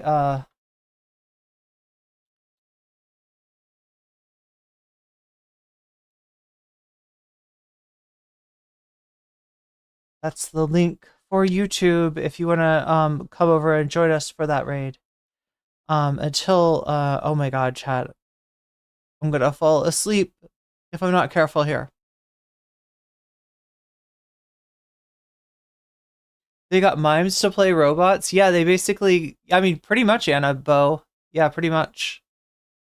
Mimes to play robots. Anyway, I'm gonna raise you into Political Punk, and I'm gonna say good night, and